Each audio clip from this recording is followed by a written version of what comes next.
Hello everybody, फेरि पनि स्वागत छ PMPL सिजन 4 मा खेल्ने नेपाली टिम्सहरुसँग हाम्रो कुराकानी जारी नै रहेको छ। आज हुनेवाला छन् थोरै स्पेशल टिमका खेलाडीहरु। म कुरा गर्दैछु डेडागाइजको बारेमा, जो आफ्नो चौथो सिजन इन्ट्री चाहिँ लिँदैछ यो PMPL को कुरा गर्ने।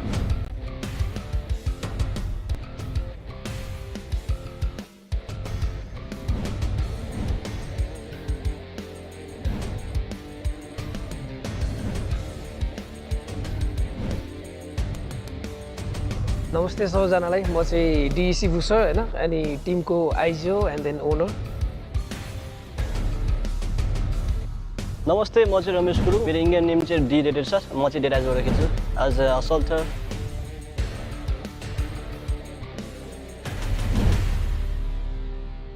डेडा गाइजको बारेमा मैले इन्ट्रोमा पनि भने चौथोचोटि पिएमपिएल खेल्दैछ यसले एक्सपिरियन्स एन्ड कन्फिडेन्समा कस्तो हेल्प गर्छ तपाईँको एक्सपिरियन्समा चाहिँ अब एकदमै हेल्प हुन्छ किनभने हामीले चाहिँ तपाईँको इन्डियन टिम्सहरूदेखि लिएर होइन अब अहिलेसम्म जति पनि नयाँ टिम्सहरू अथवा पुरानो टिम्सहरू छ सबैसँग खेलेको छौँ सो एक्सपिरियन्स वाइज चाहिँ एकदमै हेल्प हुन्छ मिटाहरू यताउतामा या of course new flavour game Timko लागि चाहिँ रहने भयो बट यो सँगसँगै मेरो फलोअप क्वेसन एउटा तपाईँको लागि यो रहने भयो सबै पिएमपिएल खेलेमध्येमा सिजन 2 को लिग विनर डेडाई गाइज रहेको थियो बाहेक रेस्ट अफ दि पर्फर्मेन्समा फ्यान्सहरू थोरै डिसअपोइन्टेड रहेको थियो योपालि के छ प्लान योचोटि चाहिँ के भन्दाखेरि तपाईँको अब मेरो प्लेयरहरू चाहिँ सबै बाहिर थियो होइन एकजना भिपिएन जोडेर खेल्दै थियो अर्को तपाईँको अब 200-300 पिङमा खेलिरहेको थियो अब योचोटि चाहिँ के भन्दाखेरि सबैजना अब नेपालमा आएको छौँ बुट क्याम्प छ योचोटि होइन योचोटि एकदम रमाइलो हुन्छ एन्ड देन अफकोर्स बाँकी त अब हेरौँला रिजल्टमै होइन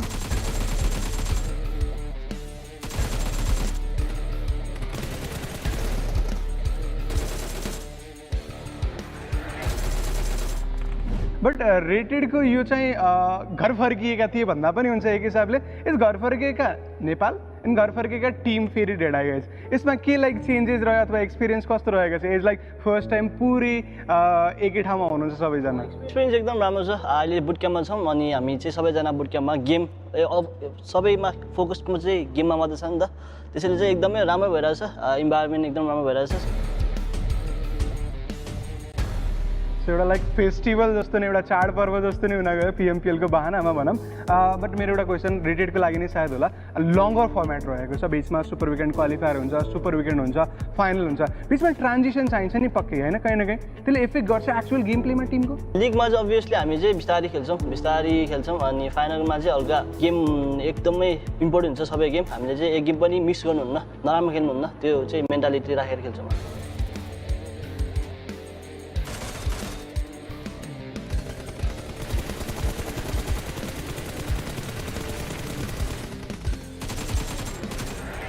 अब डेडा गाइजको रोस्टरको कुरा गर्नुपर्दा लङ्गर फर्मेटसँगै रिलेटेड हुने भयो हामी प्लेइङ फोरसँग स्टिक गरेको देख्न पाउनेवाला छौँ या एक्सपेरिमेन्ट पनि एक्सपेक्ट गर्न सकिन्छ अफकोर्स तपाईँको अब एक्सपेरिमेन्ट पनि हुन्छ एन्ड एक्सपेरिमेन्ट भन्दा पनि तपाईँको अब मसँग सब्स्टिट्युटमा अहिलेको लागि हुनुहुन्छ इल्युजन होइन एन्ड ऊ चाहिँ मसँग सिजन 1 देखि नै अहिलेसम्म जति पिएमपिएल छ ऊ खेलेको छ so is experience but few कुराहरूले तपाईँको गर्दाखेरि चाहिँ अलिकति सब्स्टिट्युटमा बस्नु पऱ्यो बट आई मिन त्यस्तो एफेक्ट पर्दैन भनौँ न वान मोर थिङ मेरो फ्र्यागवे एनसीमा टप प्लेयर्समध्ये एक रहेको थिए उनी आएको छन् डेडा गाइजमा एन्ड देन उनको पर्फर्मेन्स एक्सपेक्ट गर्न सकिन्छ कस्तो बुस्ट प्रोभाइड गर्छ त फ्र्यागवेको इन्क्लुजनले अफकोर्स अब फ्र्यागवे भनेको तपाईँको एकदम पहिला चाहिँ अब अन्डर रेटेड नै भन्छु म होइन योचोटि चाहिँ उसको एडिसनले चाहिँ एकदम टिमलाई बुस्ट पनि गराएको छ प्लस एकदमै बवाल प्लेयर एकदमै एन्ड योचोटि साइन गर्नेछ एकदमै यदि फ्र्यागवेको बारेमा मैले पर्सनल कुरा सोधेँ इन लाइक गेम बाहेक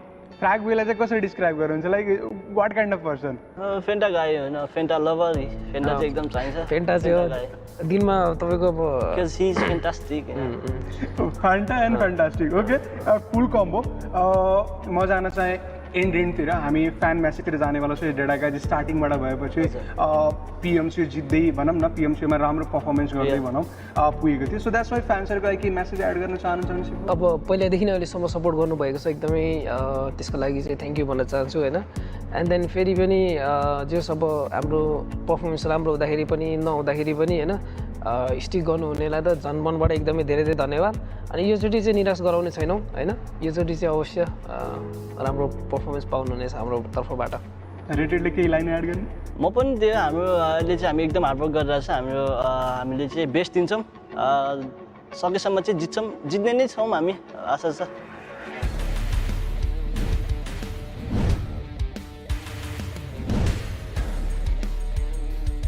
सो उनी थिए डेडा गाइजबाट सिफू अनि रेटेड आफ्नो टिम्सको बारेमा एन्ड देन माइन्डसेटको बारेमा थोरै बताउँदै थिए गेममा के हुनेवाला छ त्यो त हामी हेर्नेवाला छौँ बट अहिलेको लागि stay tune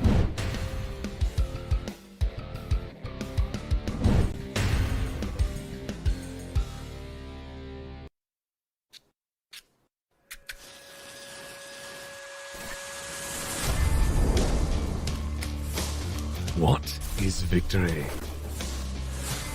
Is it crossing the finish line?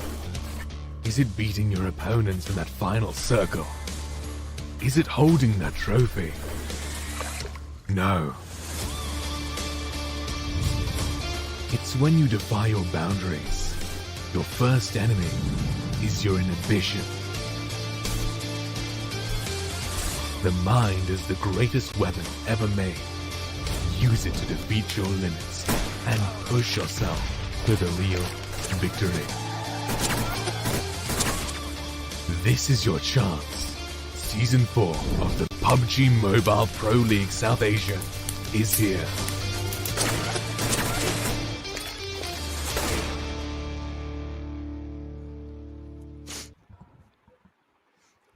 Hello and welcome to the finals of PMPL South Asia Season 4. This is the finale. This is the day number 3, the day that all these teams have been waiting for. And of course, it's a big thanks to Oppo F19 Pro. #Book up your phone. I'm going to be your host, Prada. Joining us are going to be these two incredibly talented analysts. That's going to be Ocean Sharma and Super Johnny. Dudes, how are you guys feeling? How excited are you? We're going to get those champions today. 6 games, a few more hours left. And we'll get to the, who just is on top right now. I mean, True. On top, I don't know. We'll see about that. On top is definitely on top based on the stats that we've got. But on the other front, there are going to be other teams as well. Exactly. I mean, and talking about those teams, we saw how close the competition is. And as you said, I mean, the excitement is going to be there to find champions. But along with that, the top 6 teams that will be moving forward to the MENA and SA Championship as well. So who's going to make it to the list?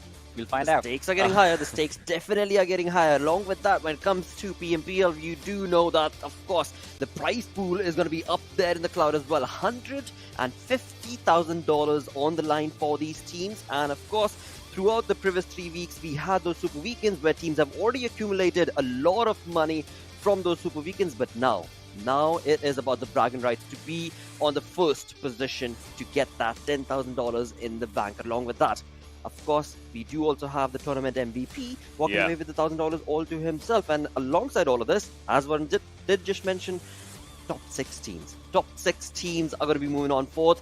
But alongside that, Ocean, I do want you to talk about that invited team as well, mate.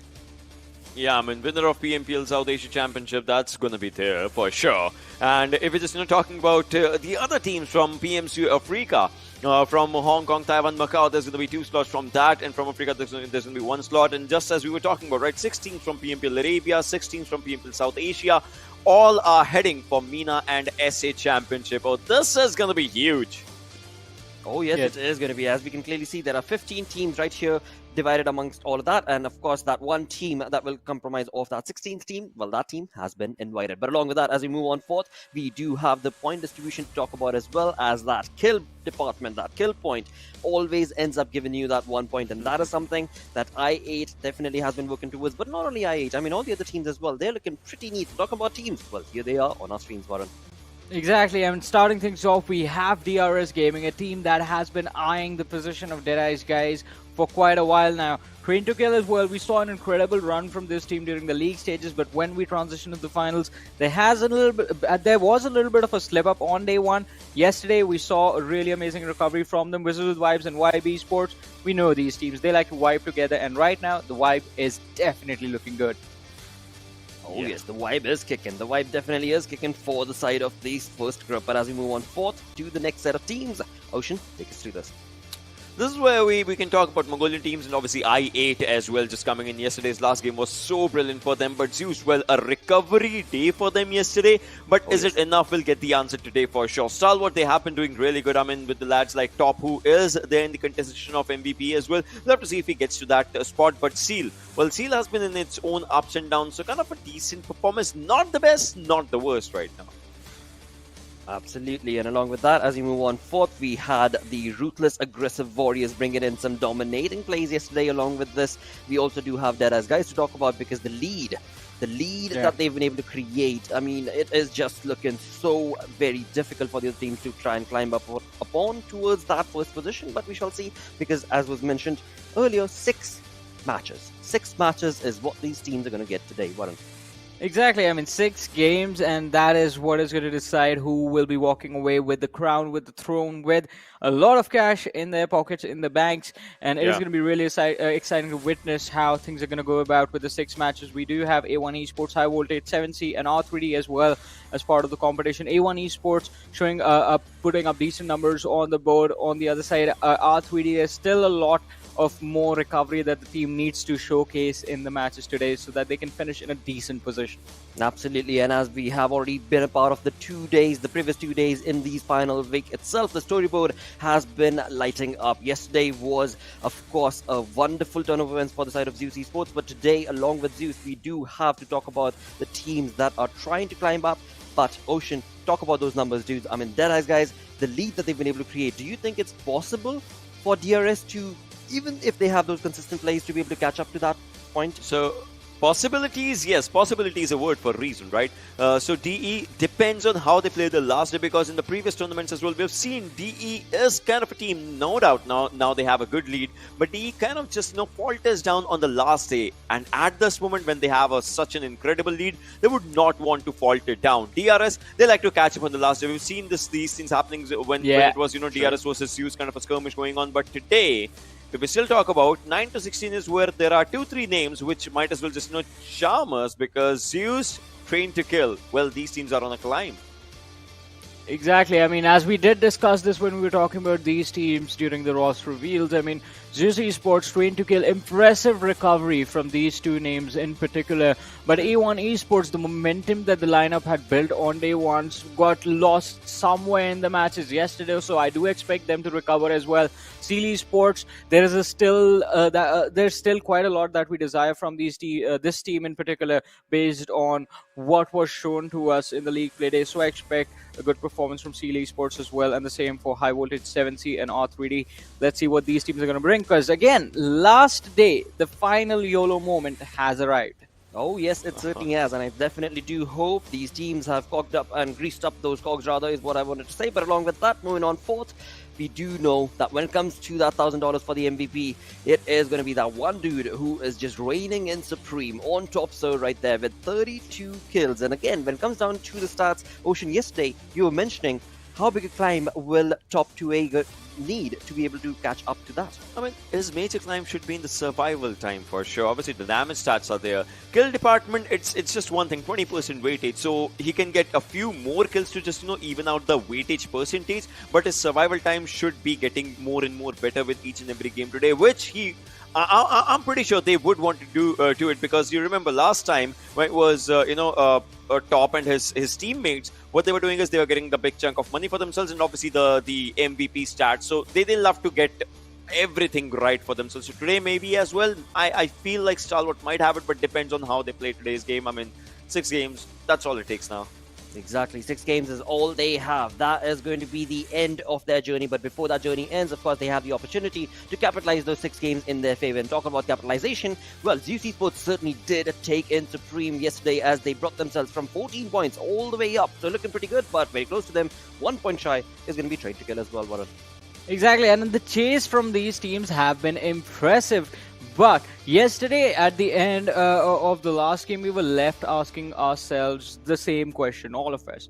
What is going to happen today? And is it a little too late? Because we know, I mean, the goal right now is, along with finishing on the first, primarily the goal is to finish in the top 6. And while ZEUS Esports and Train to Kill, both of these teams have really high caliber, let's not forget that the other teams are going to be fighting the battle as well, and their goal also remains the same. So it's definitely going to be a challenge. But ZEUS Esports, if they perform the same, both Train to Kill and ZEUS Esports, if they perform the way they did yesterday, I think they might just be able to slip their way in. Probably, I mean, they might as well slip their way in, but you saw one thing, right, ZEUS? The players had more than 10,000 damage received on themselves. That's where the first day's equation just comes in. Yes. They were just carrying forward that same, I would say, bad momentum, as it was a bad momentum from the super weekends of the previous times. They were carrying that bad momentum, but as soon as it was like an eye-opener for them finally, and as soon as they opened up their eyes, well, we saw a glimpse of the old ZEUS, but we're still skeptical because they are not in top 6 yet. Oh yes, that is true indeed. But today, of course, the hopes are going to be there. The fingers are definitely going to be crossed. And again, when it comes down to the graph that we can clearly see, the teams are definitely on the rise. They are definitely trying to improve their performance and get those points working for themselves. And that is exactly what is required, because the pressure is definitely something that is going to get to them. But not necessarily, because these are experienced teams, right? We know for a fact they are going to be thriving in this sort of a pressure. And kind of Potion, I was just going to point out, like, kind of a similar climb from both of them. Like the matches yesterday, we do see the lines pop up, but I hope that today the same rise happens. Otherwise, there's definitely going to be trouble. Even if they slip up in one match, it is going to cause a lot of chaos for them. Oh, That's do you the thing, talk about every match counts. Indeed, it definitely does, and that is so very true, because again, I mean, when it comes down to a team joining us from the Pakistani region, that's going to be I8, a team that has been looking so good in the previous 3 weeks in terms of that kill department, in terms of the aggression, but when it came down to the finals week, things have kind of been a bit of a hunky-dory affair for them. What do you guys think? I mean, yeah, because just, look at this. The day 1 versus day 2 stats that we just talked about. No doubt they had a really good chicken dinner yesterday as well, and on the first day as well, right? This team has a good chunk of chicken dinners for themselves. That actually shows that they are trying to maintain the consistency. But as of now, it's not that big of a deal. But look at this. 1,000 plus damage versus 800 damage. It shows that yesterday they were trying to play smartly around the circles with their rotations, and that kind of just changed a lot of things. But, well, I8, the way, Crypto just plays with his own independency, being a sport player as well, that is where the team just does really good. Blade is really good with his understanding of those throwables. We saw a glimpse of it yesterday as well. So, yeah, the lads are doing really good. I mean, it is an incredible performance from I8, but still, yesterday they did get that chicken dinner. Apart from, despite that, I have to say, I mean, yesterday was kind of a shaky day for I8. Day 1 was really good. Day 1, they put up an impressive performance. We saw them on the standings as well, quite a decent performance at the end of it. But yesterday, before that last game came in, I8, they were struggling somewhere along the lines, as we did see in the average points for the day as well.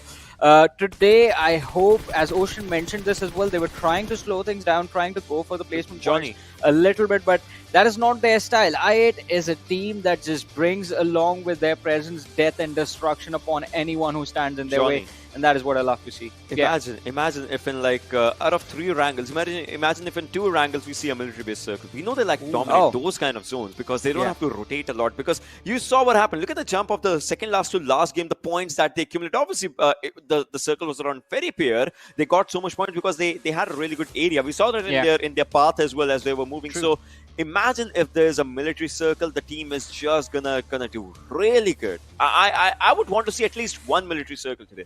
Yeah, absolutely. Because again, I mean, that is the location where I8 drops down towards the military base, and that is something that has still not been able to contest from them, or rather against them from any other teams in the lobby. And that is, of course, going to be the hope that, of course, the circle, the PUBG gods, favor I8. But on the other front, when it comes to the PUBG gods, another thing to actually discuss with them is going to be the fact that, will DRS be able to catch up to Deadeyes guys? Because again, I mean, Deadeyes guys, the lead that they've been able to create, the matches have just been theirs. They are just writing it down as if it's their destiny to get that $10,000.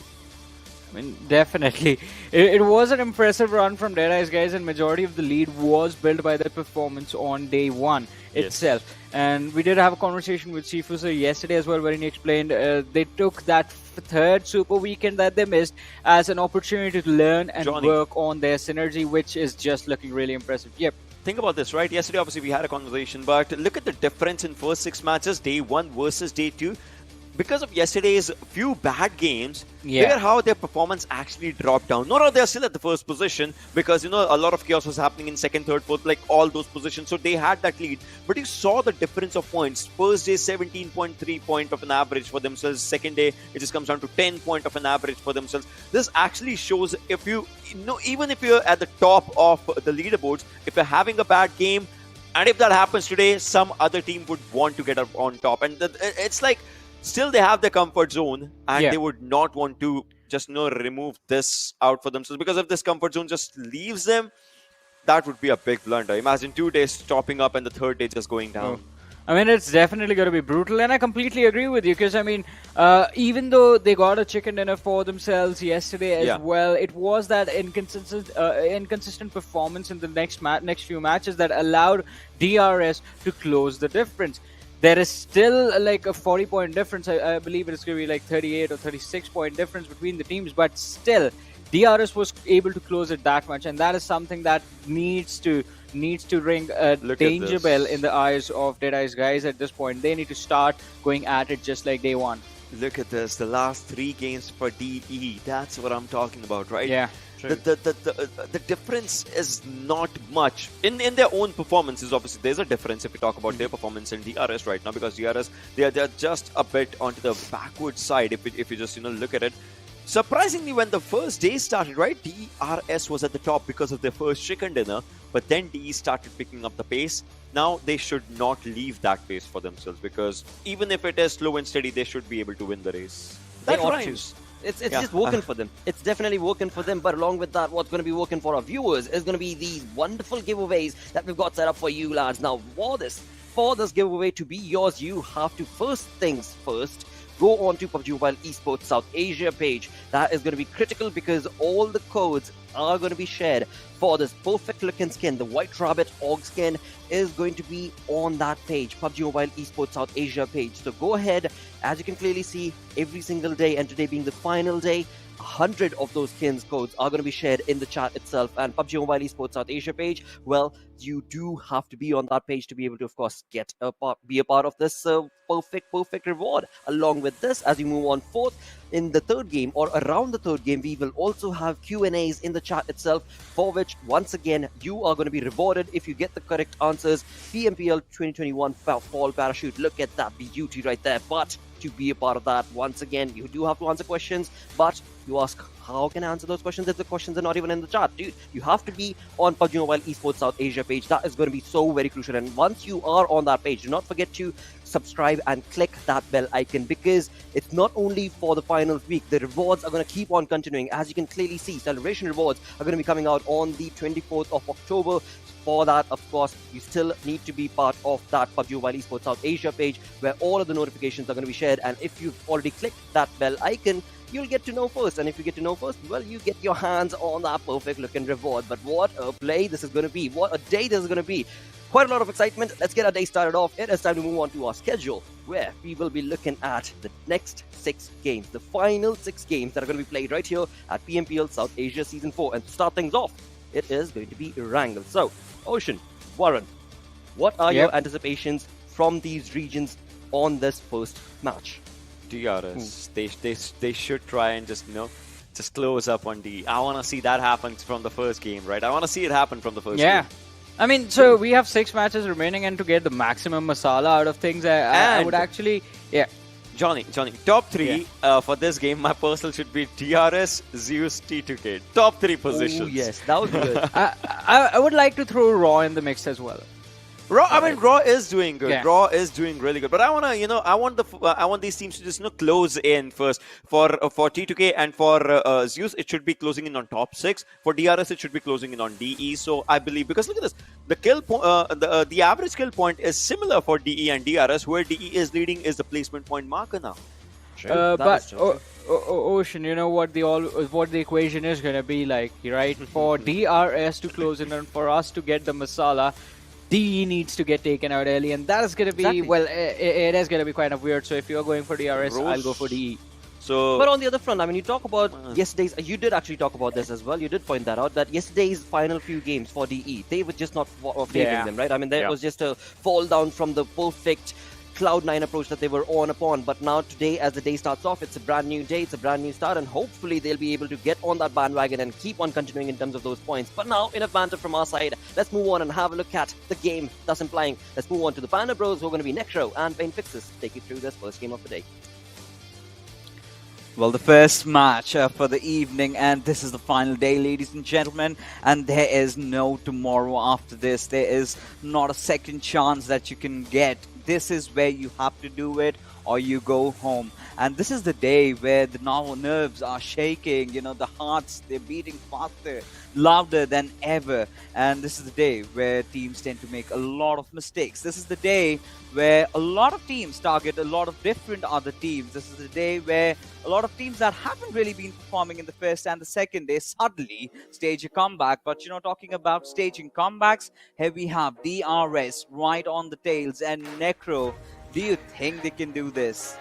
They definitely can do this. I mean, especially even the analyst desk talked about it. That how those final 2 games, right, for Deadeyes guys, it has been kind of shaky yesterday, and that has helped DR squad a lot to at least kind of catch up with the lead onto that Deadeyes guys that have put themselves up on. But still, I mean, today's day is going to be so important. I'm pretty sure today's day is going to be filled up with a lot of surprises, and I am personally going to be eyeing out for ZEUS, because now yesterday we do know how much or how well they've played and how well they've recovered as well. I do want to see what they have in the bag, man. I mean, 100% yes. Along with ZEUS, a few other teams that I really want to look for, or rather I'm looking forward to in this particular map, because these things are going to start getting a little bit right for them. That's going to be Team I8, right? Yesterday they did end their evening with the chicken dinner, and they've got their spirits higher than ever. So, of course, the final day, we have seen I8 always being in these kind of situations where they have to, play phenomenally well beyond their standards. And, the last time we did see them playing under the banner of Stalwart. Well, they did try, right? But today is where they decide to change things, because if they do not, it's going to be the same storyline, right? They've been sort of stagnant around those mid-orders, and we do know this team has the potential to be on top. But, Deadeyes, I completely agree with the desk. With, Deadeyes do carry that showcase tag along with them in the final day as they head along. But what we do have is an interesting first circle. I mean, you would have obviously wanted a military, but this circle, this also just elates my mood up, because so many things do happen, and this is one of those circles in which teams like DRS do thrive. Yeah, exactly. I mean, we do know in these kind of circles, DRS do like to take that rotation from above the Yasna Polnaya. But now I also do want to talk a little bit more about Deadeyes, guys. Now, as you mentioned, how they have kind of like that choker's tag going in on this organization. I mean, it's pretty understandable how they've been playing in the past, and consider the fact that yesterday, the momentum, if you talk about it, in those last 2 games, Deadeyes guys didn't really do that great. And if you talk about the momentum shift inside this day, I mean, Deadeyes guys better pick themselves up, man, because DRS, they're slowly and steadily closing up on the lead. And if they do let that happen, that means Deadeyes guys will be wiping a lot of sweat in the end of the day, because they do not really want that to happen, right? Each and every single team, they want to make sure they have their own comfortable spot, at least in the overall rankings, in the top 6. Now, ZEUS as well, they have moved up quite a lot. They're all the way up on the 10th position, including TDK. There's only 1 point difference fixes between TDK and ZEUS. Yeah, and that's the thing, right? And both of them had pretty much sort of a similar style of play, I must say, yesterday, where they were just going for those positioning points, and if they did get kills, then thank you is what they said. But along with that, they did make quite a lot of mistakes as well. Sometimes they had too much on their plate, so the decisiveness was still missing from these 2 teams. But again, I would say on the brighter side of things, yesterday was a really good improvement, but they've got to do better than this. They've got to go bigger than this, to make sure they make it to the top 6 at least by the end of the evening, which again is a possibility, right? Because the difference is not too much. Now the team sitting at the 6th spot is at 102 points. That's going to be Team Stalwart. Now, if you talk about teams like ZEUS and T2K, well, they're just 20 points shy, right? Yeah. If they can get a chicken dinner, then they're right back in. But what I'm really concerned about is this, what I'm looking at my screen right now. Team Vibes, they're playing with just 3 players, considering the fact that they're on the 3rd spot, and they had one of the best evenings so far yesterday.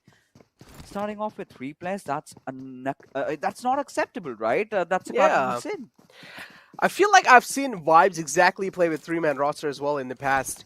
And, I mean, they do quite well, but again, always having one more player in the roster is kind of like the icing on the cake. But Vibes as well, I mean, they have played with just a 3-man roster in the past as well, so I'm pretty sure they have a decent amount of experience on how to, handle things with just 3 men in the squad. With that being said, as you mentioned, it was just a little practice fixes, it was just practicing stuns. It was like, all right, how am I gonna approach a compound? How am I gonna be throwing those stuns on the enemy lines? But yeah, now we were talking about ZEUS and stuff like that. And ZEUS, I mean, yesterday it did seem like they were being quite aggressive, right? I mean, compared to the other days, how they were playing. Yesterday, ZEUS was definitely, they had the pedal to the metal because they realized, right, it was a do or die moment. If we're not really going to be performing today, well, then it's pretty much, we would rather just surrender at that point. I don't think I would say they were aggressive yesterday because, they were waiting very late up until the point they made a rotation. Yeah, now in the final circles, it's imperative that you've got to take a fight, right? There's no backing out. So they did take fights, but I have seen better days for Team ZEUS, right? If you're talking about ZEUS's aggression, we have seen more aggressive days. And everybody sort of would agree with me on this note because, yeah, there was a time they did not care about anything at all. Yeah, They season spot a 3. body. They just not just season 3, man. I mean, even previously, we've seen Godless in previous renditions. You talk about World League. We've seen this lad as well. He's explosive. He can play anywhere on the globe, right? But now we're seeing a completely different version of ZEUS. So we've seen them mature a little bit. I do not know if that's for the better because that hasn't really been delivering them. Yeah. But the second day's resurgence from their side has certainly been good. It's a good start. But it's not about ZEUS again. I want to remind everybody watching over here because it's also about the fact that look at the Nepali teams, right? The top 5 teams that we have on the overall standings are Nepali. So clearly shows how this region has taken the driver's seat, right? Because in the previous renditions, it was Mongolians just coming in out of nowhere, thrashing everybody, and they used to come and take down all that sweet honey money, and they used to walk off. But the improvement is certainly visible as two Nepalis collide, as Legend will take a few shots at on top, and they make it out of harm's way. Okay, Deadeyes guys, looking good for now. It's fine. You just want to make sure that you're not really getting eliminated early off.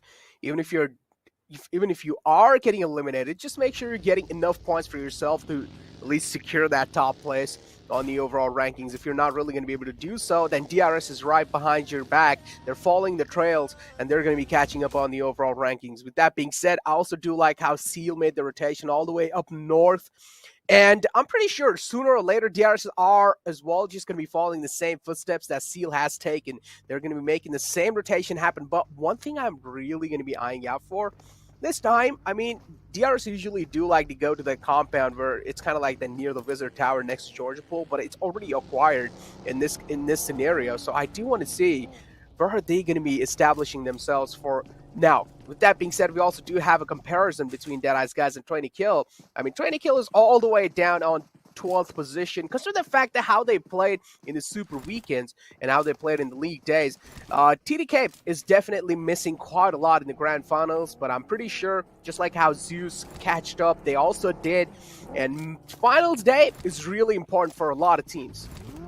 Yeah, and when you're always chasing, it sort of gives you that boost, right? Rather than staying at the top and defending, which has been the problem with Deadeyes, right? Those 2 games of slip up, we did see them making some, really bad decisions, right? Rather, really hasty decisions, because yesterday the 2 rotations that they did try to perform in both Miramar and Erangel just shot them right back at their own faces. So today something that is, they did again try to take the center, and they've sort of succeeded right now, but they're on the northern side of the map, and imagine if the circle shifts down south, that's where the trouble starts brewing for them, because you've got T2K again over there. Now, 7C and Deadeyes, well, they have a different story altogether.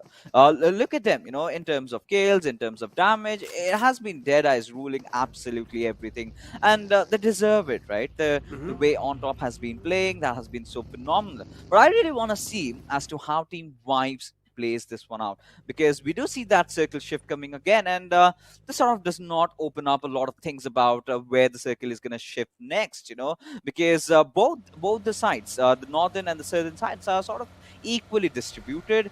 I think it's the next circle shift that decides the fate of all these teams. Still, I feel like Southern Side has a little bit of more amount of land covered inside the zone. never know. Yeah, but I mean, usually I would actually say the circle's going to be shifting near Rozhawk because we usually do know in these kind of circles do tend to shift out in the open, and that's the only most like open space out there. So the chances of it shifting a little bit more upwards is more, and that's why we also do see a lot of teams stacking up on the map feed. But with that being said, 7C now. 7C as well is one of those teams that this day has to be really important for them. If they are going to be able to perform, they want to make sure that they are performing really well. If they're not really going to be able to do so, then we do know what happens, Fixes, right? Just target other teams and try and ruin their games.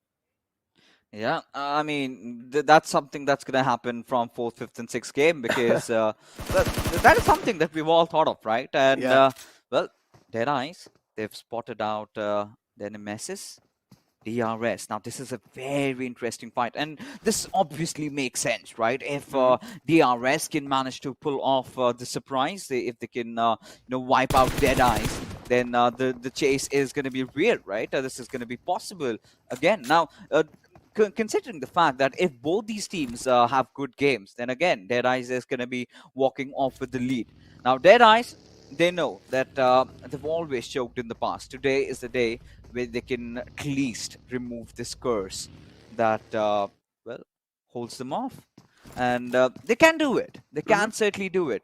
But it all just comes down to where does the circle shift next. Now, Team Vibes missing out on Jiggle. I really do not like it, man, because, this is one of those players that I would always want to be alive in those 1v1 situations. He's got numerous chicken dinners out of that. I mean, this player is absolutely really phenomenal in those 1v1 skirmishes, and him missing out, Vibes have to completely change their game plan, which they do not like. But what we are witnessing from them is not a lot of movements today in the evening, as there you have it, circle in front of us. So a southern shift, you say then? No, I'm still going with a northern shift. I want a northern shift. Yeah, I'm still going with northern shift because we have seen a lot of circles like this, and usually it pans out on the north side. But again, we never know. There's a first time for anything, right? Maybe the circle will shift downside on near the Pachinki area. It can be out in the open fields like those as well. But I am expecting the northern circle. Let's just see what exactly does happen in the future lines. But now we have Deadeyes, guys. There are quite a few teams in the close lines. We do know Vibes is one of those in the Water Cities. They do drop off there, and they still haven't left it. I mean, they really don't need it, right? They're pretty much in the center of the zone. Why would they want to leave it? Just stay there as long as they have the zone as well. So it's pretty understandable. And as I said, as we expected, it is going to be shifting on the north side. This is exactly what DRS anticipated as well. And that's a great position for them. But now all they need to watch out from is Seal, because they're making rotation all the way from north. And if Seal does make that happen, they're also going to be having a little bit more high ground over DRS. And that cannot be good for DRS. They've always, Team Seal has always been infamous for pulling out that northern rotation, right? This is not the first time we're witnessing that. Now, DRS is certainly a team that acknowledges that fact. So they're going to be prepared for a lot of artillery strikes from up above. And the T2K and a lot of teams, rather, are also rotating. What's going to be interesting is that ZEUS' rotation, I think they might be in collision course with them, but we have some 7C A1 Esports battle just brewing up right beside us. Have it, Memo does get that finish over there. And now, high voltage and a lot of trouble, but no, that's not happening, as Johnny and Uzum, both of them have been knocked out. Blade right out in the open and barely surviving with 30% HP, as 7C, they are just manhunting players of A1 Esports now. Exactly, as you mentioned, hunting players down, and that's what they really need to do. That they have realized the final day, you might as well go out with a banger, and that's what they're exactly doing. High voltage now, they're on a charge against I8. They have left a few players behind. They're like, all right, guys, we're really sorry we can't get you back up on your feet. Instead, we're going to make sure we're going to be securing a few more points with those positioning. So that's why Crypto and Blade take a lead from this compound. They're like, all right, guys, high voltage, you guys can have this one.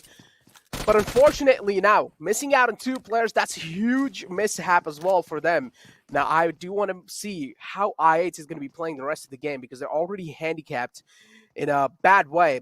Yeah. And inside the first game, I mean, especially in the final day, you want to make sure you're having at least a good momentum of forward. But this is how 7C, yeah, this is how they took out one player of Avon Esports. Nineboy was the man, and then later on, another player was there in the clotheslines. He got ran over, unfortunately. You know, but now I still have a feeling, right? It can go either ways. I still have a hunch that maybe the circle might shift down south because, well, that, ladies and gentlemen, has happened, and I'm pretty sure most of the viewers are not newcomers. They have seen the previous renditions, and we're privy to such sort of incidents occurring. And it's the final day, you know. And what is a final day without a lot of masalas being added, you know, just to spice up the final dish that is brewing up, as we see quite some traffic building around the western areas. You know, R3D, 7C, A1, Future Station, everybody just closing in from the west. Now, Clarity BABLU is one of those teams that does have the compound. They really need to hold it strong, as our lane spots out the players of A1 Esports again, and Shoykot on really low HP, he falls down, but gets into fair. Yeah, that's the thing. But I also had my eye on the map feed over there, and Clarity BABLU are right in the center after that next circle shift that came in through. And now they're going to be finding themselves in luck. But with that being said, Future Station, yeah, the fight has been happening over here. ZEUS as well locking their horns against Seal, my bad. Taking the rotation right next to them. Future Station does spot out R3D in the front lines, but the problem is Clutch Baba is pinned down behind this rock. He can't really move aside or move anywhere. R3D, they do have a high ground, and this is where they have gotten themselves a little bit of more advantage over Future Station 1952, but they also need to realize that they're outside the circle. So R3D will have to leave their spot sooner or later and try and make it inside the circle. Oh, well, they certainly have to. And R3D, they have not really been having the finals that they dreamt of. But Seal, there you have it. Oh, almost missing out a Joker. But still, he somehow goes down as the trades are finally on. Raw versus Seal. The battle is on as Raw, they need to survive somehow. They've been doing really great in terms of positioning. And Wale, he's going to cook up that grenade from the stones that he has. And Bishon still alive as blah blah blah just pushing down onto him as Wale is taking quite some hefty amount of damage. As Sada does know where the final player is, and he indeed is also the final player surviving. Nades being exchanged, and Sada somehow but still very low HP as Wale's nade does connect, and Seal, they've managed to wipe them out. What? Sada ran into Wally's nade fixes there. He thought that the nade was actually inside his room, but unfortunately that nade crawled up right outside and he walked up straight in the nade. That's so unfortunate, but with that being said now, I8. Eyes locked on to Wally. This is the third party coming in through from these lads. Only 2 players alive from I8. We did see in the past Johnny and his teammate got eliminated. So now it's all down to Crypto and Blade. Do you know these 2 players are pretty skilled individually? On the other side of the map, though, seems like 2DK as well has found themselves in a bit of pickle. With that being said, DRS and High Voltage now under contestation. These 2 teams are fighting it out for this compound. And DRS, both these teams, I mean, are lobbing a few nades this time, but it's going to be DRS who have a little bit of casualty on their side. AJ is the man who has been knocked out. Gyalzin has a lot of pressure on himself. He needs to defend and he needs to hold it down.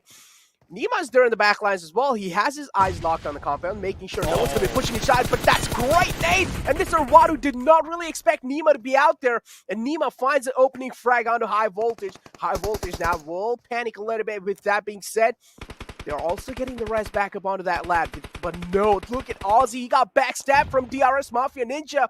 DRS have completely surrounded this compound with the beautifully positioning. But look at Extreme from the backlines. He's also spotted out Nima, who's on pretty low HP, does finally fall down to water though, and High Voltage in those final days when it all matters are creating disappointments over here for the team of DRS as they've finally gone down. And there you have it, a sigh of relief. No, Mafia Ninja, however, is still alive.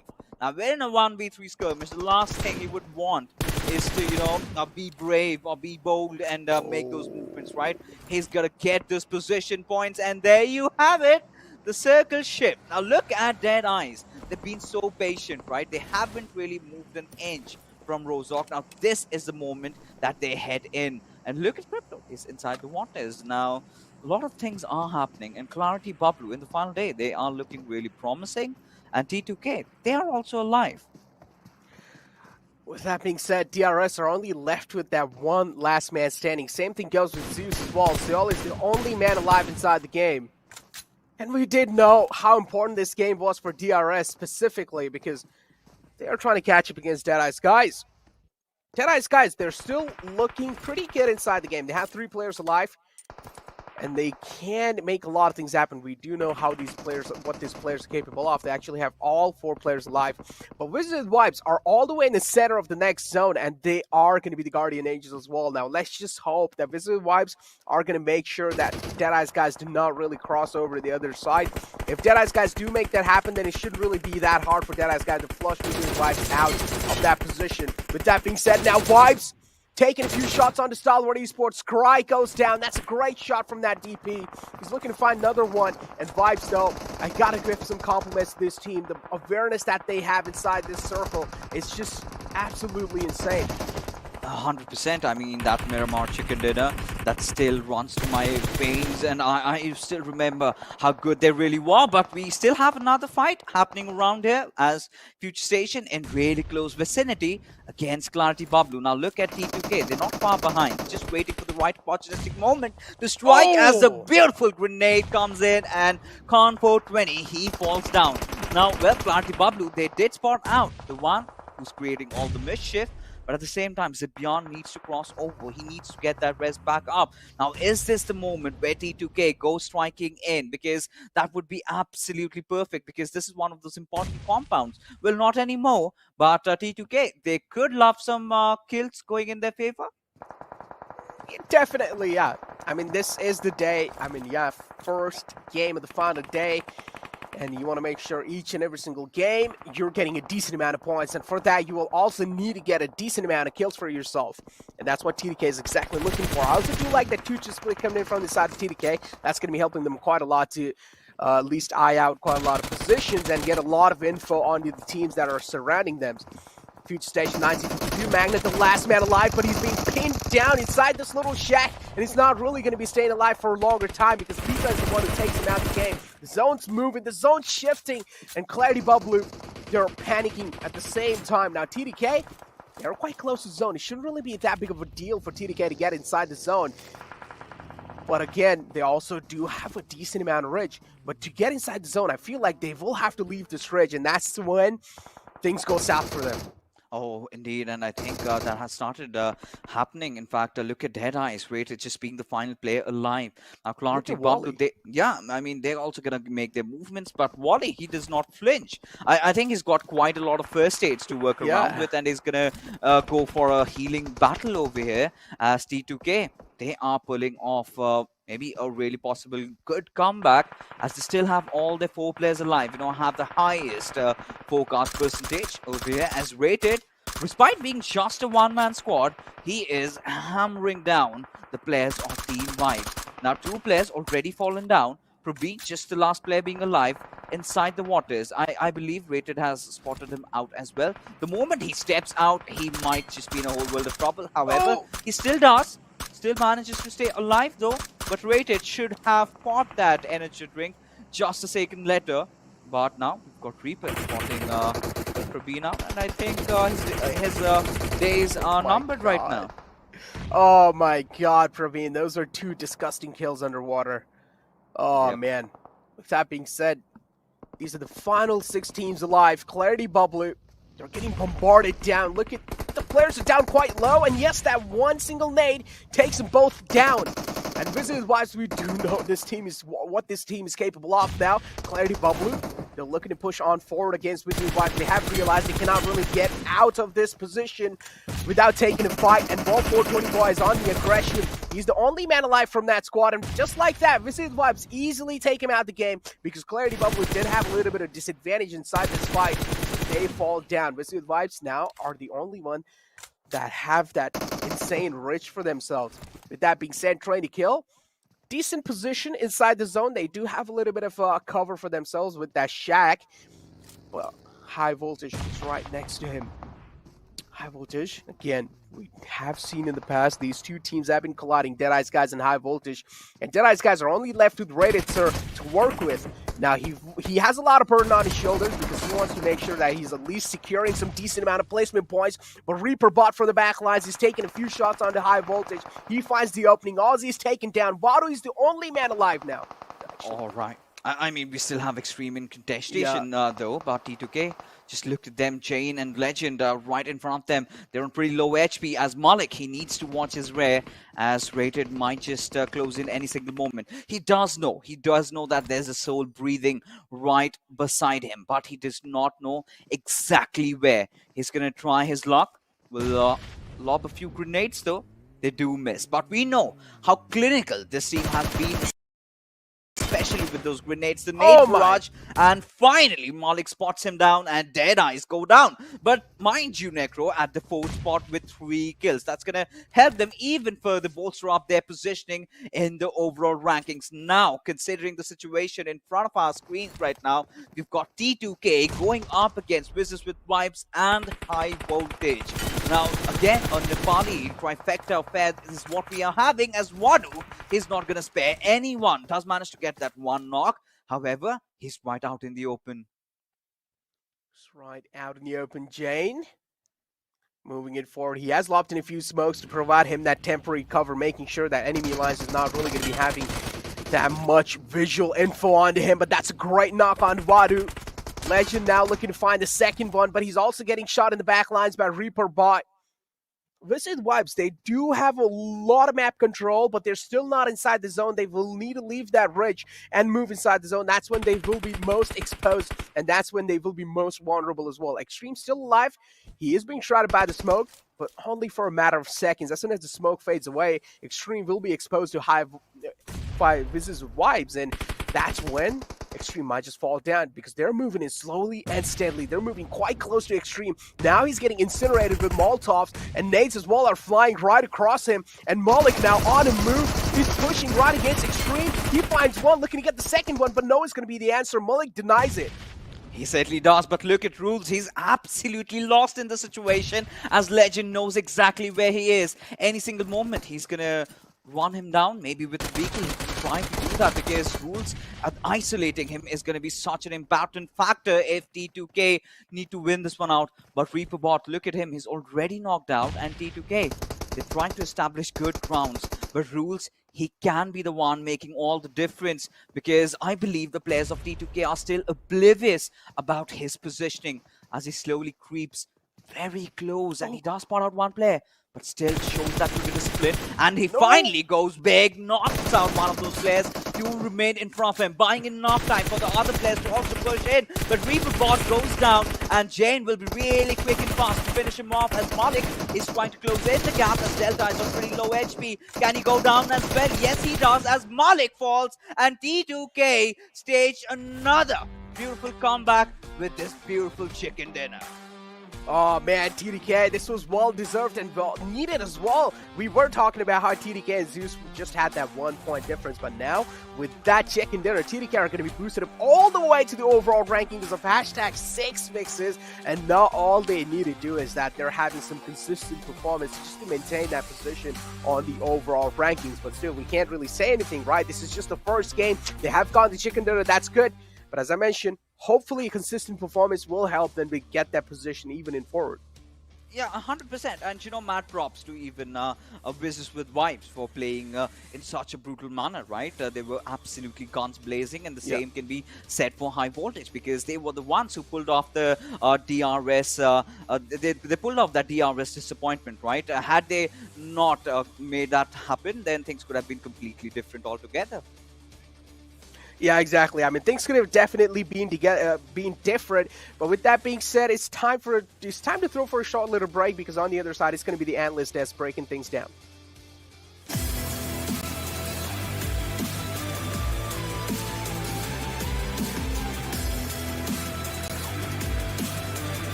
Welcome to the virtual awesomeness right here at PUBG Mobile Pro League South Asia Season 4. A big thanks to Oppo F19 Pro. But dudes, this is the final day. The final day right here at Season 4. And when the stakes couldn't have gotten any higher, T2K bring themselves a chicken dinner with a whopping wonderful performance. What do you guys say about that? I mean, it was right in the nick of time as well, and this guy called it. I mean, it is going to be one name in this match, one big name in this match that is going to be joining the top 6, and T2K right on the 6th position right now. But I'm still going to be quite upset because we saw a lot of the big names taking an early exit. Deadeyes was that 4th position that they got. It is going to give them, well, some impact just because all the other ones took tumble quite early on in this match. Absolutely. I mean, with the 3 kill along with that placement point, definitely going to be helping out DE in terms of their position. But as we, of course, move on to look at the MVP, we are going to be looking at Vibe Esports' Praveen with 6 kills. Talk about the efficiency right there. Yeah, 6 kills, 686 damage. That is indeed efficiency. Look at his survival time, 21 minutes, like almost touching down 22-minute marker. 198 healing done. And now with a circle like this, I would say this circle kind of played against a lot of teams. Obviously, it did, right? You see a northern shift overall is going on. DE, just like you said, Johnny, they were trying to move in from the water lines as well. Previously, it was high voltage on the area around Rozok, trying to put pressure on a few lads here and there. So yeah, and Seal just going for their northern rotation. This was indeed like a circle that we have seen in the previous seasons of PMPL as well here and there. And in the start of this PMPL as well, Exactly. I mean, but as you said, I mean, this final shift that we saw towards the towards the crossing point of the rivers was something that we've seen before. But I think that shift wasn't expected because a lot of the teams we saw them overshoot way towards the western side of the map, and then they had to fall back in line. Talking about ZEUS Esports and CD Esports over there, but looking at the list of top players, as we did say, T2K, that was an impressive performance. Wizzes Vibes as well, and this is just going to be that one thing I believe between that is going to be separating Wizzes Vibes. I think it's just going to be a couple of points between the teams that should be there. True. I mean, as of now, after this game, it is like 24-23. Like, if we talk about this game's points, right? And both of them surprisingly have the same survival time. Same survival time. That's just amazing. Both of the teams have decent damage dealt for themselves. That's really good. And kill department, obviously T2K just coming down on 9 kills and Wizzes Vibes with 11 kills for themselves, respectively. That indeed is amazing. I mean, if we talk about it, yesterday we saw a really good jump in grenade kills when the day started. Today it was just a bit decent. However, utilities usage has increased. That shows the amount of smokes that these lads were carrying for themselves. And if we talk about smokes, right? At the start of the game, we saw one stun being used by a lad on himself only. I mean, Seals players, they did that. I mean, we are getting to see a lot of interesting things in the matches that we're seeing in the finals. I mean, talk about vehicle runovers, back-to-back runovers. This tournament has been interesting, but as we do move forward, I have to say, although in those final few situations, I did love the performance from T2K, and not just in that final fight, but before that, even when Wizzes Vibes, we saw them close in as well, and the players of high voltage were actually closing in. I remember because Extreme, he was almost about to finish the last surviving player of Deadeyes, guys, but he had to disengage because his teammates were being engaged upon by Train to Kill. That was such a risky position, but still, the players did manage to survive, and they did manage to get themselves those 15 points. True. But on the other side, look at this. DE, we were talking about the top 5 finish. Yeah, they have a decent finish for themselves. Vibes, 10 points for them. BABLU Clarity, well, it's a decent performance, but obviously we expect more from this team. But moving on forward, right? If DE is here doing really good, T2K is here doing really good for themselves, we still have to look forward to the teams like ZEUS. We were saying where's the last day performance from them. Ruthless Aggressive Warriors, they are doing decent for themselves. I mean, they are in top 6 as of now, if I'm not wrong. Stalwart, if T2K is moving forward, there will be 1 or 2 names just coming out of top 6, and a lot's gonna change. Wow. Unexpected. From the side of I8, definitely unexpected result right there on that 16th position. But again, as the day progresses on, we can anticipate a different sort of a strat being applied from the side of I8 and the side of course, ZEUS and Stalwart all together. But as we move on forth, so did the rotations in this map. So let's talk about that. Ocean, take us through when it comes down to the rotations made by this team. We talk about T2K, right? The lads were trying really good, but The best part was Jane. We saw his damage stats as being one of the highest, but we did not see his impact overall when it comes down to the most skill department, right? TTK, they did like to drop down onto this area. So again, having a good area around 70 is really good. You see one lad just dropping down to shooting range as well. It's like, you know, you get decent loot, you get a vehicle just around here or maybe here sometimes, and you can move towards your teammates if everyone wants to be together. But then, Johnny, the circle's favoring them as well, which again is a really good thing for them to move on. Yeah, it was a really good thing for them to, as you said, to progress along with the zone. Look at this, yeah. Up until this point, we were like, all right, this is definitely going to be quite interesting. But the teams were starting to cluster up towards the western part of the circle, towards the western half, and these shifts that kept happening towards the side of the river along the shorelines, I mean, definitely gave a lot of trouble to the team. Look at the players of T2K. Yeah. Like, they were still scrambling, So, like, well, where do we go? Exactly. This is where they started, this is where they were, and then it's not like, you know, most of the times, boys and girls, you'll see a rotation straight up into the circle. If we talk about, right, everyone would like to get inside the circle, but T2K, they are here, and then this is what they're doing. Exactly, this is what they're doing here and there, right? So that's just moving around the zone to actually find a really comfort spot. They never wanted to be just in the circle with their impact. They wanted to play around the circle. Well, they're sightseeing. You know, they're sightseeing for their opponents. They're sightseeing around the areas, and that's given what this. For them. Yeah, given this app more and more, I'm telling you, I can actually make really good artwork. Definitely, it's definitely going to be. The players are doing an interesting job right there with artwork. Yeah, but that's what they were doing. So yeah, exactly, and this was required from their side as well. You know, being out on the lookout rather for your opponents is going to be so very critical when you try and get into the zone or when you're around the edge of the zone. But as we move on forth, there were so many fights that took place throughout the entirety of the game. Let's of course combine those efforts through the Oppo F94 moments. Exactly, and I mean, it was quite interesting the way this game started with the aggression. We saw I8 sort of get into a little bit of a scuffle against the players of High Voltage. A1 Esports taking a massive hit as they lost multiple players in those early stages.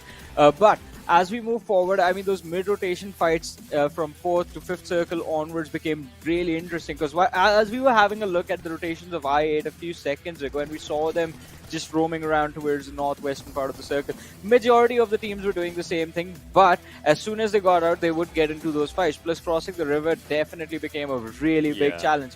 ZEUS Esports had an interesting workaround for that. They just went super wide and tried coming in from the north, but even that sort of failed when the circle just moved towards the south and, well, again, quite close to the river. And think about this as well, DRS, at one moment it looked like they were having a really comfortable fight for themselves, but then those bad decisions that were being taken down, the hasty ones, indeed, just took them down, took the 3 players down, and then it was just one lad surviving. And then this is where the game had its majority impact. You saw the Clarity BABLU, the nade against Clarity BABLU that was just being taken up, and then obviously the players, you know, started trying to move forward. T2K, they were on the back lines as well. Wizzes with Wives trying to take down the players of Clarity BABLU. So this is where majority of the impact was being taken down, and it was needed as well. Yeah, it was definitely required, and these are the final few fights of the game. This is the moment I was talking about because at one point it almost felt like Jane was going to get taken out, but then all of a sudden we do see Visual Vibes chime and take out the players of High Voltage, and then it was just left the final fight, the fight to settle the differences between Visual Vibes and Train to Kill for the final chicken dinner, which, as we do know, Train to Kill was the team that came out on top. And again, so this performance that we saw from this team is quite reminiscent of the way they were playing during the league stages when we used to call them Take 2K. And well, they did in fact get a lot of money for themselves, but they have to carry this performance if they want to get themselves even into a much more comfortable position. Because right now, they are on the 6th, but they need to get a safety cushion so that they move on to the next stage of the tournaments that are happening. And that's where, you know, multiple games comes in because they have 5 games remaining right now. They can have it for themselves. But let's talk about those teams that we were thinking of as well. They did not get any kills for themselves. ZEUS is there, DRS, Stalwart, all 3 names together. I8 as well. These names are there, but their impact was just missing. Well, because their impact was missing, T2K, now they are moving forward on to the race. If we talk about race of T2K and ZEUS. Absolutely. They certainly, I mean, T2K certainly has capitalized upon that. And on the other front, when it comes to ZEUS and their momentum, well, it is off to a shady start. But we can definitely anticipate a different approach as they try and move on along because, of course, the maps are going to be changing as well from one game to the next. With that, let's move on to the storyboard as we were just discussing. The little bit of point that DE were able to get will definitely help them create that lead that much more. On the other front, from the side Wow. of DRS Gaming, it is looking like a very difficult job to try and get up on to that first position.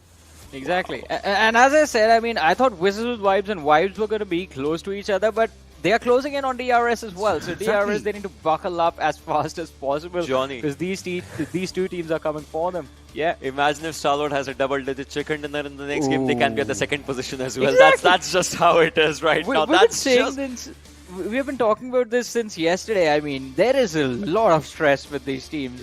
Oh yeah. Yeah, so Yeah. I'm not gonna say it again anymore. Let's just leave it out, right? But that's just how close it is, and that's where DE's lead is kind of helping them, because everything that's happening is from 2nd to 8th right now, and obviously 9 to 16 as well. And DE is just they're just there. They don't care right now. So here's the thing, right? DE, even though this, I mean, from our perspective, because we've seen this team perform better in the past. From our perspective, this was like a really decent game but for DE, this was okay. This was all right. This is something that can get them the first position. If they get like 10 to 11 points in every single game, the difference is gonna keep them afloat. And with 5 matches to go, unless someone gets back-to-back chicken dinners, DE, they don't have to worry about anything. Definitely. For DE, definitely, but for DRS is a different conversation altogether. With just 1 point difference between them, and of course, as you were mentioning, Wizzes with Vibes as well as Vibes.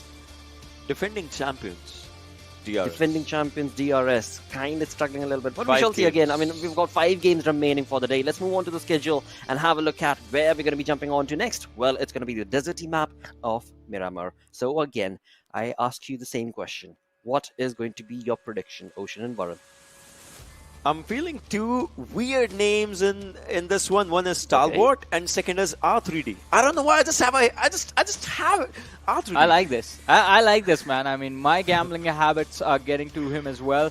But yeah, I agree with him. I mean, I'm feeling Stalwart and R3D, but I have a habit of popping off every now and then as well. So True. Maybe in this game we're going to see them pop off quite nicely and get themselves into the top 6 somehow. Well, again, I mean, you talk about those points, as we just looked at that storyboard, the points is so very close that one good game, as was mentioned by both of you, can have a very drastic effect on that storyboard. And that is something that all these teams want to be able to capitalize upon. On the other front, on the second page of the leaderboard is where things are a little shaky, but that shakiness, maybe as the day progresses on, is going to be dwindling down, and they will be getting their feet set up strong and of course move on and get the momentum working in their favor. I'm talking about, well, a lot of these teams, as is going to be the case for, well, ZEUS Esports, as is going to be the case for R3D, as you mentioned, but we shall see what exactly is this game going to be bringing to the table. With that, let's move on along. Let's get this game started off. It is time to introduce once again the Panda Bros. It's going to be none other than Pain Fixes and Necro. Well, finally, the mad scientist does have developed a few bad habits. He's getting into gambling, and for all of you guys out there, do not. It ruins you, right? It rips you apart from all your finances. You get into a really dark phase of your life, and we would never recommend to do that. But either ways, you know, he's gone for a rather interesting choice over here, Necro, believing in R3D, a team that has been completely silent throughout the finals. We haven't really seen any big games out of them, but he believes that this could be a possible turnaround of events. And well, what are your thoughts on that? I mean, they're all the way in the bottom. At this point, even they have realized that no matter how hard they try, it's pretty much next to impossible to make it on top 6. So, I mean, I'm expecting YOLO game from R3D. I'm expecting them to play this out just like as a pro scrim or something. They're just going to be going ahead and just trying to get as much as kills as possible, or at least try and give it their best. It's kind of like to hold up their pride, right? And okay, they're also one of those best teams out there in their region. So it's just kind of like to hold their pride down. R3D, I would say, nah, but I will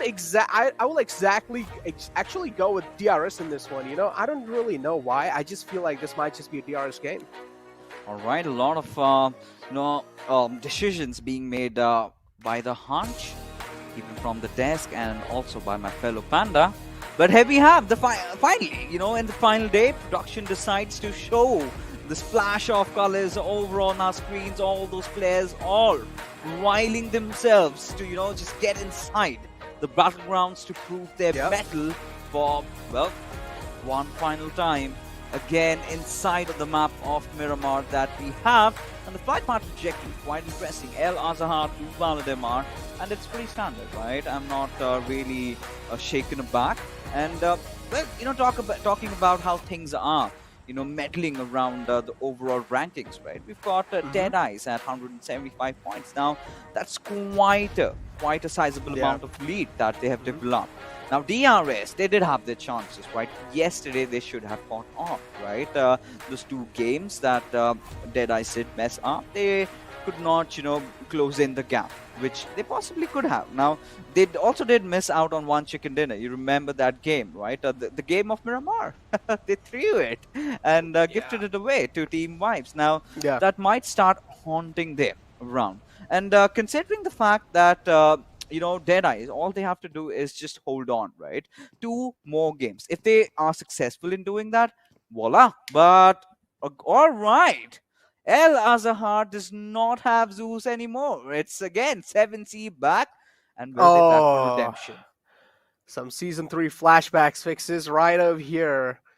I do remember the same kind of thing in the past as well. It has happened. But in the past, instead, it was ZEUS, actually, who made sure that 7C are going to be taking a lead from this place. So maybe this time as well, it will be happening. But let's just see. Till now, these two teams are just getting ready, loading themselves up with the loot that they want. And I also do like a little bit of separation that is coming through. Now, this can also pan out good, but this can also pan out bad, depending on how ZEUS is looking forward to play this one out. If Zell's position goes away and if he gets taken down, there's no way that the other players of ZEUS are going to be able to get the res back onto him. But instead, on the other side of 7C, it's a 3-1 split coming in through from their side. They have realized that most of the players of ZEUS are on the side that is in the front of them. So they might as well just play together and try and hold them off bay.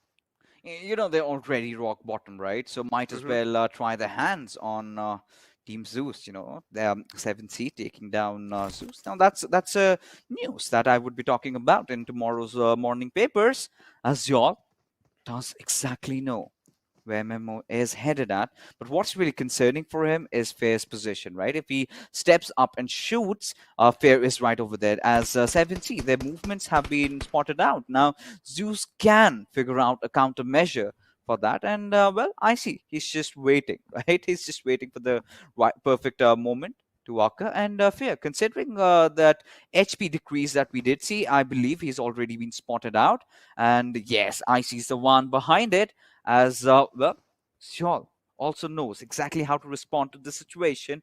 All ZEUS need is the numbers on their teammates, as Shawl has decided to just back off a little bit and reset themselves inside the fight. Till now, it's just a complete stalemate.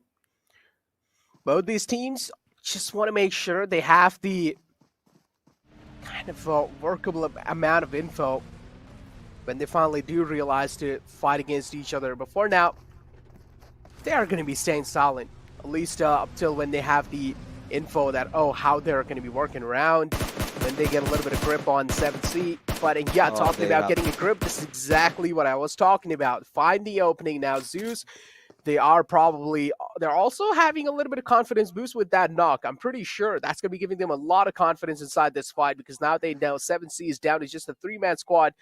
And ZEUS, they have all 4 of their players alive. That means now all they need to get is a little bit of more info on where the rest of the players have positioned themselves. Yeah, I mean, look at Team ZEUS, right? Of course, they did get that opening frag. Now, Ably right out in the open, and Mr. Smokey has spotted him out. Will take a few taps with his M16. Does manage to find the knock, though. Azjol will come in time for providing that essential cover fire, as 2 other players on 7C are just pushing at him. Now, this is going to be really very straining for him, as Smokey, he exactly knows where Zjol is. Still has that M16 to work out with. He's got that grenade cooked up, and Zjol is in such a bad position right now. But Icy comes in clutch, as he will find that knock onto its Memo, as Arlay's distraction has been created by Team ZEUS. As Arlay, he's got to go up against Icy over here, and well, Icy, he wants to go in for the chase. He knows that there's someone up above, and does straight out with his up, but no! Ollie responds in fashion with his Uzi, and there you can see ZEUS finally starting to bleed, and Godless, he's got to step in and he's got to do something quick. He's definitely got to do something quick. Ale is down to such low HP. He is going to be backing off from that fight, trying to heal himself back up. But the res over there is also from the side of 7C. Now, ZEUS, we do realize how important this game is for ZEUS, or in general, this day is for ZEUS. Each and every single game counts. Each and every single point counts. And ZEUS, if they're already going to be starting to bleed inside this game, that means ZEUS, the chances of them getting into top 6 are pretty less. And just like that, another player falls down. This leaves ZEUS in just a 2-man squad. And now suddenly the tables have been flipped. The tables have been turned. 7C now, they have a man advantage inside this fight. With ZEUS left with only 2 players alive, it's going to be Icy and Godless. These 2 players are pretty capable of pulling out some insane clutches. But this kind of a situation, they're not really looking comfortable with the positions that they have found themselves in. Mr. Smokey now, he has gotten a lot of attention onto himself. He doesn't really have a lot of covered work around with this ball. He gets pinned down behind that little barricade. Al makes a push inside the house. He gets taken down. Now Icy is looking to take the final man down as well. And it's going to be Memo. He's looking to deal some damage onto ZEUS while falling down. He has his nade pulled out. But Icy, with that push onto him, is going to be taking Memo down. Yeah, I mean, ZEUS somehow do manage to survive, but, well, this is one heavy fight that they did not anticipate would go down like this. Considering they've lost down on 2 men, this is definitely not a good start for them. But 4 points secured, well, that is a consolation. But a lot of bad decisions being made by ZEUS again. And, you know, going in for fights without any utilities, without any first aids, well, that had ought to happen. And 7C did manage to punish because, well, let's be honest, they did not have much to lose over there, right? They're at that 15th spot. They know that their chances to qualify is pretty slim, so might as well go in and go up against the great gods. And this is where things started to really change. But this engagement, you know, Amp going up against Uzi and Uzi coming out on top, he knew exactly he did not have to pre-fire with that weapon. All he had to do was just wait for the right opportunistic moment. And then we did see, of course, 7C messing it up a little bit, you know, trying to mock Icy. But Icy obviously being the one better on those triggers.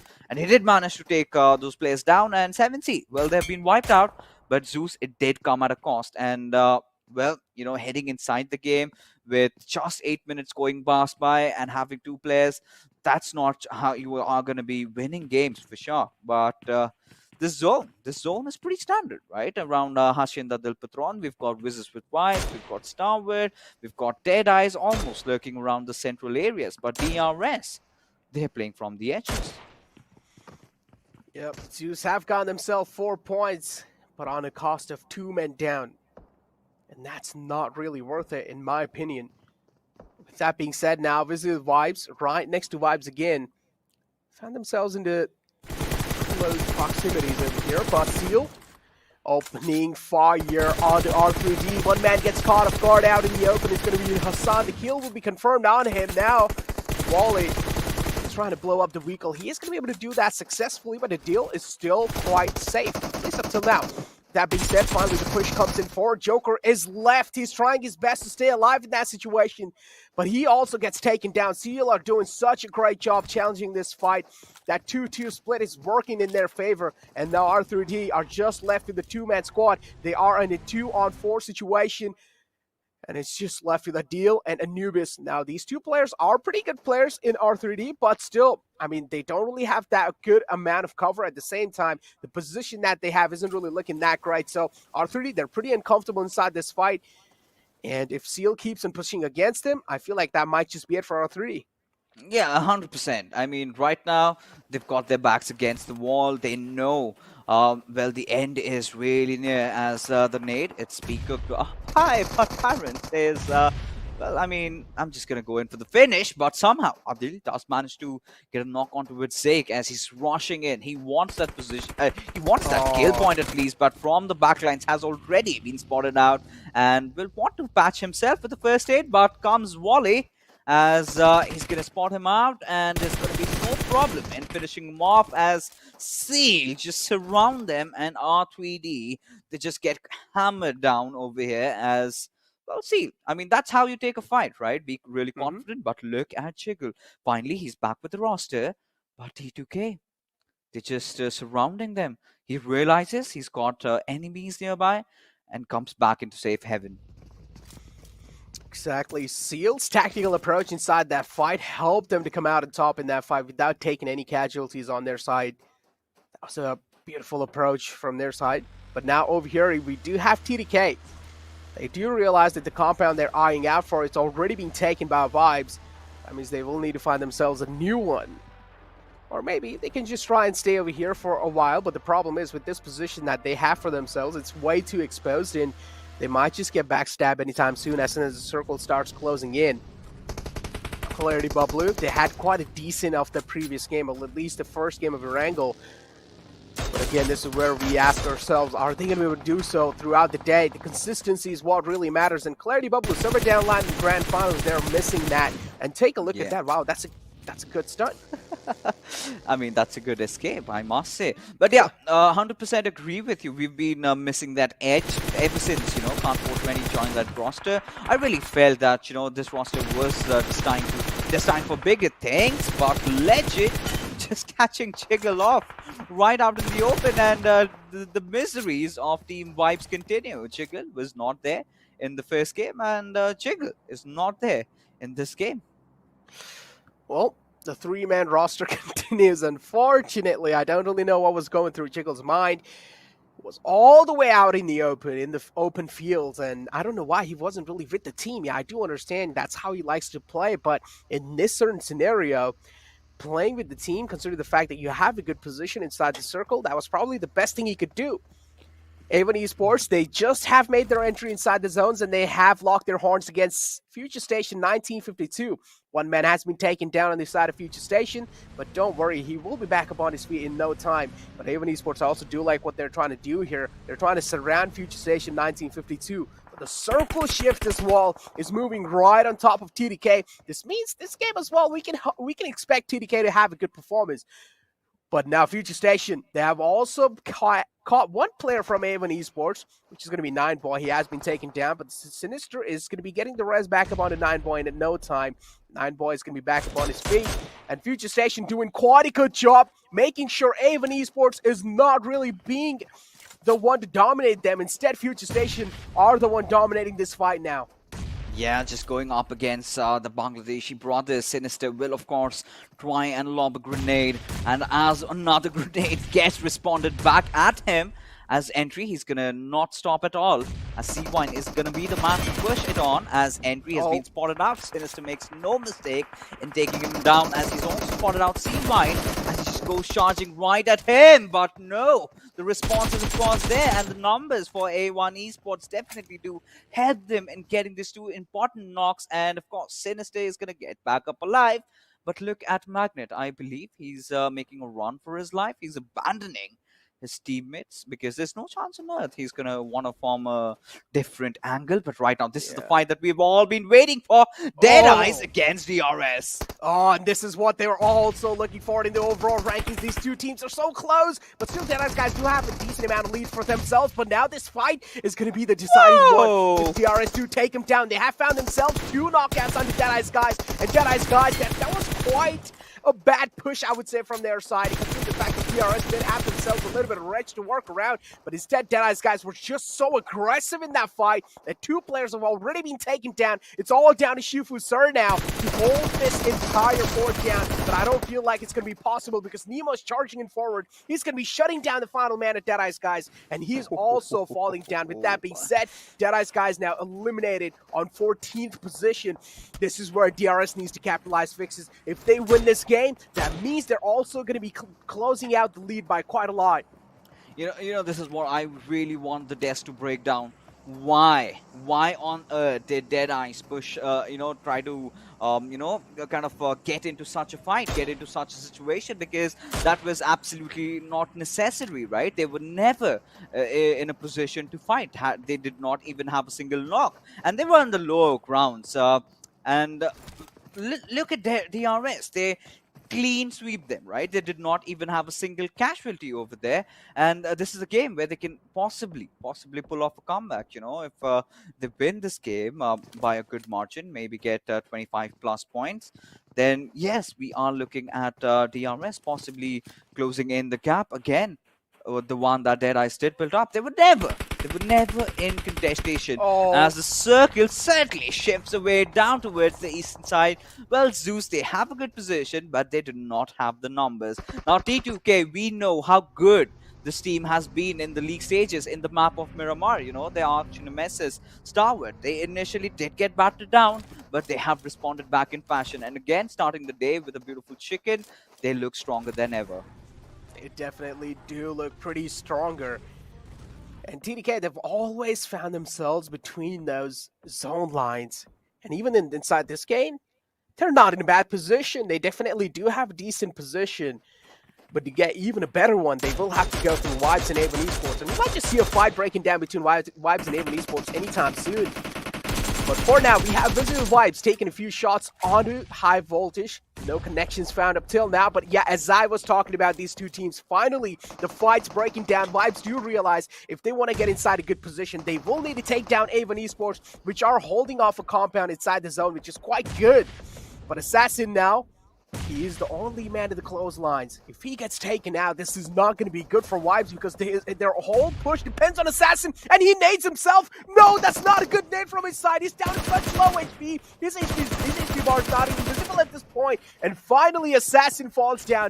That one single nade from Assassin, accidentally, it just bounced back inside his own house. It just bounced back from that window frame. That's such an unfortunate stuff for Wizzes because their entire push depended on Assassin. But that's a good nade from Wizzes as well. Praveen going to be finding Shaika that might just neutralize things for a bit. Yeah, 100%. And A1 Esports, they're again going to start feeling the heat. As Praveen, he's going to cook one more. And this is where, the difference in numbers is starting to haunt Team Wizzes. Losing out on Assassin, losing out on Jiggle, the two best players in your team. Now, it's all down to Killer and Praveen. I mean, they're no less, though. But A1 Esports, well, lately they've been performing quite well. They've started off really big, going after Future Station. They did manage to take down two of their players.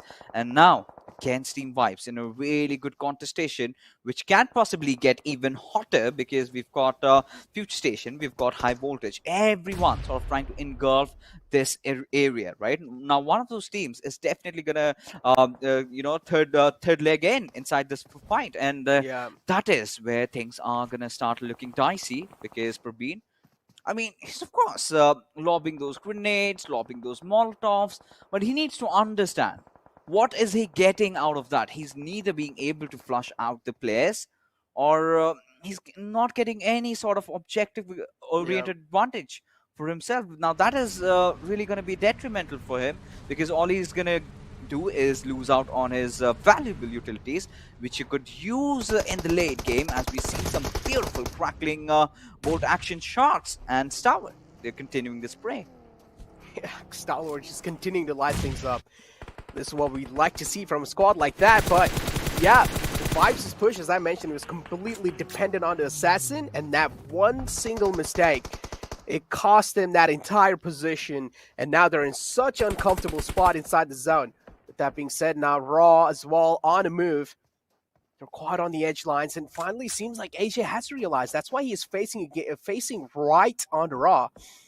Raw, though, they're looking good for now. They are looking good for now. They can definitely recover from the way they're looking right now. They can try and patch themselves back up. But talking about Stalwart Esports, it seems like Top 2A is going to be the man to find the opening frag on the Clarity BABLU. Zibian falls down, and now it's just all down to the IGL. It's going to be Wolf in the clotheslines. He's trying his best to fight back. He takes two players almost down, but no, it's not going to be enough while the backup arrives.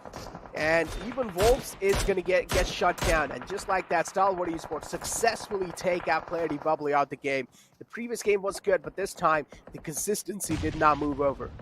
Yeah, and Team Clarity BABLU again. Well, this has been a disappointing finals for them. They've been trying, but not really getting the success. And you know, this was one of those conversations that was left out, right? Ever since Khan 420 comment, but I believe we've got to pause it a little bit longer because Raw now they're in close contestation against C2K, having that high ground, but being brutally hammered down by the players from the left. I believe that's going to be Team DRS. That's going to be causing all those ruckus around SJ. He's going to lob that grenade. Vishal is bleeding. Finally, has met his makers over there. As Jane.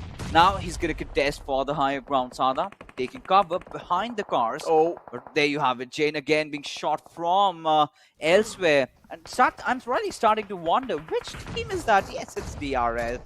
yeah, it is. DRS taking a few shots, but now they're also fighting against ZEUS. And DRS have already gone to bent down. But with that being said, Wizzes Vibes pushing on the Vibes. As I mentioned, Vibes just had such a bad positioning. They couldn't really get control of those compounds. That's why now they were left out in the open. And take a look at Ross. Sada is down to such low HP. But in the nick of time, he's going to be patching himself up back. And now, this is where the fight continues. Stalwart Esports now pushing against Wizzes Vibes. Malik is the one who has been taken down. 2 players down from Stalwart Esports. 3rd player being knocked out. And that's a good nade from Action. It finds the final man alive as well. And just like that, that's going to be it with Wizzes Vibes. They also get eliminated. So many eliminations happening at the same time over here. But DRS now just left with a 2-man squad, including ZEUS. This is a 2-on-2 situation. And ZEUS, they have managed to take 2 players out of DRS. DRS are looking to contest this compound, but they're still not really able to do so. ZEUS are successfully able to defending it. Yeah, I mean, for now, 100%. But DRS, look at them. They're in such a bad spot. They need to find some cover for themselves. Now, ZEUS considering that early skirmish against 7C. And, well, that is something that we did see in those previous renditions in which ZEUS had no trouble taking them down. But now the numbers have been limited, right? Playing as a 2-man squad, we've got I8 creating so much trouble from up above. Now, they've got so much vision, right? They know that 2 teams are going to fight amongst each other. We're going to capitalize on that. Easy peasy. And Crypto, he's just waiting for the right moment to shine. He's already managed to knock down a few players of DRS. Now, AJ finally deciding to push in, especially at IC.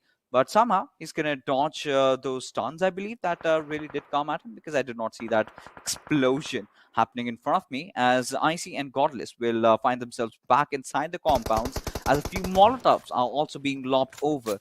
Now, DRS, they've got to play this very carefully, because they know that even if they are visible just for a little bit, they're going to get punished from up above, and that is I8 creating all that pressure. Oh man, I8s are just raining down death and destruction onto those teams, including ZEUS. They're just pinned down inside this compound. They cannot move out anywhere, actually. DRS, all they have is this little compound wall to work around with, and they're also tanking a lot of damage from the zone. But ZEUS have realized this is their go call. They need to move in. If they're not really going to be able to do so, this zone's going to be chunking out quite a lot of damage. IC falls down. It's all down to Godless now. And Train to Kill as well, joining the fray. They're like, all right, we're also here to collect some freebies. They might as well be able to do so. Godless now finally opting out for that heal battle. He has realized there's no way in hell he's going to be able to make it out of this position.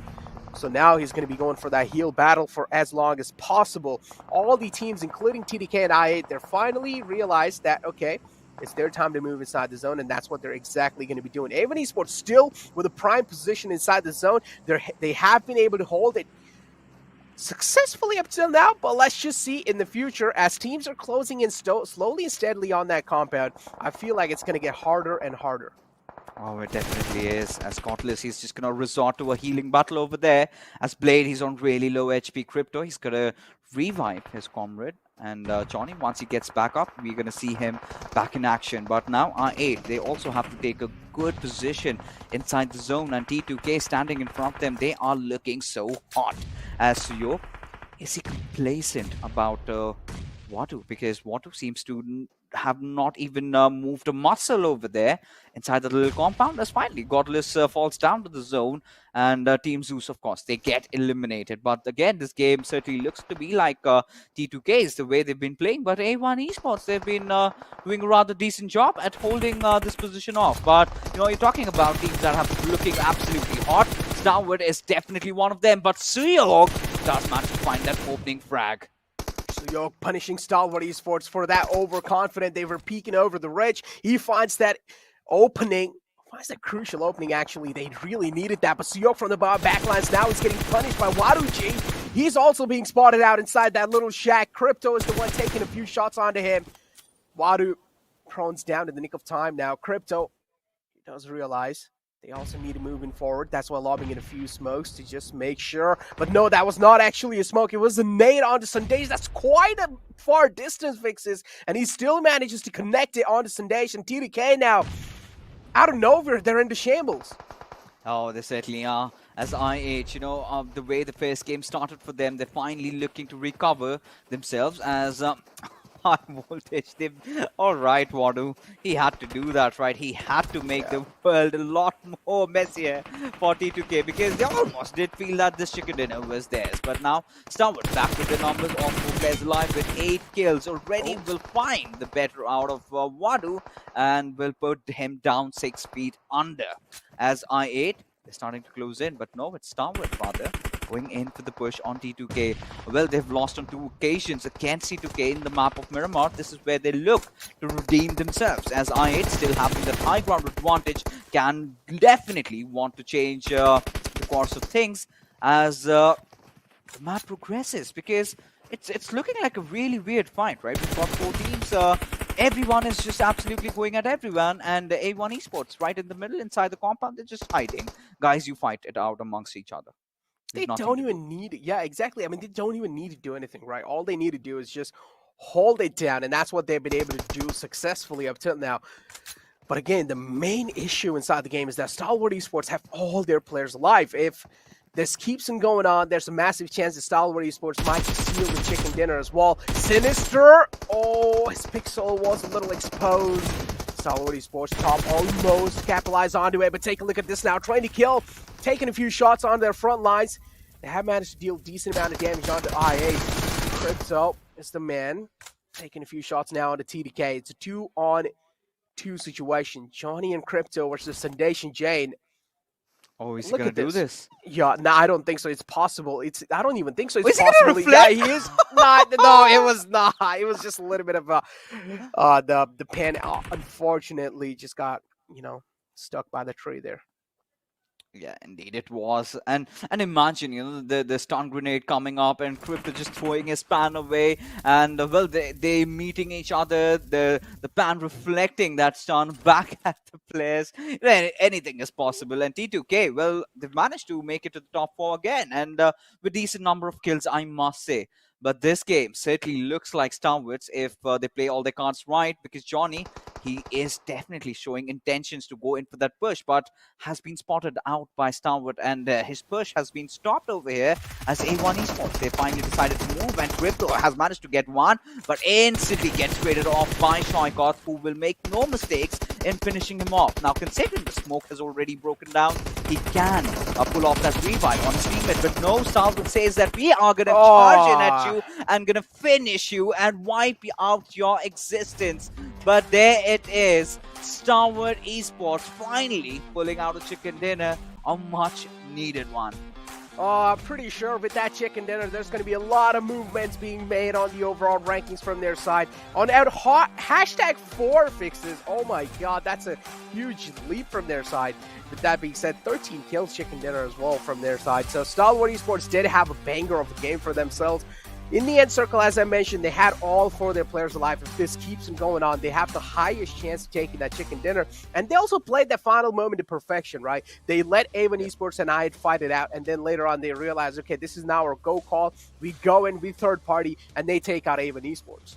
Yeah, of course, and that really turned out very well for them, right? And it was their awareness of the map. They knew how the situation was, all they had to do and capitalize, and finally they have broken into the top 4, and they're gonna start even further bolstering up their numbers as the things have started to get really interesting and exciting as finally 4 games remain, Necro. Yep, final 4 games remain. But with that being said, now it's our time to take a short little break, but don't go anywhere. The analyst desk is right on the board.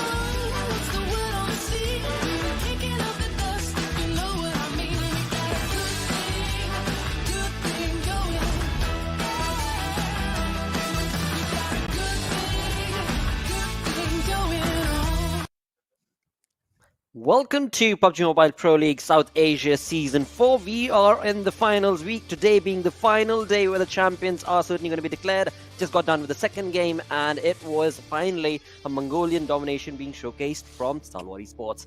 What do you guys have to say about that? I mean, the first game I said T2K, a big name, should be in top 6. Well, there was. Second game, well, I went onto the Johnny's lines and gambled a bit. And, well, Stalwart, they have it for themselves. Exactly my point. Exactly. Whosoever wrote, best analyst on that screen a few weeks ago, he was right. Or maybe being the prediction master or the spoil master indeed would have been a better way to bring it up. But nevertheless, moving on to the MVP. Armin. Oh, yeah. No. I mean, oh yes, but... Decide. MVP, if we're talking about the tournament MVP, I love it. True. Yeah, I mean, we were talking about, Ocean was talking about top working on his survival time, on his damage. Has done both in this game. The 1000 damage is definitely going to help him out, and I believe this match is going to boost up his average survival time as well. And talk about this, Ocean, it came out on Miramar, the map that on average lasts the longest as well. And we saw Pika as well using a few bolt actions here and there, just taking a few players down from Wizzes. I remember that. But right now, look at this. His damage is higher because just needs to go for the survival time as he needs to. Alright, if DE just ends first, right? And if he survives like 10 more seconds, he will be at the top position. Well, for that, of course, they still have 4 more games remaining. It is definitely doable. It is possible. Well, but talking about the top players in the previous game, right? Action. I mean, if it's top, action has to be there as well. That's how the synergy works. Yeah. Crypto's there with 5 kills, 700 damage right now. Waru 4 kills, 607 IC. Alright, ZEUS coming up slowly and steadily. I mean, it's just about that first fight that just happened, but I would still say there were a few bad decisions made by ZEUS in that fight as well. Still they came out on top of 7C, so no complaints. But still, I think after a certain point, it was just about them getting a little too overwhelmed with pressure that was coming upon them, and they couldn't handle it. But yeah, as you said, I mean, they were able to secure a lot of points from this game. And talk about i8 Esports doing really well in this match. Yes. I mean, so we do have both of us picking these teams, and it is a similar situation because I always like to compare i8 with the Mongolian teams. They have the same level of aggression, and it's always a similar case. They have a bad game, and then they instantly pop off. So now this is going to make things a lot more interesting as far as the storyboard is considered, but we're going to, it is a while before we see that. And as far as the stats are considered, I mean, wonderful performance being put up by both these teams on in this game in particular. Definitely. I mean, really wonderful performance. If you look at the way, Stalwart has played this game, it shows that they were in a lot of fights, but they picked fights really smartly. Wherever they just, knew that they could just, try and win those fights for themselves. That was just really good, and they got 28 points. Again, brilliant. Absolutely. With that, as we move on to the match summary, we'll have a look at the utilities advantage as well as the damage, and in all that, well, top to A. He is definitely converting all these stats for himself, getting closer and closer to that first MVP for the $1,000. Exactly, $1,000 to become the tournament MVP, and definitely, I mean, Stalwart Esports, they're going to have their eyes, I mean, Top in particular, he's going to have his eyes set on becoming the tournament MVP, and I think Stalwart Esports right now, they're going to be eyeing the second position really badly, so it's going to get really interesting. But yeah, 6 kills, 312 meters distance traveled, which is, well, if you think about it, on Miramar, it is not that much, but still quite a wonderful performance from this team, and how they controlled that final fight was really fun to watch. I mean, if we talk about the match ranking right now, 13 kills coming up for 15 placement points by these lads. Again, just putting them in a really good spot, and we saw that they were at the 4th position. I wouldn't be surprised if by the end of the day they come down to the 2nd position, because if I remember it, if I just understand correctly, I feel like there's not a lot of difference on 2nd, 3rd, 4th position. It's just 1 or 2 points. Indeed. I feel so. It's just 1 or 2 points difference between 2nd, 3rd, 4th position. I would love to see that though. On the other front, Deadeyes guys. What? Last day, we talked about it. Last day, yeah. Always it happens. It happens always. And the rush, that should not have happened ever. I mean, see, we wanted masala, right? We wanted masala. Hey, that's one way to give. All right, we wanted masala. We never wanted tadka. There's a difference, right, overall.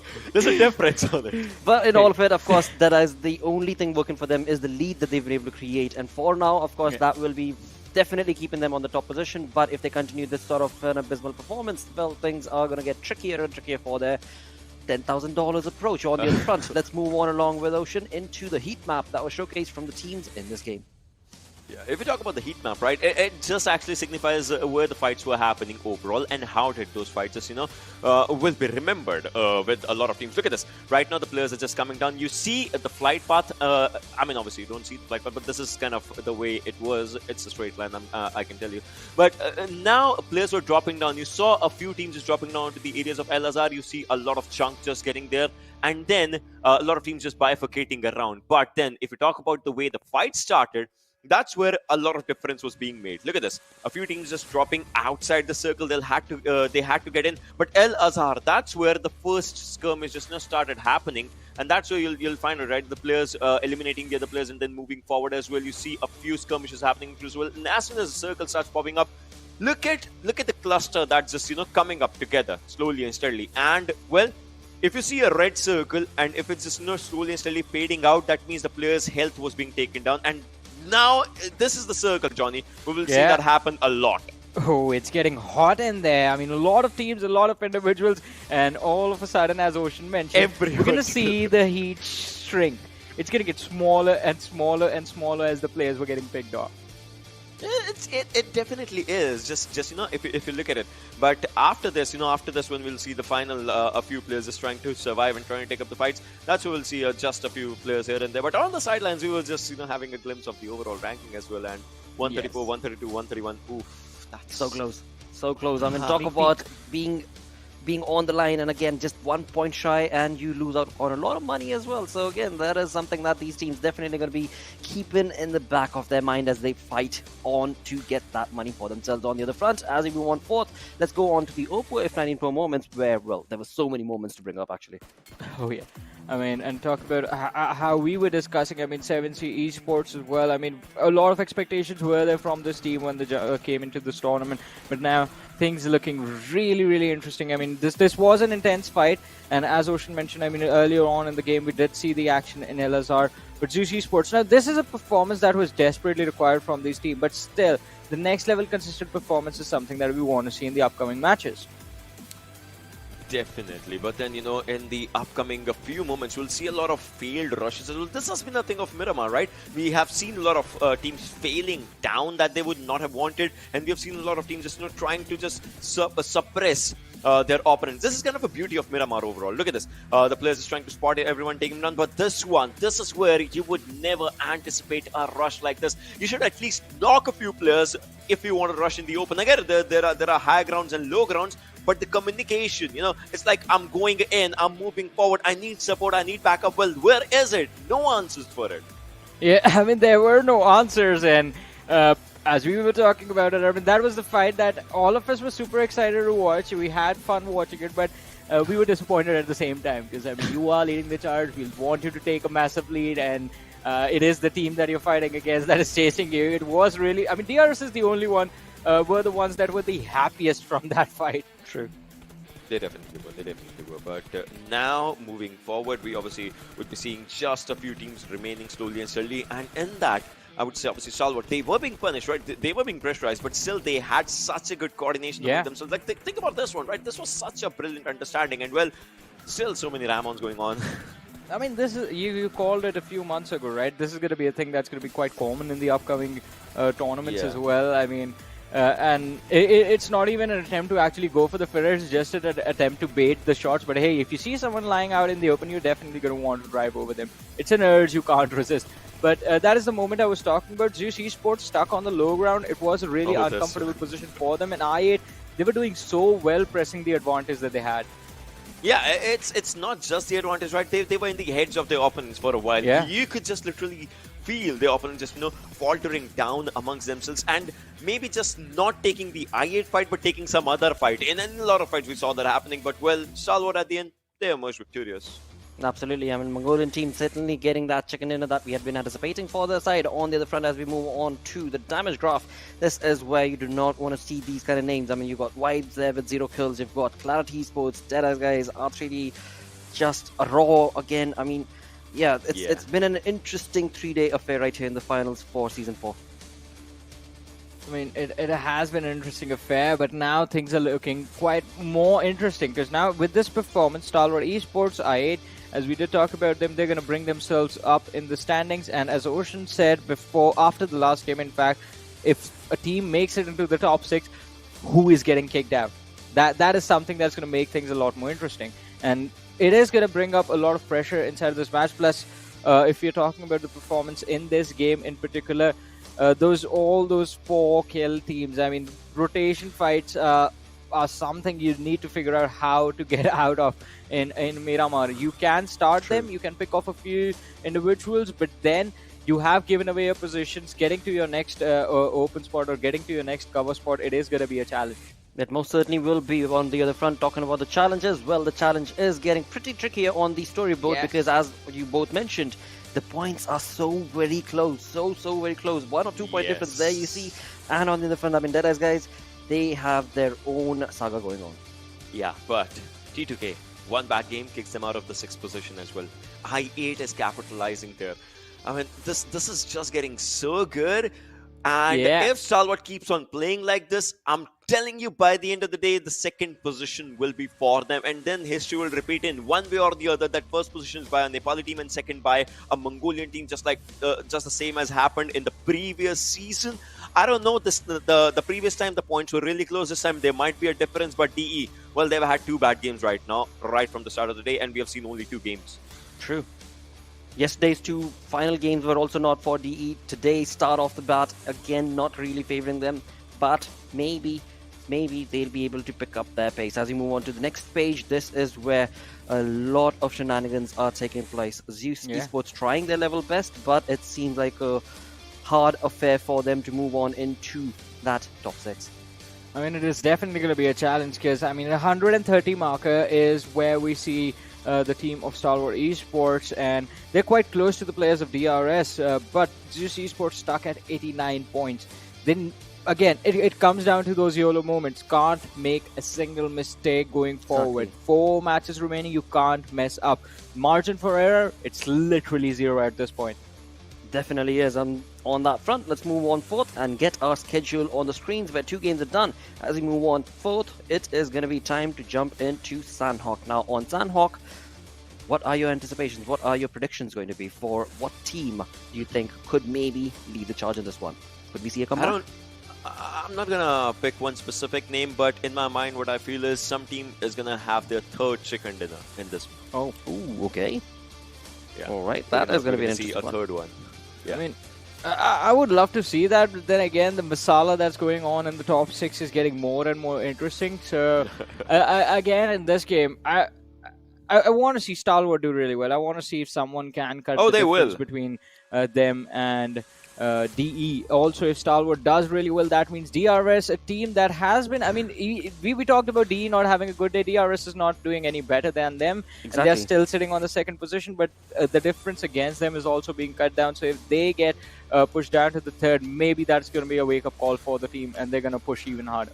Absolutely, that is going to be the case. That we will have to see if DRS is going to be able to pick up those pants and get them moving along with the aggressive stance that we have seen that team perform again and again. But again, we shall have to see, because it's all speculation coming in from the desk, because now it is going to be all based on what these players do when they jump on into the battleground. And on the other front, I mean, I do kind of feel like R3D should also maybe on this map bring up their play, or should be able to bring up their play. What do you think? I mean, now it's time. It's not about bringing up a play, right? Because they are leaving. They are far behind the competition at this moment with their points. They might experiment a bit here and there, but hey, again, just like talking about experiments. The previous game we saw a contestation of ZEUS against 7C. This time we know A1 Esports and ZEUS. That might happen. So again, I have that thing in my mind as well. Which team comes out on top, or maybe both of the teams land at Paradise and they part ways. No one takes up a fight. ZEUS, I know we know that this team loves to take up a fight. But what happened in the previous game? No, they won the fight, but it still was not easy for them. So maybe for a survival instinct, they might not want to have a fight for themselves. Exactly. I mean, we did have that conversation for the side of ZEUS Esports because, again, I mean, you did point this out as well. When it comes down to Paradise Resort, A1 Esports as well as ZEUS Esports love to go down there, but ZEUS definitely did change their drop location as was showcased from them in the previous Sanhok that was played. So maybe this time around they might just bring in that sort of a curveball. Is it going to be required? Is it going to be essential? We shall have to see on the other ball game altogether. Stalwart, when it came down to the map chance itself, well, that team was looking pretty phenomenal. So we could very well see that rising, shining star coming in from Stalwart Esports' side. And as you so perfectly are predicting, they might find themselves on that second position of the overall standing. I mean, maybe that's what we want to see. But this guy over here, the prediction master, has said that someone is going to get that third chicken dinner. I just want him to make it clear exactly who he's talking about, because there are a couple of teams over there. And oh yes, hey, yeah. Let's not give everything right at the moment, right? Then what's the point of the match in its entirety? Why 25 minutes? We're gonna watch how it happens. Well, that's one way of looking at it. On the other front, though, when it comes to the viewers, we do need to tell you one special thing that's going to be taking place in the third game, or rather after the third game. That's going to be the show match. The show match that is going to be showcased today. And again, I mean, dudes, we've spoken about this. This is going to be an exhilarating one where those two teams are going to be dropping on Vikendi. Exactly. Yes. That's going to be after a long time. Chilly. That's a cold one. I mean, that literally is a cold one. It's gonna be a chilling experience for all of us. Yeah. What more can I make of this? Well, again, I mean, I'm definitely excited. Let's see. Yes. Let's see if the teams just ski their way through victory.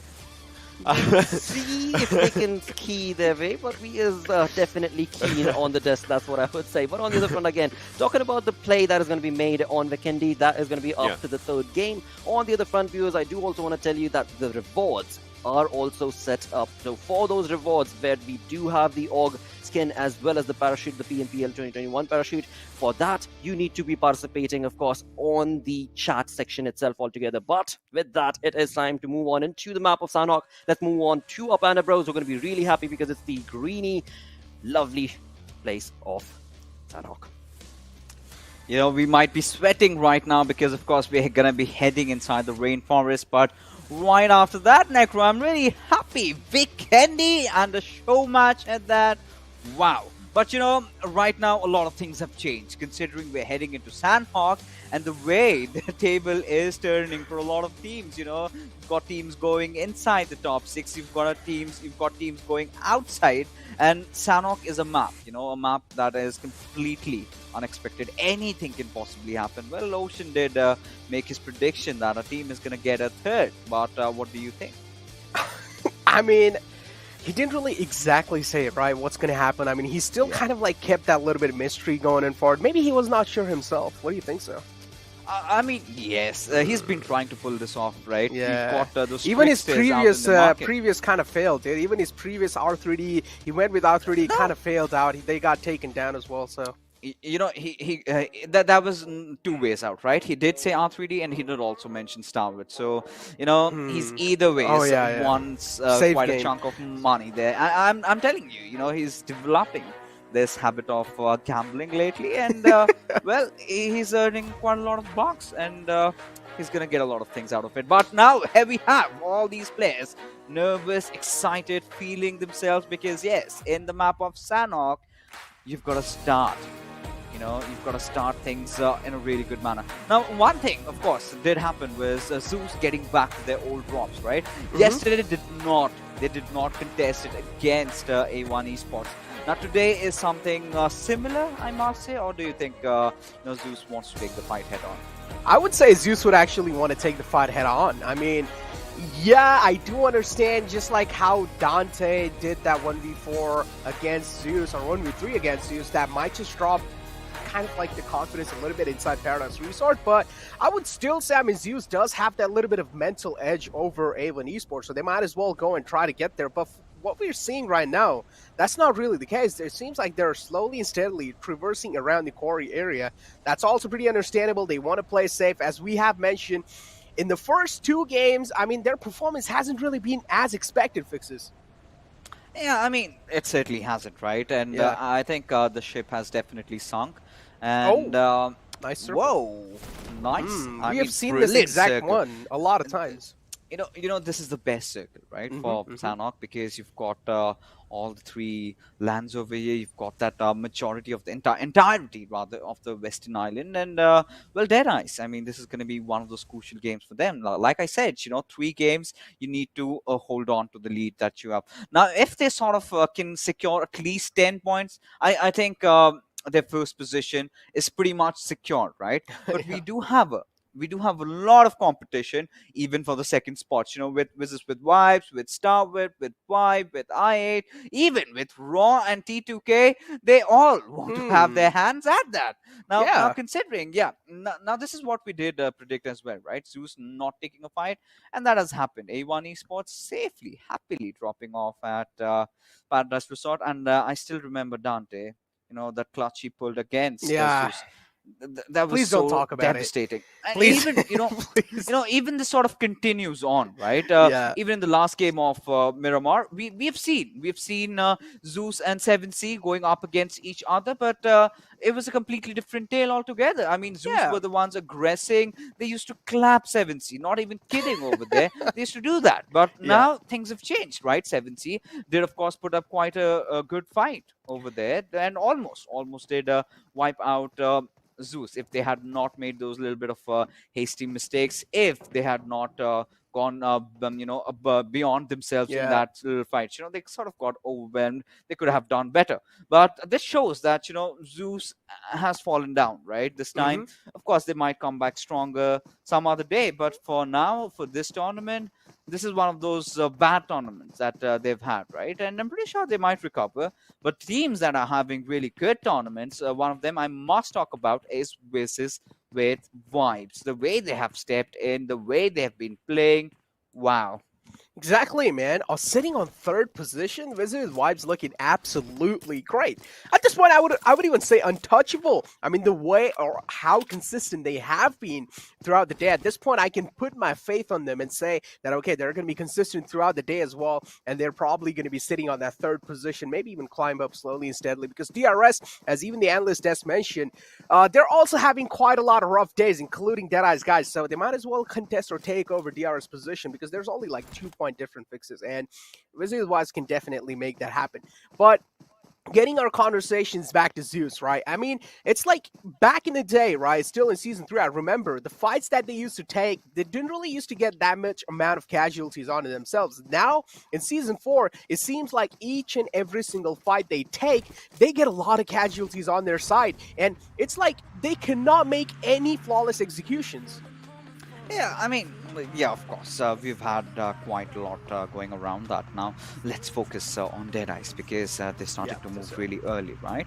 Well, holding on to those junction points where, where all the rivers meet, those little areas, Deadeyes have to play this to perfection, right? They have to pull Sanhok off, because of course, I mean, this is the last Sanhok of this tournament that we're gonna witness, because later on we've got one more Miramar and 2 more Erangels to go around with. So Erangel has been their safe suit. They're good to go. They've built up quite a decent amount of lead, but what they did in the last game was absolutely brutal, but stubborn. All right, someone's definitely, I did see those red markers at the bottom. Yeah, he was punching his teammate.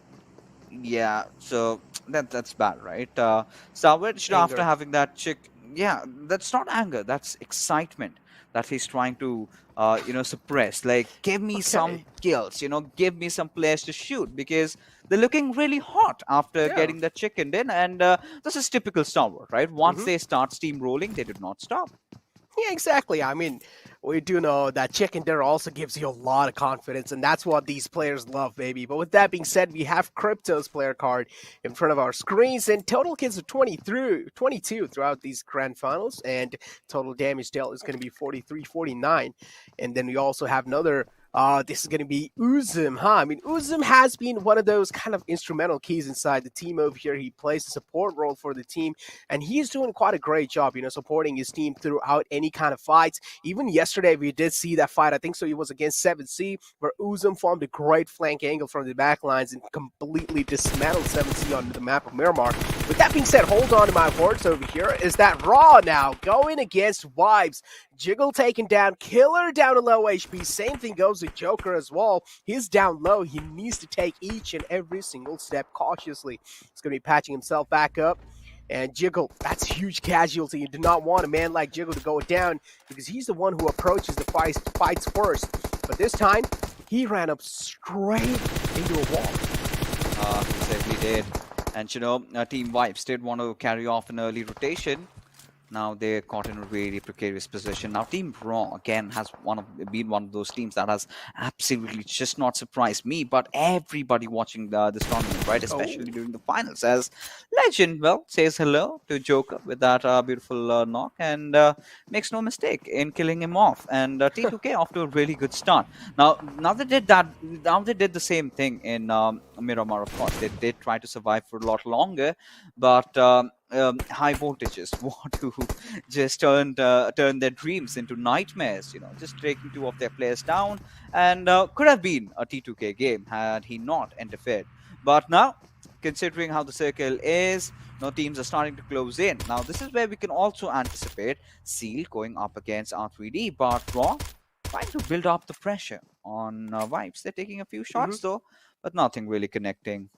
Fixes, throughout these grand finals, I've been missing one team. Can you make a guess? You've been missing one team as in playing? You're talking yeah, about like PN in the Crew? top 16.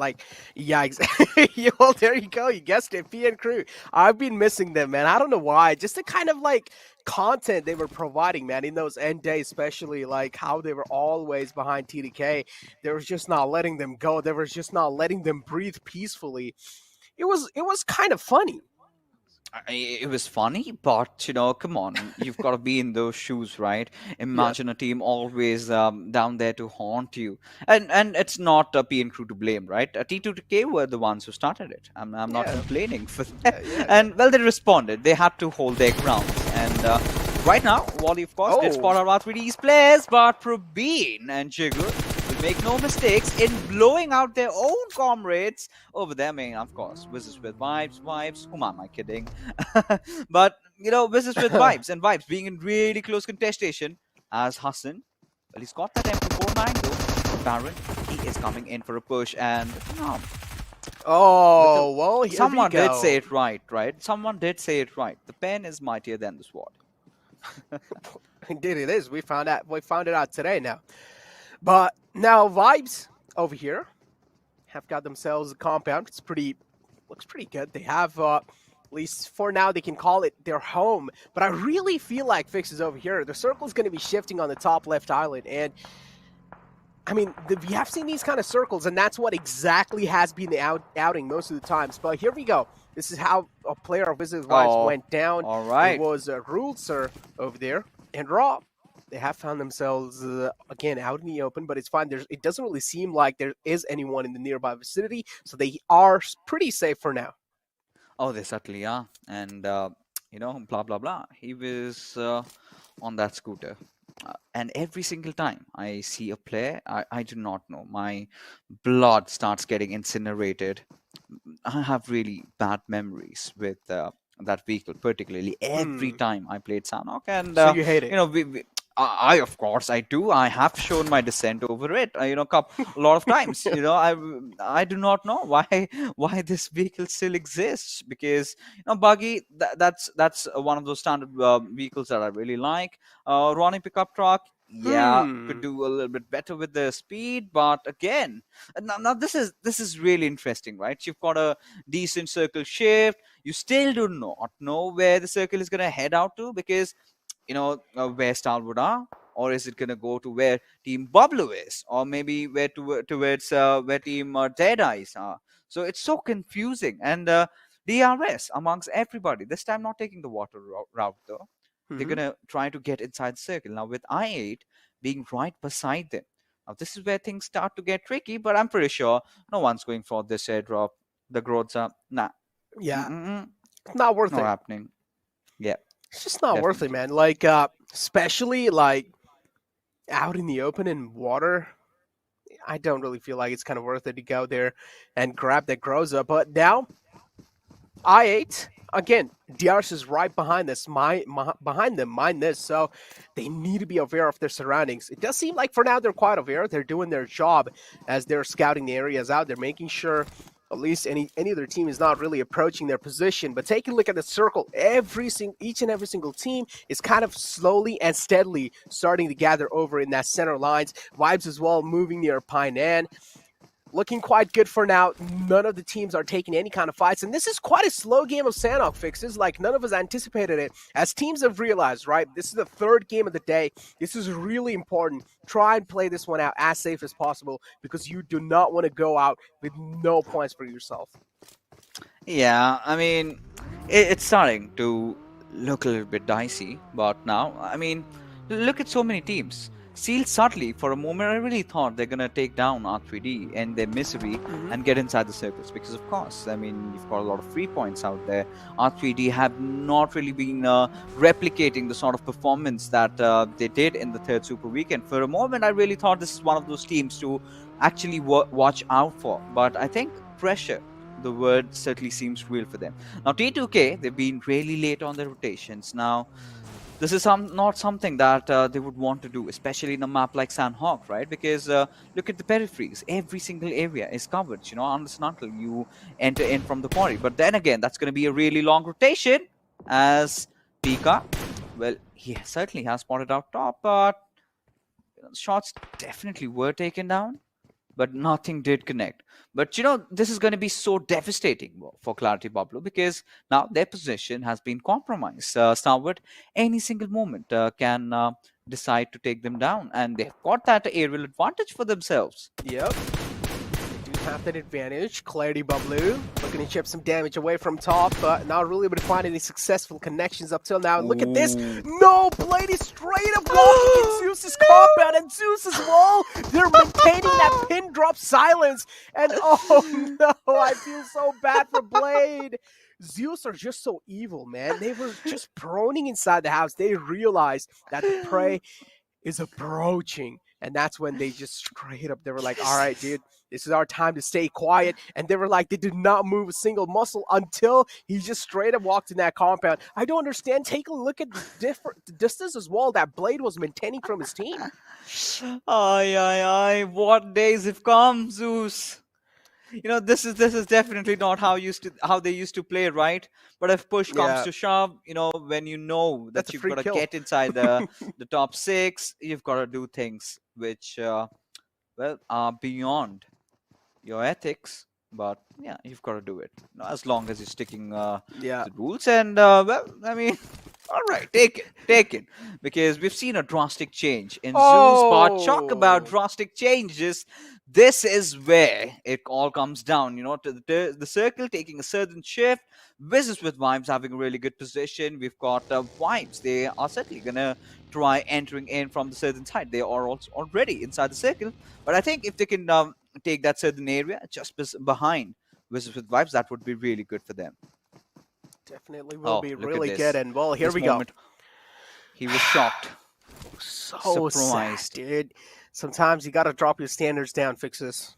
And that's what ZEUS is doing. I mean, that was a free kill for them, but again, as you mentioned, this is not the ZEUS we knew, man. They have realized that they want to make it till top 6. The first 2 games haven't really been that good. And at this point in time, they will need to do whatever that is possible to get those points secured for themselves. And they're doing it. I mean, in the end, finally, one thing that they have realized is try and collect those points and try and play things out a little bit more safe. Even if you are going down, go down with those placement points being secured in your hands. But with that zone shifting away from them, that is a little problem because now they will also have to leave that compound and move inside the zone. Talking about things going south over here, Vibes now pushing against 7C. Actually, 7C were the one who came in Vibes' territory, and Vibes are not going to let 7C get away with that easily. Ali being taken down by Killer's nade. That's a huge opening being found as well. That's going to be opening up so many opportunities and so many pathways to try and pin 7C down. Yeah, of course. I mean, the fight has definitely. Did you see that nade? Down. Yeah, That was. They're just. You know what they're trying to do? They're just trying to delay, right? The moment Team Vibes comes in, the nade would have been popped off. But Ale, he's still bleeding as Vibes, they're looking angry as they're going to be continuing with the push. As Praveen, he's going to take quite a lot of shots over there, but still getting no success whatsoever. Assassin stepping out of the house. As Fair, he's going to lob one more grenade and he takes his own teammates. Life as Jin just dashes in. But there you have Memo trying some different stuff with that MP49. But Jiggle is there to trade it off as Fair and Mrs. Smokey Beat one final left surviving. As Jiggle will get one more. And there you have it. 7C, they are annihilated. And Killer is the one who clutches it out. And it went down to the wire, which seemed to have been a pretty one-sided fight. It got pretty close. It got pretty close, I gotta say. In the end, it did look like for like a moment that maybe 7C might just wipe out Vibes there. But Killer in the end coming in clutch and coming in huge for these side Vibes. And that's what all that really matters. As long as you're the one surviving, that's all that matters. But now ZEUS, they also need to move inside the zone. As I mentioned, the circle has shifted away from them. They will need to leave this compound. And TDK are the one trying to hold them off at bay. Legend is there out in the open on the hilltops. He might take a few shots onto himself. But ZEUS, they have found themselves a little bit of vehicle over there. They can try and utilize it for a quick rotation inside the zone. They're opting out for a late rotation. I respect that kind of a decision over there, because going for early rotation, that means you are probably going to be getting a lot of fights. So ZEUS delaying their rotation for a bit and going for that late rotation is pretty understandable. Nade lobbed in from the side of Scry onto RX Jax. That's going to be finding a huge knock. And just like that, Stalwart Esports, they did realize that there was a threat, but just in no time, the threat has been neutralized. Yeah. He's so far away. And Jax never really thought in his wildest of dreams that, you know, Nade would come from up above and being the Tarzan in the jungles. That was Scry. But look at the zone shift. And if you could have the map feed in front of us production. And there you have it. Future Station holding on to the centers. Now we've got I8 around Painan. Right beside them are Team Vibes. Wizzes with Vibes. They've also got a really good route. But this is where, you know, things are going to get so much more troublesome for ZEUS, right? How on earth are they going to enter in? Like you said, it might be a good decision. But I personally feel that's really horrendous for them. Because Stalwart watching you out from the edges, they're gonna gatekeep you, and that's the last team you would want, you know, to holding down the door. And ZEUS, it's gonna be such a tough affair for them. But how do they manage to get out of that? They've got vehicles. They're gonna go all the way down south. They're gonna want to take that fight against I8, but we've got a different fight brewing as Raw is going up against High Voltage. Raw now. Quite close, and Joker was so unaware, but finally in the nick of time realized, but this nade might just be cooked to perfection, but not really on the mark. That's why I didn't really find that knockout, but well, guess what's on mark? It's going to be Bishal's nade onto Extreme. Extreme falls down. That's a huge knockout right there. High Voltage are not really going to be looking good after that one. This is where a kill will be confirmed as well by Joker. Yes, the kill being confirmed now. This leaves High Voltage in just a two-man squad, if I'm not wrong. Ozzy's there in the close lines, trying to get the res back up on a fallen teammate. He will be able to do so successfully, as Raw are not really aggressing onto them. They're just holding their ground down, which is quite understandable. They do want to make sure they're trying to get the situation, or at least execute the situation as flawlessly as possible. This is why High Voltage as well realized that going against Raw isn't really the cleverest decision that they're going to be making over here, so they also fall back in that situation. Now Deadeyes guys is still alive. That means the overall rankings, the fight between the top six is still quite interesting. Oh, it certainly has been. And, you know, it's going to get more spicier than ever. Now, ZEUS joining the fray. Vibes, they're the ones who are going to be guarding the zone, because they've also got to get inside the circle. Now, I'm pretty sure they're aware that, well, they're closing in on them. But is ZEUS aware about Vibes' existence? And yes, Ably has been spotted out, but Killer still showing that trigger discipline.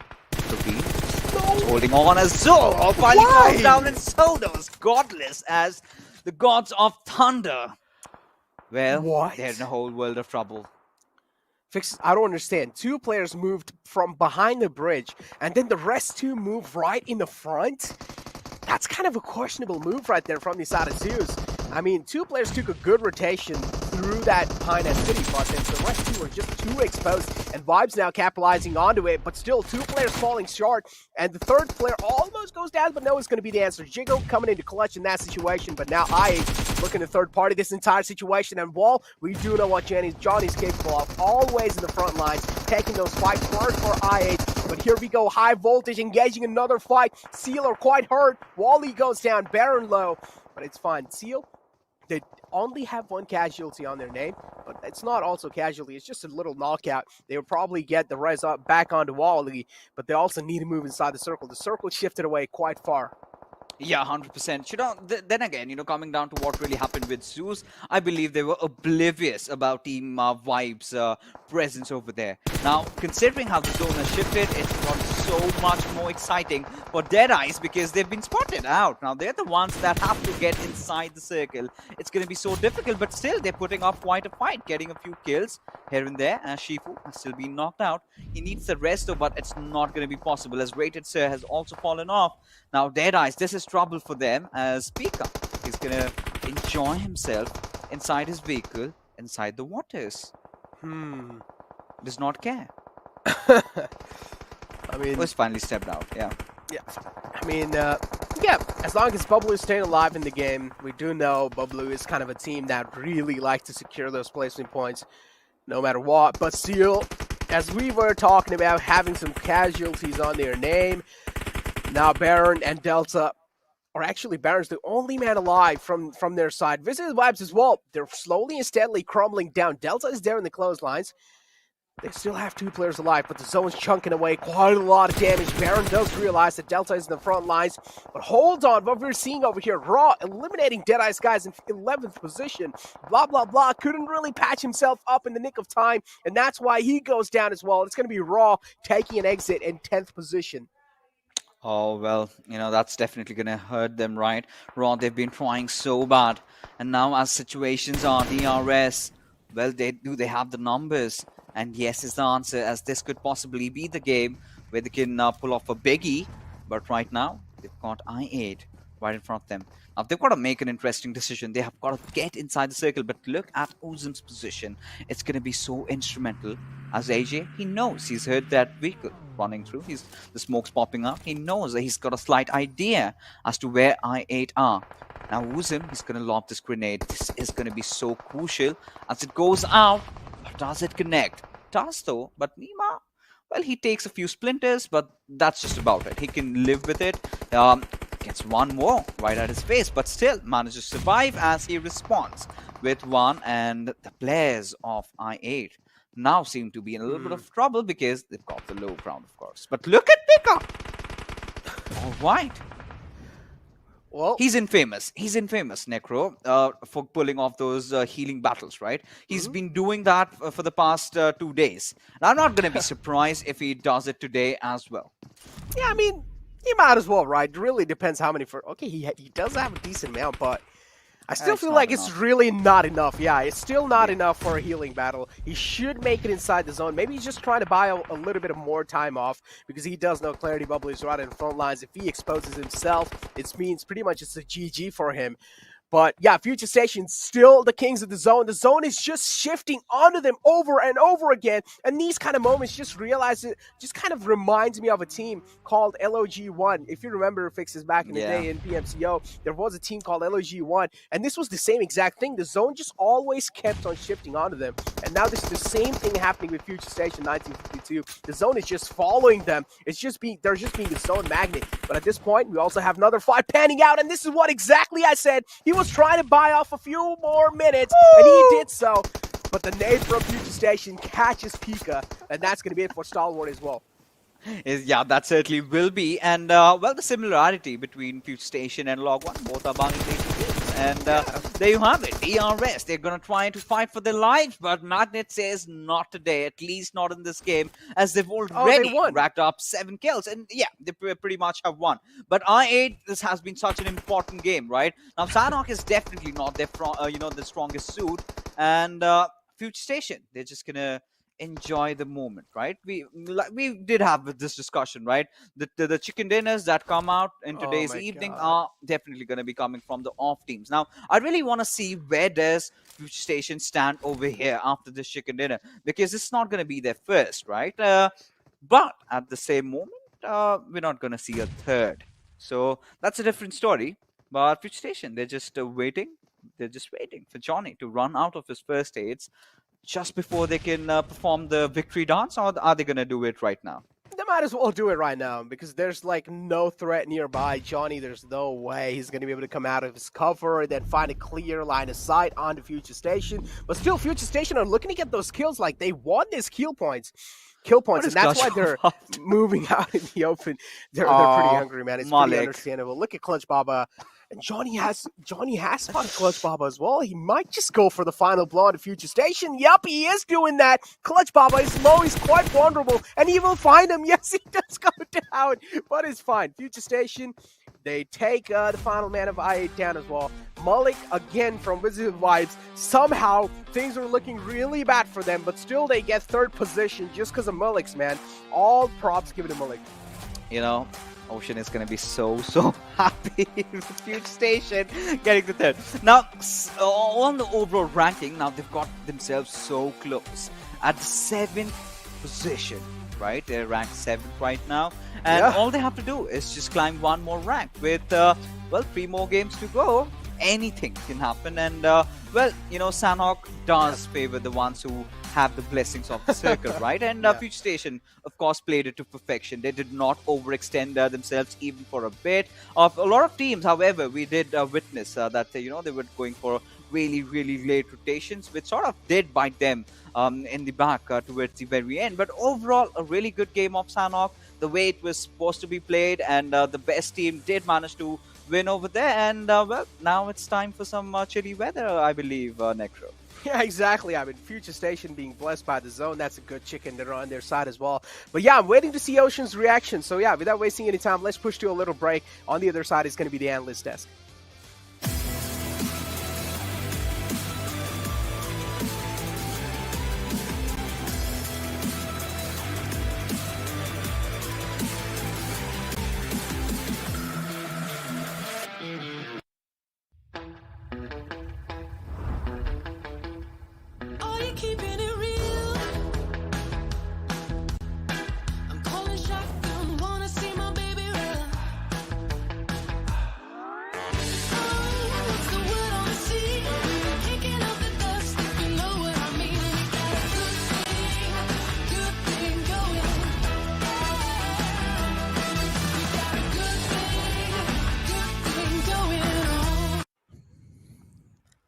Welcome to the virtual studio of PUBG Mobile Pro League South Asia Season 4. We are in the finals week, the final day right here.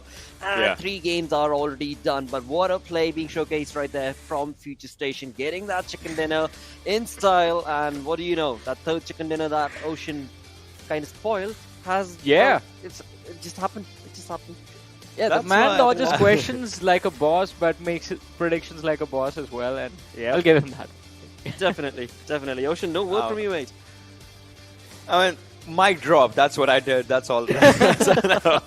Nothing coming in. But look at Baron with his healing number. 766 healing done. That's really good coming down from Baron. 22 minutes of survival time. I get it, right? If you're surviving not a lot till the final circle, that will kind of just come down to your healing factor as well. Maybe you have a few first aids here and there, just trying to make up a few point jump in the placement department. 628 damage. And 4 kills by this lad. That's good. I think that's wonderful considering the fact that his team almost got entirely destroyed by the players of Wizzes Vibes. And it was I'm happy seeing Seal here. Exactly. It was him and Delta, so the moment that was there was him and Delta, Baron and Delta. They were both trying to crawl their way inside the circle. All of a sudden, Baron just decided, hey, I see a few kills. Can I get them? Let's see. Just starts shooting. Picks up a few extra points for his team, which do, in fact, matter quite a lot at this point. Yeah, definitely. But, you know, coming down from the sidelines of Vibes, well, they did decent for themselves. Yeah. Jiggle and Killer just, you know, coming down here with 4 kills and 5 kills. Killer, not a lot of damage, though, but still it's decent. It gets it right. You know, maybe Jiggle or someone might have been having a few assists here and there. That's why Killer has those damage stats for himself. Magnet, Future Station, and 420. All right, BABLU Clarity coming in here is also a good sight. True. That was required as well from the side of Clarity, of course, Yeah. and that was something that was missing from them. But on the other front, this game, I mean, Future Station, they rocked it through and through on the other front. Visible vibes. Okay. Well, 1 kill.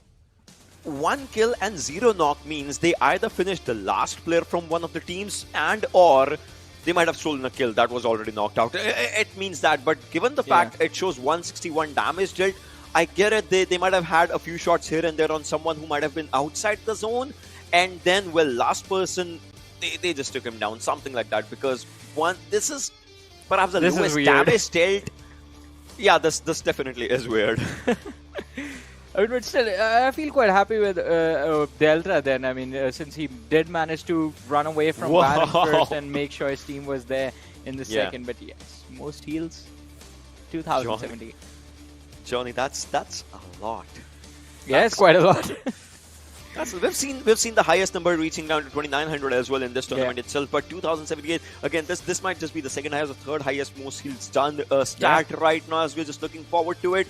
And well, and now I get it, right? Obviously, he was a lot outside the circle as well. You saw him just here and there, and his teammates were being taken down early as well. Most utilities is in a single digit now. That's a new one as well. That's a low one. That's And I mean, combined together from the side of I8, we did see a lot of utilities because the three players in that list were from the same team.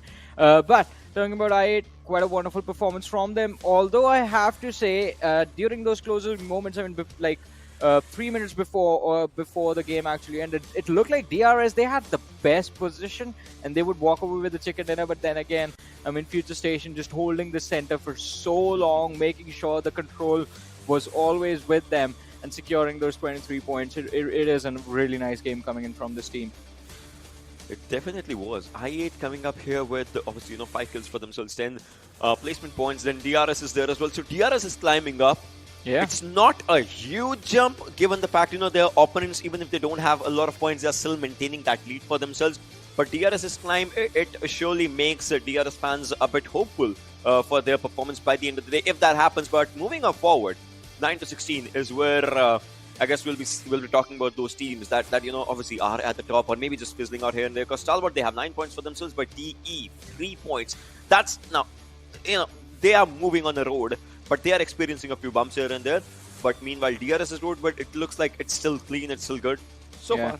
I mean, it looks like a highway, in fact. I mean, they are really moving up the pace and closing the distance against DE. Absolutely. For the side of DE, though, I mean, since yesterday we've been seeing them kind of just faltering down again and again. But again, that lead that they've been able to create is working in their favor. But for how long? Because again, there are 3 games still remaining, and in those 3 games, anything can happen. But before we talk about upcoming games, let's go through the zone analysis. Ocean, let's take us through this.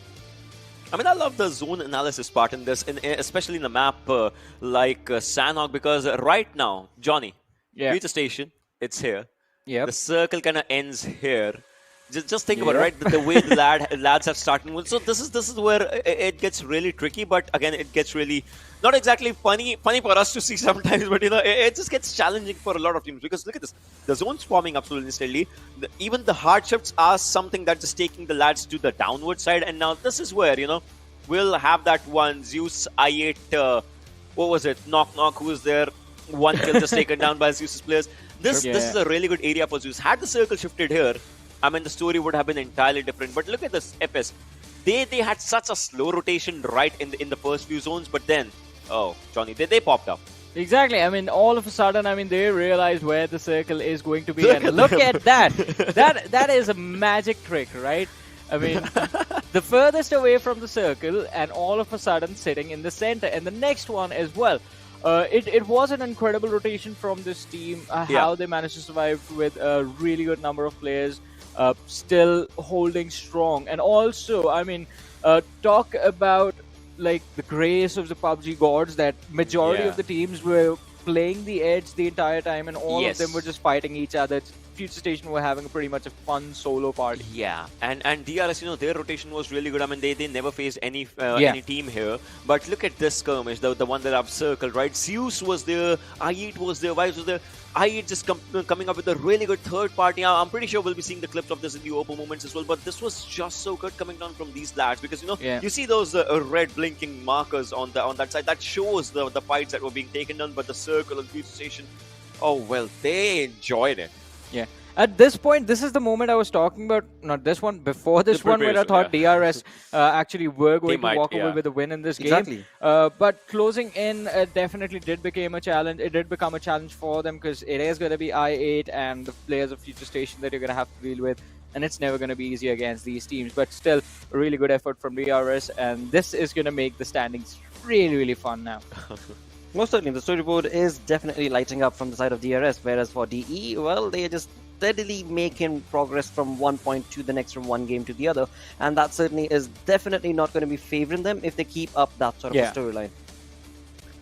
I mean, that's just I was just gonna say, I mean, we have a few more matches to go, and I mean, I want to know from Ocean, what do you think is gonna be a safe bet for DE? Like, all right, this is our threshold, we get this many points and we are safe. Even if they mess up the next game, that's where the safe bet comes in. I mean, for them, safe bet, it's not just their game, right? Their gameplay right now, even if they don't understand, it's being affected by second, third, fourth position, because they are slowly and steadily climbing up and they are not having a good day. So if in the next game, either of the teams at second, third, fourth position, which I'm telling you, it's going to happen, are going to get a chicken dinner, and then if DE does not perform good, well, coming up to the second last game, they'll have to do something. Maybe go for a game just for placement points or something. And next game in Erangel, we know Rozhok is their area. We'll have to see where the circle forms up. Absolutely, but before we again move on to the next game, we are going to first go through this one, as there were so many fights that took place. Well, even though there were late fights, there were fights, and it is going to be Oppo F19 for moments time. Exactly. I mean, full-on team fights did happen quite later in the match, but earlier on, it is Sanhok. You are always going to see those individuals fall down. And this time, I believe it was Train to Kill and ZEUS having the most fun, along with Seal Esports having the most fun in this game, picking off those solo individuals. True that, but again, this one was really good coming down by Wizzes players, as they were just slowly and slowly trying to enter in. And well, I gotta give it to Jiggle and Killer. The way these lads entered in, they were just switching up their weapons. Look at this Killer again, switching up his weapon, jumping up. His HP was low, but at the right nick of time. And now this time he spots the last player as well. He was the last one surviving with low HP, and well, this was what, the Spider-Man movement? Yep, I mean, Scry just getting off top of those houses, and the lad from A1 Esports, absolutely no idea where the nade came from. I believe he knew there was an opponent nearby, but he had no idea that Scry was watching him like a god from the top, from up above. And this again, so much pressure on this team, ZEUS Esports. I mean, there's Vibes, there's the lads from I8, and I8, we know they're not going to miss an opportunity to secure those kills for themselves. This was actually indeed a really good third party coming in from I8's lads, as they knew it, right? All the fights are happening right around them. And well, as 420 Boy was taking up this fight, there was one more player from Clarity BABLU just in the water lines, just trying to stay calm, stay chill. But well, DRS did it really good. And after this, you'll see Wizzes with Vibes' Malik as well, just on the back lines. I guess it was him who was healing up away from entirety of the fights. Yeah, I mean, he was quite far away, and again, it was because of Seal Esports that Wizzes Vibes couldn't make it to the final few circles. Malik was left behind to do the heal battle, just constantly put on those first aid, and even that was like a big gamble, because in situations like these, we usually see teams slow the aggression down, but this time Future Station, they were like, alright guys, now we start shooting. And they did so perfectly in time with all the 4 players that they had. With that, as we move on to the damage graph, we shall once again see those names that we do not want to be participating in this sort of fights for themselves on the other front. I mean, talk about Raw. The fights that they were part of, 1200 plus damage, but only 4 kills. Not just Raw, talk about Vibes, right? That team has 13, 45 and 9 kills, but eliminating on, 14th position. I wish I could have said it in a good tone that Stalwart just hit jackpot because of those 777 damage for themselves, but obviously they would have, had they been in top 3, it would have been a different story for them. Seal as well. So it's not, this game is not exactly the top 3 high fragging, high damage game, but the damage stats are evenly distributed, and this is actually a good sign overall. It is, it definitely is. But talking about signs, let's have a look at the storyboard and have a look at what sort of a sign is that going to be leading us to, as we've got 3 games done. 3 more games remain for the finale right here at PMPL South Asia Season 4, where Deadeyes guys are, of course, maintaining that lead. But for how long?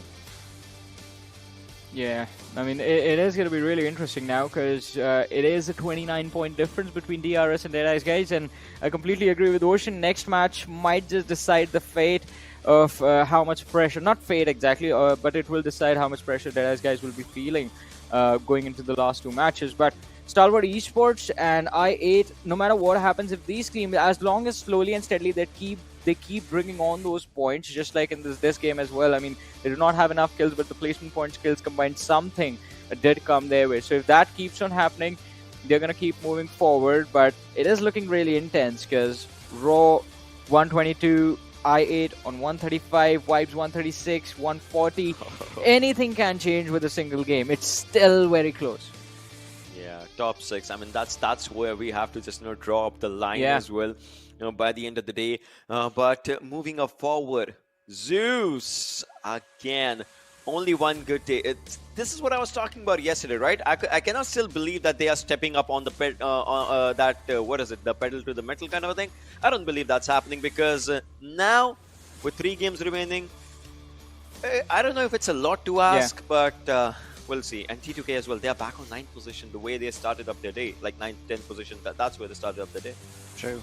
I mean, the pressure certainly is getting to the heads of a few of these teams that we do see or find on the second page of the leaderboard. But boy, oh boy, it is a classy finale that we are a part of right now. But along with all of that, as was discussed earlier, now is the time where we will jump in with that show match. And for that show match, we have a guest appearance coming in, which is going to be in the name of Talat Taib, who is a Pakistani weightlifter. Dude got a young dude, a 22-year-old dude who got the 2016 Commonwealth Youth Weightlifting Championship gold medal for Pakistan region, and he picked up 258 kgs. I mean, that, honestly, combined Panda Bros is still not enough. And the dude, he's just 22 years old, and what a massive undertaking he was able to get for the side of Pakistan in that weightlifting championship. With that, he is going to be part of one of these teams, which is going to be the show match. Let's move on to our casters. The Panda Bros are right there to take us through this game. Wow. And I really thought we were not supposed to shame people over here, Lakshay, but thankfully we do have our suits up, right? We're not gonna feel cold really, but of course we're gonna head inside Vikendi, and yes, it's gonna be Pakistan going up against the Nepalis. We've got quite an interesting stacked up roster over there. It's gonna be a 4v4 skirmish. On one side, of course, we have the big man himself, the weightlifter, the celeb. We're talking about Talat Taib. And the questions do arise, and well, I mean, Lakshay did point it out. Can he lift us both combined, Necro? Yeah, I mean, he can, dude. He can. I mean, what I just heard, that was absolutely insane. How light I probably are you? think How light are you? Okay, let's not. I'm not gonna answer that because it's been a long time. I haven't really weighed myself. I'm pretty sure I must be above 100. Well, I mean, I'm nearby. I'm not ashamed of it. You need to embrace your bodies, right? And with so much chicken dinner, my entire business working around a lot of chicken dinners, you've gotta stay fit and fat a certain amount of times. But yeah, we've got Talat Taib on one side. Of course, from the Nepali department, we do have Bisha with us, and after a long time, we do head inside the pros and contras, and it's a 4v4. I do hope that these players, land up somewhere, in a common space, right? Maybe Villa, maybe Goroka. Those 2 areas is where I would absolutely love. Yeah, definitely. Or even Castle, dude. It can be a good place as well, It's too far. I mean, I feel like, landing together is probably the best thing they can do. It can be like early skirmish as well. And we like those early fights. Come on, let's be honest. And it's a 4-on-4. I mean, kind of a game over here. Vikendi being the map, massive change in the play pace as well. And I mean, come on, let's be honest, right? We have been watching Miramar. We have been watching Erangel as well for a long time. And Vikendi, this kind of brings a little bit of smile on our faces as well. You know what? This is really getting, stoked up for me, at least, because considering the fact that you've got Johnny and Crypto playing alongside, of course, Anonymous, who's quite a popular streamer in Pakistan, for those of you from different regions. If you did not know him, here he is. And of course, with Ala Talib. Now, they did collide against each other. Now, DRS, Mafia Ninja is in front of Crypto. Now, we've got the two juggernauts from their region going up against each other. And Crypto already has a grenade in his hands. Now, this is not really Vikendi fashion, but yeah, I like it. Yeah, me too. I as well like it. Let's find out who's better in this situation. Is Mafia Ninja better than Crypto, or is Crypto better than Mafia Ninja? It's kind of like a one-on-one situation as well. I would definitely like to see it. Over here, in these kind of one-on-one situation, it really does come down to the aim duel. And also at the same time, how well are you able to reposition yourself, and how are you able to catch your opponent off guard? They have found themselves just right next to each other, but again, Mafia Ninja is taking quite a silent approach. It's Crypto Velavera. Yeah, he is cooking up the nade, and I feel like he is going to be lobbing it right next to Mafia Ninja. He does, and that's going to be putting Mafia Ninja down quite low, and oh no, he goes down. Well, guess what? Who's better over here? Yep, and the cavalry does arrive, right? Look at the synergy amongst the players, and everyone sort of can contribute. And Crypto says, "Oh my hi, God, Mafia Ninja. How are you feeling? Would you enjoy a bit of a stun grenade?" And well, right off the bat, team the Nepalis, they have certainly taken a back foot. But again, we do know that they can pull off a comeback. But with Mafia Ninja out of equation, it's going to be so tough for Nima. Yeah. Well, he did have his birthday yesterday. And I'm sure the boys did party hard.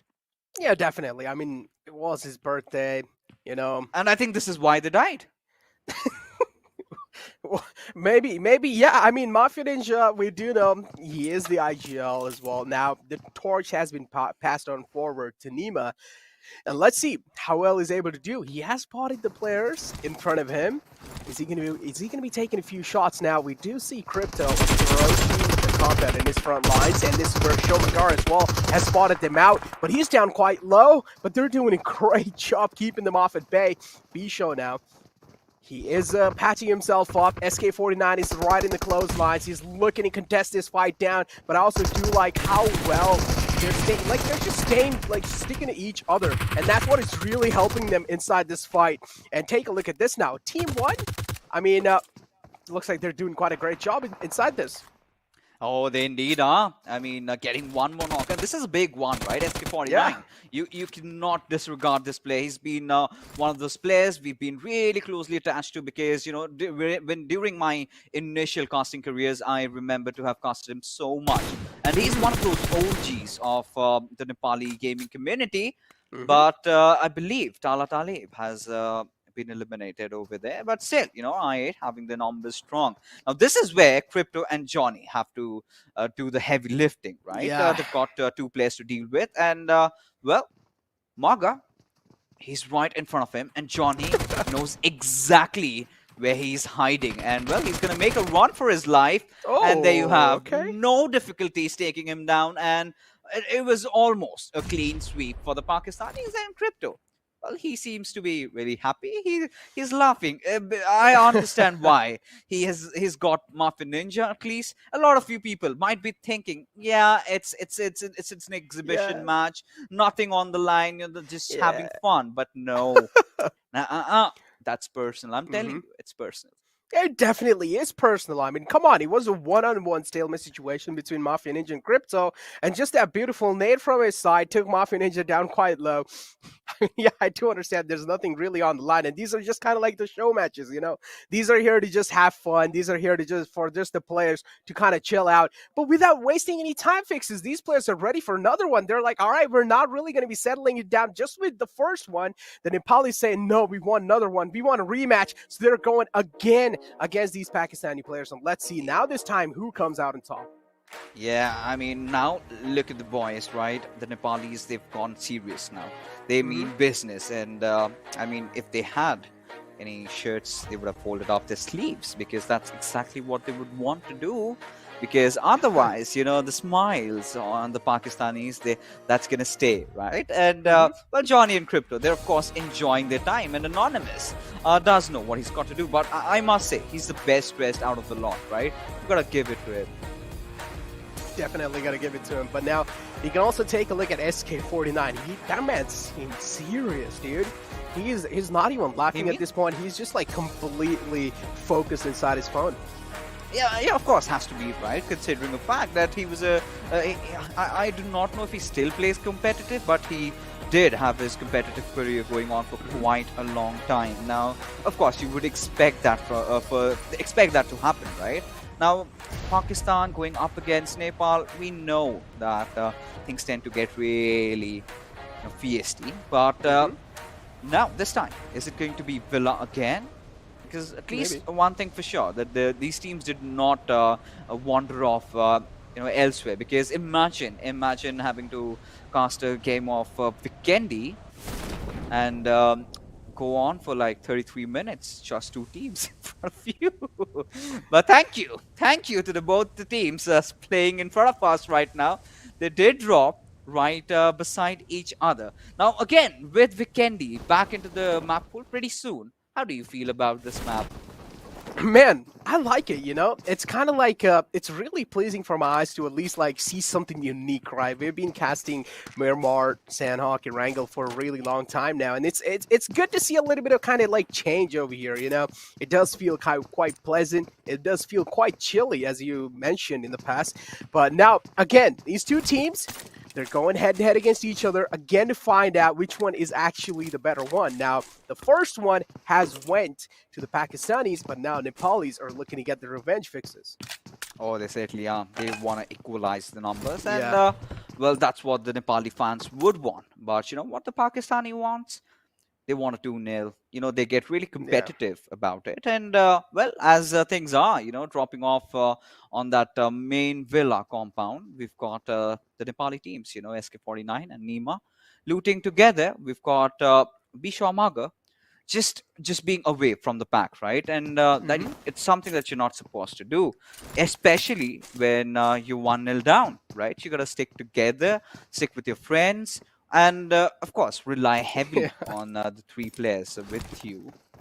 They're the ones who are going to be carrying the burden over here, right? But, I've really been missing Vikendi. And I've been one of those persons who have said it out aloud, I've been really vocal about it. And the reason why we get to see those crispy headshots inside this map, we do have, well, the Zima, one of my favorite vehicles. It's small, it's tiny, it's ludicrously fast, right? And at the same time, G36C and MP5K being those exclusive weapons could be a change of taste, because somewhere down the line, let's be honest, Sanhok has been heavily going down, or rather bending towards the healing meta. So with Vikendi back in the map pool, I'm gonna be in for some excitement, as we've got snow bikes also inside this map. Exactly. I mean, it's definitely, as I mentioned, it's like a little bit of a breath of fresh air again, Some new things also coming in forward. G360, but I still kind of prefer the M4 over that G360. But again, I mean, as you mentioned, it's something like new. You might as well just try it out. And Crypto is the one wielding it right now in his hands.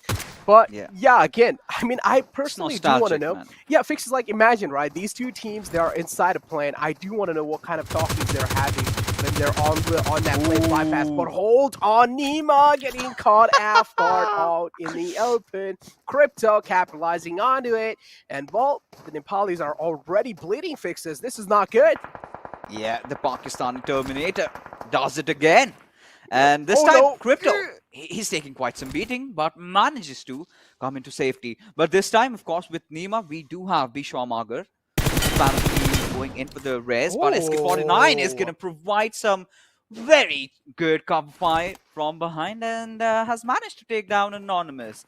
Now, this is going to get really interesting. But yeah, like we anticipated, the revives are going to come in handy, as Nima and Bishwamaga, they're going to rotate around the left-hand side, as SK49 still holds the fort.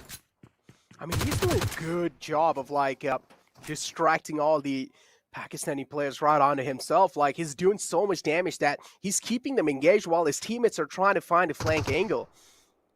And they have done so successfully. This is where the repositioning from their side is looking really good as long as they are being uncompromised. As soon as they get spotted out, that's where things might just not look good. But again, Crypto now, he has his eyes onto him. But still, I mean, they are dealing a decent amount of damage onto each other. They are able to burn through their meds. But no knocks being found. One was being found, but it was nothing really to worry about. And take a look at that. That's an open shot, and no, Bisho missed it. Yeah, he was supposed to stay hidden, wasn't he? Yeah. Because, you know, now the Pakistanis are aware of his location. Any single moment, at the moment, Bisham Magar just show his head. Now, we've come down to a stalemate, right? Nothing really happening. Everyone's checking their angles, but just as we said, Nima strikes, and Johnny, well, he's wiped out. Now, things are looking really dicey, but the retaliation fire is, of course, there from Crypto, and a lot of trades happening here and there. And Nima having been knocked out, well, and even SK49. Now, things start getting so difficult for Master Ninja because you've got to expect Bishamaga to be trying to pull off a revive, but no. Mafia Ninja's position, that has been compromised as well, as we do see the Pakistanis finally making the move, and there you have it. Crypto having no difficulties, and Anonymous is here to secure all the kills. Oh, he's just going to be, just wrapping up those kills now, all those points. He's definitely feeling himself, but that knock on to Nima by Talat Talib, he's probably just like, at this point, hold my weights, Nima, and Nima couldn't really do it, so he just went down, he got knocked out. SK49 as well has been knocked out by Crypto. We do see the Pakistani teams now rushing out in the open. It's pretty understandable. They have a lot of confidence, and Bisho is the only man alive for the Nepali side. Is he going to be able to clutch this out, Fixes? If he does, this is going to be huge. Oh, this certainly is, but you know, of course, Bisham Magar has to show his best. Yeah, he's got to give the res, right? That's the best possible thing, you know, the only chance you can win it and not make it 2-0, but Anonymous, he's going to do so much spotting as they're setting ducks for him, but whoa, he whipped his shots, but still, Crypto does get another beautiful knock. Crypto being the star of the show. I feel like SK49 can make a lot of things happen, right? I mean, we have seen him. He's quite accurate with those sprays. Gotta give him some props, man. He's doing a good job. And look at this, Anonymous. He's that's cooking the nade all the way through. And he has the DBS. He has the DBS wall in his hands. I do want to see what can he make happen with this one. As soon as he moves in the clotheslines, Anonymous try and take him out. Did lob in the nade, is looking to find the kill on the SK49, but SK49 as well doing a good job repositioning himself after that knock, so he's going to be staying alive for a while now. Oh, he certainly is, but Anonymous. Not anymore. There you go. There we go. A grenade to end things, and it's 2-0. 2-0. Yeah, he's happy. But, you know, they still are worried a little bit, right? Because they still have 3 more matches to play, and they need to ensure that they book their slots, of course, for the MENA and SC Championships. But right now, oh, SK49, he's not happy. He's like, all right, I tried, but really good hair color. I mean, I would love to know the shades, but yeah, overall, a really good matchup. And yeah, how did you feel about it, Necroder? I mean, it was definitely a good thing, right? I mean, all the time, the competitive scenario and stuff like that. But it seems like the analyst desk is waiting, Fixes. So it's time for me to pass on the torch to the analyst desk. All right, well, thank you so much, Panda Bros. That was a good game. That definitely was an interesting gaming showcase. And after a long time jumping into Weekendy, that certainly is reminiscent of so many incredible moments that were showcased earlier. But now it is time to bring in Talat Talib right here in the show itself. We're going to have an interview with him live right now and ask him what is he feeling like and how is he doing when it comes down to hello, Talat Talib. Hope you're doing great. Welcome to the show. And first things first, I want to ask you, how was your feeling and experience playing with i8's players right there?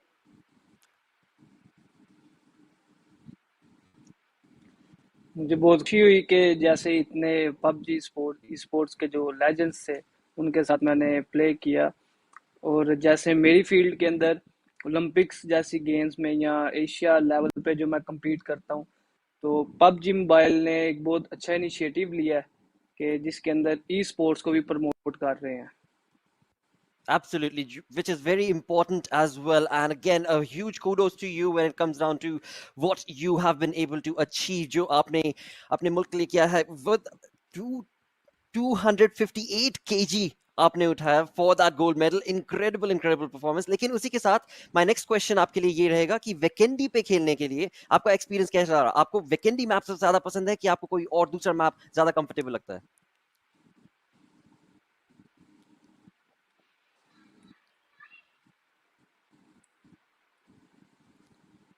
All right. As he is going to respond, we are going to eagerly wait and see what map is he going to be liking. Because again, I mean, I am absolutely waiting for Vikendi to jump back into the arena. Along with that, Tala Taleb is here once again. So, Tala Taleb, मैं ये पूछ रहा था आपसे कि आपको Vikendi पे खेलने का experience कैसा रहा?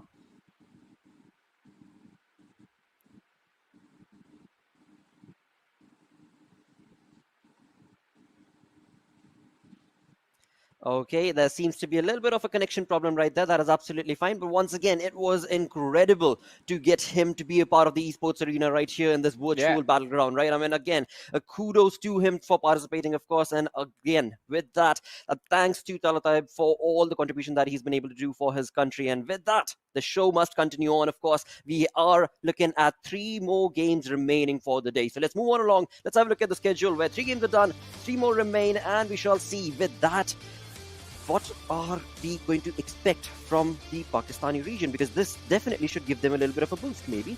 Ocean? Yeah. I mean, that is what we were going to be expecting, but to be very honest, I'm still struck with the nostalgia of that white map that we just witnessed. It was so wonderful when it used to be there. Remember when we used to have those weird circles? Yeah, exactly.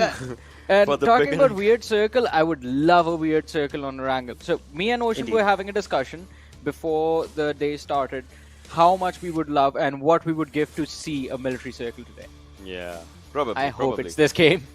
Probably, but then, in my mind, again, the conversation that lies ahead is teams at 2nd, 3rd, 4th position. I mean, let's time in the 5th position as well. How are they going to play? Because for DE, it's either DE, they maintain that lead, or else other teams are going to come in for sure. So maybe let's see what happens. And I think it's not just that. It's not just fight for the crown for the other teams, for the teams like T2K that are sitting just on the outside the top 8. For them, it's all going to be about qualifying and getting themselves inside the top 6. So the fight is going to keep on going, and it's going to get more and more intense as we move forward with our day. Well, it definitely is intensifying from one game to the next, but on the other front, when it comes to that storyboard, the points are so very close. I mean, yes, DE has been able to create that lead, but apart from that 1st position, as you move on to that 2nd, 3rd, 4th, 5th, all the way down to 6th position, well, yes, they are very, very close. One good game, and we can definitely see a topple over. But again, with that, we go back to that same thing that Ocean did talk about. Which team will be falling down from that 6th, or rather the top 6 itself, which is going to be a critical affair, because it is going to be, well, a very, very important opportunity for them, because it's the money that's on the line, and along with that, the opportunity to move on to MENA SA Championship. And for that, the top 6 are going to qualify. With that, let's move on along. Let's get the game started off. It is going to be Blay right now to take us through this game. Well, thank you for that, Blotter. And, well, he made it. He actually made it in the nick of time. Thankfully, everything is going to be fine. I'm blurry as hell, XP. You're looking anime as usual. But I'm excited. I am honored that we are here once more to cast what will be our final sequence of maps here in the PUBG Mobile Pro League South Asia Season 4 Finals. 3 games remain, 6 slots available, and right now, anyone, XP, can take it. Anyone can take it, and I'm just in front of the mirror right now, Blade, making sure my hair are facing the right way. It looks amazing, and I made it! It was just phenomenal. But again, it is going to be the final 3 games, as once again, we are going to be flying over the plains of Erangel.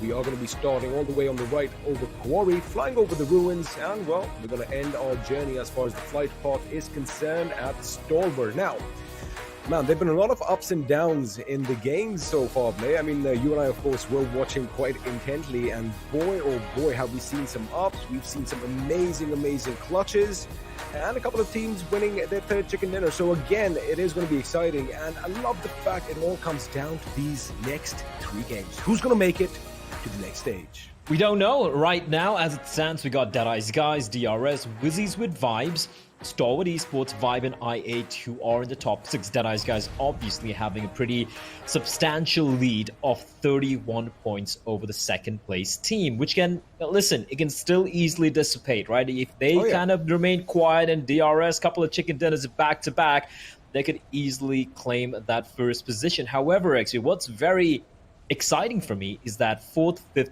6th, then 7th, 8th, and 9th position. Now, you look at Future Station trailing by 10 points, Raw trailing by 13 points, T2K about 17 points. That's nothing. Anything can happen. And looking at the play zone, it's nothing, the circle's nothing too drastic. It is going to be kind of on top of the flight path as well. So I'm assuming nothing too crazy early on, unless Seal Esport decide to contest Yasnaya against DRS. But as we've seen in the past, they might just be going for a safer route, perhaps towards Lipovka, or maybe towards Mansion, or maybe even the prison. It could be possible, but right now, as we are going to have the matches underway, well, we have a couple of close-ups of our players as they are going to be driving past now.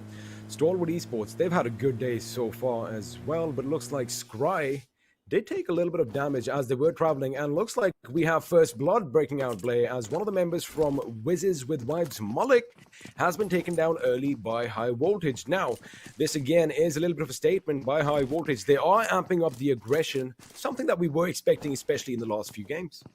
85 points. They need about 50 points, approximately 50 points to guarantee, not even guarantee, but like at a minimum to ensure they stand a chance of getting that top 6 position. Now, 50 points in 3 games is very much within the realms of possibility, actually. Very doable, but they need to pop out early here. And again, that is also based off the fact, the assumption that a 4th, 5th, that the teams above them don't accrue too many points, right? So, and if you look at the way the format is and the way it pans out, if you are a team getting a chicken dinner top 3 placing, you're also the team who gets a lot of points, meaning you're going to be starving your opposition of those highly coveted kill points and as well as placement points. So there is a chance, there is a real chance, but if there was ever a time for teams like High Voltage, Seal, ZEUS Esports, or even BABLU for that matter to wake up, now is the time. You're not going to get a second chance after this. 3 maps is still a very, very few number of opportunities remaining for these teams. I mean, you know, winning against everything when all the odds are stacked against you. That's what fairy tales are, right? And it could be possible for a couple of these teams to have that fairy tale ending to the PMPL Season 4. Again, it is all possible. It all depends on what's going to happen over the next few minutes. Now, you did kind of mention that teams are already kind of, you know, just skirmishing with one another. We did kind of talk about High Voltage, how, you know, they are showing a little, those little signs of aggression, which of course is going to make way for some amazing PUBG Mobile action for all our viewers. But right now, a few things are going to be catching my eye. Stalwart Esports play.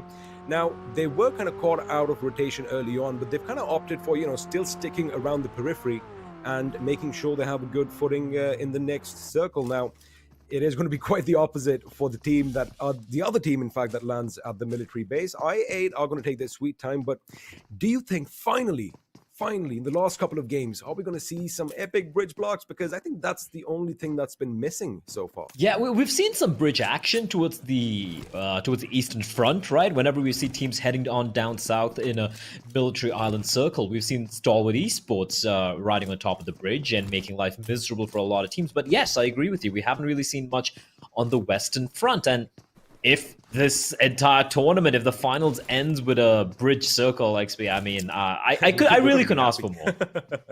Absolutely, it is going to be something. In fact, you know, last season, I do believe the Western Bridge was a lot more active, especially with 1952 and A1 Esports, you know, always dropping close by and giving all the teams that go down south a little run for their money. But right now, although we've had one casualty in this game, everyone else is still going to be content, looting to their heart's content, well, in the places that they've dropped. And if I have a look at the map, there are a few teams out of the circle right now, but again, navigating into the next zone isn't really going to be that much of an issue because, you know, all the teams that are inside the circle near the edge, for example, let's talk about High Voltage to the north, or even Deadeyes guys who are, in fact, making a little uncharacteristic move early on. If you have a look, it does kind of seem like they are trying to make it to the center of the circle. Now, I think these boys are ready because, you did kind of mention if you do get those position points, right? Even if you don't go for kills early on, sooner or later the kills are going to be basically falling in your laps, because if you do survive to the very end, you are going to have to kill a few teams here and there. Yeah, for sure. But then again, Deadeyes guys, I guess they are afforded the luxury of going for risky rotations, right? Like, I mean, that lead. Yeah, especially 31 points lead over DRS, tippity top of the mountain, and with a very good chance right now of winning the entire thing. You're allowed to go for these fights because they've shown, XP, they have shown that even when the going gets tough and things look very rough for them, they're able to hold their own and deliver in, firing off on all 4 cylinders. So they are one team, but not only have the buffer to work with 31 points, but they also have the temperament, the aggression, and the skill set to back it up as well. So yeah, for sure. I feel like, ironically, for a change, the team who's going to be the most disruptive might be the team at the very top. It could be because, if the past teaches us anything, that is the case. That was the case, in fact, in the last season, where we did see, this one team that we did say we weren't really going to talk about. But of course, yesterday was a good day for them. Now, ZEUS Esports, man, if they were anything like we've seen them in the past, amping up the aggression, just going for every single fight that they see, which is what other teams are doing now, because, it's not a surprise anymore. And every other team is actually kind of well suited for that aggression now, because, everyone's done their homework play. Everybody is good at defense as well as offense. So, it's I love the fact that there's a lot of versatility in all the squads, and we can pretty much do it all. I mean, every single team on your screens right now, you have good days, you have bad days. Boy, can they do everything, as right now Deadeyes guys are going to make sure they are going to be towards the northeast of the Gutka Plains, holding down their fort. Of course, the opposition shall come from Pochinki, if at all, unless they have to move out to greener pastures. But as of right now, everyone is still going to be pretty safe, tucked away in a corner of the map. But action is going to break out soon enough, and I do believe Stalwart Esports play just might go up against the Seals from Mongolia. Oh, as you say, they hear a couple of shots ringing out in the distance. XP, I'm kind of sad.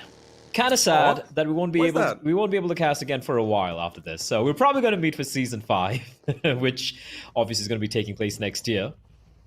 It's always a highlight for me, right? Every few months, get the call. We're like, hey, you want to cast at XP? You got season 3, season 4, season 2 coming up. I'm like, yeah, hell yeah, let's go. And this is our last day for, I guess, for a while. Remember the conversation we had on day 1 of season 4? It's like, hey, it kind of feels like we just picking up last season.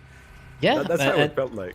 And time flies. I mean, it's been exactly. This is the exactly a month. This is the 4th week, the end of the 4th week since we started casting season 4. So it's all coming to an end, ladies and gentlemen, and it is going to be coming to an explosive end.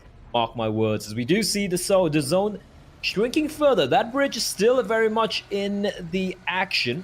So I8. If I'm just going to guess what they're going to do over here, XP. They will obviously be crossing the bridge, but they're just going to be playing the edge. Maybe spreading out towards either the cliffs or towards Ferry Pier. Maybe an option? It could be an option. All that hill between, just beyond the gas station would be where they want to go, and that compound next to it. Because the thing with Ferry Pier is, yes, they'll have plenty of space, plenty of cover. But if the circle shifts away, they're going to have to fight their way in. Especially, that hill right next to the quarry is really popular, as it does look like on top has been spotted by 6ix9ine Boy, and A1 Esports are taking the fight to the enemy. As elsewhere, right next to the quarry, an AUG is going to gently fall from the heavens above. Gently, but once it hits the ground, it's gonna go clunk. As we see DE, okay, that was entry just unloading onto Deadeyes guys, and I do believe that was a knock, and one of them was also a kill. Scratch that, 2 kills already, and as you pointed out, XP, they were going for a very dangerous rotation. Because of that, they have unfortunately suffered a couple of casualties pretty early on in the game. So 3 players out already, as the teams are starting to congregate together, bodies will fall, blood will flow. And Deadeyes guys, they are being hunted down here. It's A1 and Future Station, 2 separate teams who unloaded on the current Kings of the Hill. I like the control that the current Kings of the Hill actually have. Because this particular mountain is more of a flat top, they are spread out thin, but they are making sure they cover their angles. Have a look at this replay. 6ix9ine Boy reacts in an instant and is the first to take one of the Deadeyes guys' boys off their vehicle, as does entry because, again, Deadeyes guys, they realize, hey, wait a second, something's happening. Forget that. 7Cs right now are going to be unleashing on A1 Esports' position. But Sinister is the man with some sinister plans up his sleeve as he has got two of the members down. Now, Shoykot is going to push in. Another grenade goes in, and that is going to be devastating. A 7C is now going to be just one man standing, and that man needs to have no fear because, well, he's the last one for his team. I think they have an idea where he is as well. Now, what can he do? He's going to be lobbing in a couple of nades, hoping to find someone. But yeah, Jax knows exactly where he is with a nade. It bounces off the wall, XP, unfortunately, and he's going to try and make a run for it. It's on a bike, and Sinister, he hears that bike, and he's going to try and take a few shots, but I do believe he's pulled off an escape here, XP. So 7C, Fear will keep his team still in contention here in the in map number 16, game number 16 of the finals. But A1 Esports, that's 4K already. 3 kills here for 7C. They got the 1 kill on the Deadeyes guys earlier on. So 4 kills. And let me take a very quick gander because everything is about context, right? XP, it's all about where you're standing right now. And A1 Esports are right now in the 10th position on 108 points, right? And now they got 4 kills. It's 112 already. They're slowly inching forward a kill at a time, but they still have a lot of work to do. And I got to say one thing, the fact that they reacted so quick, the moment A1 Esports was under fire, you remember just moments ago, we kind of saw them on the hill. We were just talking about how they have that good control on that flat top, but in a blink of an eye, man, they literally regrouped, and 7Cs was caught off guard, especially as soon as their vehicle kind of hit the wall. That is when Sinister unleashed hell upon them, making sure, he gives his teammates enough time to reinforce their position. So overall, I think it was just brilliant teamwork on display. Now, again, they are going to have a central position in this new circle, which is going to be comfortable because all they have to do now is make sure they fend off those hungry wolves and all those hyenas that are going to be heading their way shortly. And having a look at that cavalcade basically migrating on the western half of our screens, it is going to be pretty chaotic really soon, as of course another airdrop is going to be in front of your eyes, and this time it has the MG3, a weapon which we have kind of seen being used up close and personal play and dishing out a lot of damage at a high rate of fire. Oh yeah, we saw a couple of kills coming in at the during one of the chicken dinners, if memory serves me right, a couple of days back as well. So definitely going to be keeping an eye out on that gun. I love the sound it makes. There are a few guns in this game which I really enjoy the sound, and most of them are the drop weapons, like the AWM, obviously being one, the M24. The Mark 18 as well. Yeah, that's why they're special weapons. They have a really nice sound as ZEUS is going to try and make a run for it. Silhouetted against the horizon, but a little bit of cover from the bushes, and they are going to be going beyond the horizon.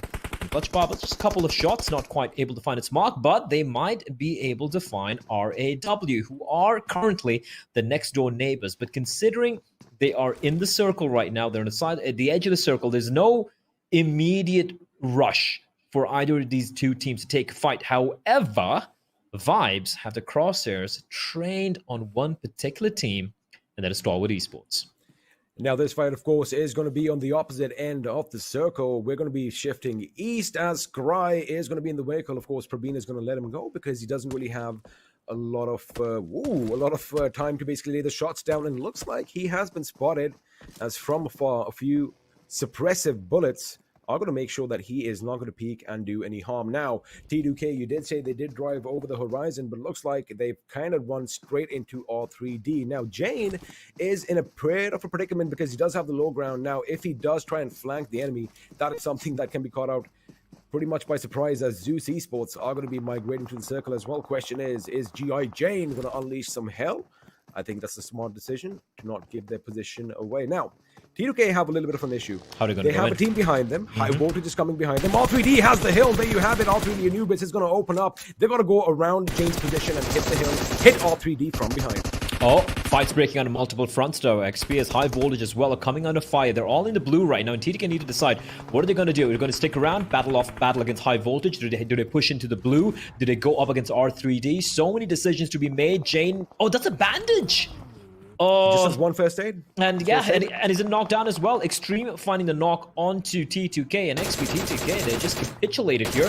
Cloud in the meantime getting spotted out by Maxi from R3D. He's not able to quite get an angle on him. That little hillock providing some cover, but look at how low the members of T2K are. ZEUS able to at least patch himself up, but I do fear T2K's days, it's numbered. That hourglass XP, the sands are trickling away, and ZEUS, well, I fear the sands, there's not much remaining on the upper portion of that hourglass.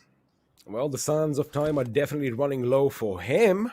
A little shout out. You definitely should know that song. But anyway, it is going to be tricky for ZEUS. Of course, he's not just going to be battling the elements. He's going to be battling the blue. He's going to be battling Aussie possibly. But Aussie is going to make his escape. He does take a few shots as he does drive off in that McLaren. But now ZEUS has been left all to his lonesome with just two. Well, make that one first aid kit. Elsewhere, Hassan OP is going to be unleashing hell as he takes down Sinister and Shoykot. But he's taken down from behind now. R3D is pushing in the retaliation. The bodies. The cavalry has coming in. He's like, who do I shoot? He's confused as who to shoot, but 6ix9ine boy from afar makes it just a little bit easier. Well, I see a lot of red. There's so many people knocked down, and I'm not able to ascertain who the other member is. An extreme. Okay, it's gonna come charging him. Look at him like a speed demon, but he just charges straight in. Takes so much damage, but I do believe he's been found by a deal. Extreme is a lunatic XP. I'm not even sure what he's up to. As bodies, they've been bleeding out for quite a while. Extreme, he just went full MotoGP straight to his death. As Adil finds him. I don't blame him. If I was on a bike, all I want to do is just go vroom, and that's what he did right past the enemy. He saw some smoke. He thought, hey, wait a second, this looks interesting. He gets out, and well, he gets put in the ground. But look at this. I8 Blade from the distance play is going to steal that kill and get that kill point for his team. So although R3D had that opportunity, they did knock down Extreme from his bike. Looks like they didn't complete the kill, and well, they are going to be sulking about that 1 point sooner or later. Elsewhere, it does look like BABLU is going to go up against RAW as two members from Clarity BABLU are going to be down on the knees. But Johnny over here does spot ZEUS in the distance as ZEUS is throwing a tremendous amount of smoke grenades trying to cover their movement towards I8. Now, I8 are a little spread out. I do like that they have more angles, but if they don't get the first drop on ZEUS, it could be problematic for them as Godless is making his way forward through the smoke. I see kind of low in health here. This is a very important fight, as you pointed out, XQ, but we will get back to that, because right now, BABLU are feeling the pinch as RAW are hurling nades, but it's back and forth. A couple of knocks already. RAW are down, and... Ooh, what? What? Wow! Did they just kill each other? That is how you go out, play. Okay, everyone went over the back. We'll get back to it later on. I need to see, because I saw vibes as well in my kill feed, but I feel like they killed each other. That was mutually assured destruction, XP. That was mad. That's what happened. Is ZEUS are also just getting destroyed. Your Blade pushing up, and Icy has a lot of work to do, but he can find nothing, and Blade is gonna slice through ZEUS Esports, and just one player getting knocked down. What a squad wipe. What a clinical wipe coming out from I8. What a clinical wipe indeed. Seal. I did kind of say that, they had surrounded the enemy, but now Seal does hear the commotion, and they're like, hey, we want to play with the remnants of whatever's left over here, as grenades are going to be lobbed in without discrimination. They are just going to try and do as much damage before they push up on foot. Now, I did kind of see that Baron, if he had been a bit to his right as he was earlier, they could have kind of surrounded the enemy, but they have spotted high voltage in the distance. Their attention is going to switch just a little bit as Baron is going to see put a few shots down range. In fact, a few of them do collect. But it's going to be... It is Baron who, in fact, does get that knock on Cloud. So now they have two options. They know, Blay, that someone is stuck in that little shank. And if they push that location, they might just get a couple of kills. And they need to move out of there, because the zone is definitely not on them, right? So they need to make a move. And look at I8's position, XP. They can leave a player who's straggling behind, and they can easily take pot shots at the two high voltage players inside of that little shack. Adil, lone man standing for his team. So is 6ix9ine boy for the side of A1 Esports. Deadeyes guys are going to be coming in from the left-hand side. So many teams with just one or two members still standing. It's kind of rough. And I'm not too sure why Wizzes are still out in the blue. They are still taking a roundabout path. Like, at this juncture, you'd expect them to just make a beeline straight for the zone, XP. But here we go. Maybe he's heard me. Delta is going to be unfortunately bleeding out into the open, and it's going to be a bit of a mad race. ZEUS, okay, not too sure about that nade. XP, you could actually find the boat. Oh no! The buggy is going to save them. And now Cloud and Aussie have a lot of work to do. And look at the amount of vehicles in the background. Stalwart, Wizzes, they're all zooming past. Stop's going to go in the circle, grouping up with his teammates as Aussie is on fire. Cloud's out in the open. ZEUS lying prone. This is absolute pandemonium. Props to High Voltage overhead. They knew that there was going to be a barrage of grenades heading their way, which is going to still find its way as Aussie is going to be taken down. It's going to be Galzen from the distance, lobbed a massive Kobe, but ZEUS is going to take advantage, and he throws a grenade off his own, and is going to make sure they're put on the ground. Wait a second, that is completely false, because Galzen did throw a backup grenade from behind. DRS play are spread out so thin, and this is what can hurt them now. AJ is going to be taken down, but Galzen is going to be right next for some much-needed respite. ZEUS, in the meanwhile, is still going to be the last man standing for his team right in the thick and thin of all the action, of course, at the periphery of the circle. Now, Stalwart Esports, you did kind of say, you know, they were driving by, they looked confused, but they took a little bit of an advantage of all that commotion, and they did have a good position. However, they really can't get up as now DRS AJ once again from distance with M249 is going to be knocked down by Killer, who completely does the 180 and is now going to be focusing on I8, but unfortunately he's going to be brought down to his knees. Galzen is a madman. The guy, such a nice try, such a nice attempt. Finally, he will be knocked down, but Mafia Ninja's right next to him, so a smoke. And the rest can definitely come on in, but he needs to crawl away from the vehicle, because that vehicle, if it goes up in flames, it's gonna take down on both of them, so they need to be wary of that particular fact.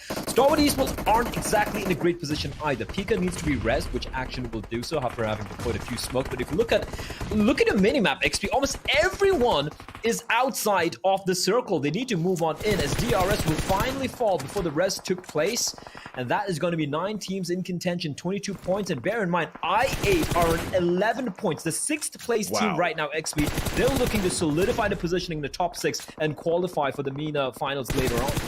Forget firing on all cylinders. They've got aftermarket burners on them right now, the way they're literally biting through the enemy. Now, Wives have a little bit of an opportunity over here to slink into the circle unnoticed if they just hug the wall and start heading towards the north, which I think Killer is going to start that little migration soon enough, because Wally is going to give whatever he has in Stalwart Esports' direction. Of course, his grenades are just a little bit too long, but this could be devastating for Zake. The grenade bounced right next to him. That shrapnel could be devastating, as he, of course, is going to be put 6 feet under, and now the DP28 is going to unleash. Top goes down, Action goes down, which means PKP is going to be the last man standing for Stalwart Esports. But the question is, for how long? Because they're out. Or later, they're out. A stray bullet is going to find its mark, and there you have it.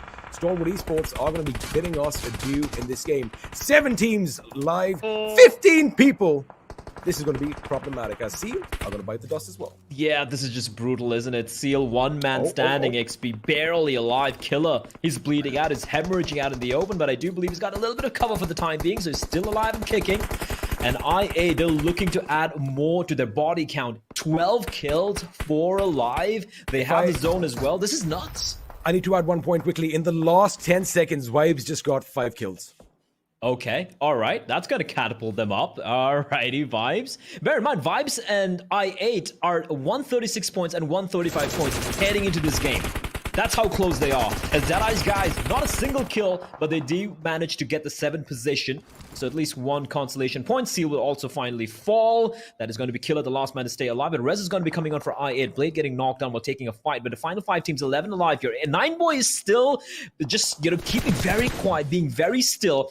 And of course, Future Station are still in contention. There's still 1 man alive in Future Station, somewhere in the distance, hiding, not showing himself. But Vibes versus I8 XP. If any of you guys are watching this game, just tuning in right now, just keep an eye on this. Vibes versus I8. Whoever wins this gets a chicken dinner. Is there going to be a team coming out on top and maintaining or claiming the 5th position? Well, they are going to be going up against one another, as Johnny does spot some movement in the distance, laying down lead in that direction. Now, of course, Future Station, I know why they named themselves that. They really can look in the future, and they know exactly where to place themselves, as Magnet is going to come under heavy fire. But the fact that he is behind cover is going to be a little bit of respite for now. But Killer does have that killer mentality. He wants that kill blade. But I8, on the other hand, are going to be the big thorn in their side. Now they do have a smoke up, and now I8 is making the move, but looks like two of their members are going to be taken down in rapid fire. Killer is going to be firing on all cylinders. Johnny is going to bite the dust. Crypto goes in. Blade is the last man standing up against 6ix9ine Boy, and it's 6ix9ine Boy from A1 Esports that is going to put the final nail in the coffin. I8 play out of this game. Vibes still a 4-man squad. That's nuts. 6ix9ine Boy, he had no business. They had no idea. And patience, it pays for 6ix9ine Boy. And Vibes are probably looking at a kill feed and being like, wait, what the hell just happened there? What the? Wow. Okay, that happened. Magnus is chilling. He's like, all right, I think I might just make it to the top 3. He's even tossed his backpack. He's like, all right, I'm just going to make sure we get its placement points. Yo, I8, man, that like 13 kills, I believe. And at the very end, I thought this was a guaranteed top 2 at the very least. And 6ix9ine Boy's like, nope. Well, all right. Magnet. Oh, I think he took a bit of damage here as Adil's going to be rattling a few bullets in the direction of Vibes. So I believe Vibes are now aware of all the 3%. Okay, let's take a look at this, all right? 6ix9ine Boy, replay. He runs around a corner, finds one. Goes prone, gets up, shoots a second, held out a little bit by Vibes from a distance, but hey, a kill is a kill, a knock is a knock, and they stay alive. Adil will be finished off by Jiggle, and now we're down to the 6ix9ine Boy XP in a 1 versus 3. Unlikely, but they at least guarantee themselves a top 2 placing with 8 points to their name, and look at Vibes. Look at Vibes. Oh, he connects. No. He does connect. Jiggle is going to go down, but looks like before the car could run him over, a bullet did find its mark. And there you have it. We are going to have a new winner round. Vibes are going to be taking this victory. 19 kills. That is just insane. And boy, oh boy, we did kind of expect, it was going to be an 15? Oh, never mind. Yeah. Well, let me tell you one thing. They did get a lot of those kills in literally the blink of an eye. In just a short moment, they literally went from 4 to 15. What a wonderful game. Again, the moment I said that they can't take advantage of the entire North Circle being empty, they did. And I8, man, 6ix9ine Boy, take a bow. I think he just pretty much handed Vibes this victory. Listen. Look, all right, they got second place, okay? And I think they got like 6 points, 6 kills or something, if I'm not mistaken, 6 or 7 kills thereabouts, right? So 12 points plus 6, 18 points. Considering... okay, my math isn't the best, your XP. That's why I do esports broadcasting. But they are right now in the 10th position with 108 points. Right now, I think they've gone beyond RAW. They might be the 7th position. 7th or 8th? Well, maybe. That's not a bad showing at all. Like we said, these games, again, I love the fact, Blade, that everything is so razor thin once again. It's pretty much wide open. You can't really take away anything. If somebody has a bad game, they could actually tumble down. But of course, with that is going to be an end of action in game number 4, which means we only have 2 more games left to decide the fate of the top 6 teams who are going to go on forward. But before that, we're going to have the analyst desk breaking this game down at the other end of this break.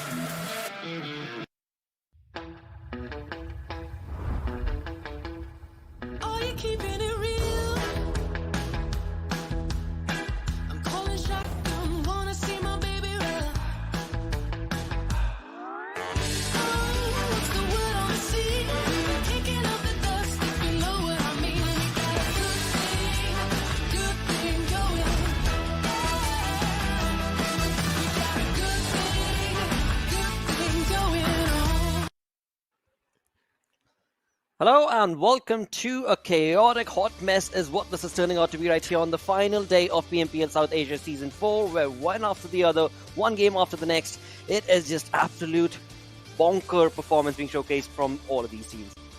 Yeah. Wow.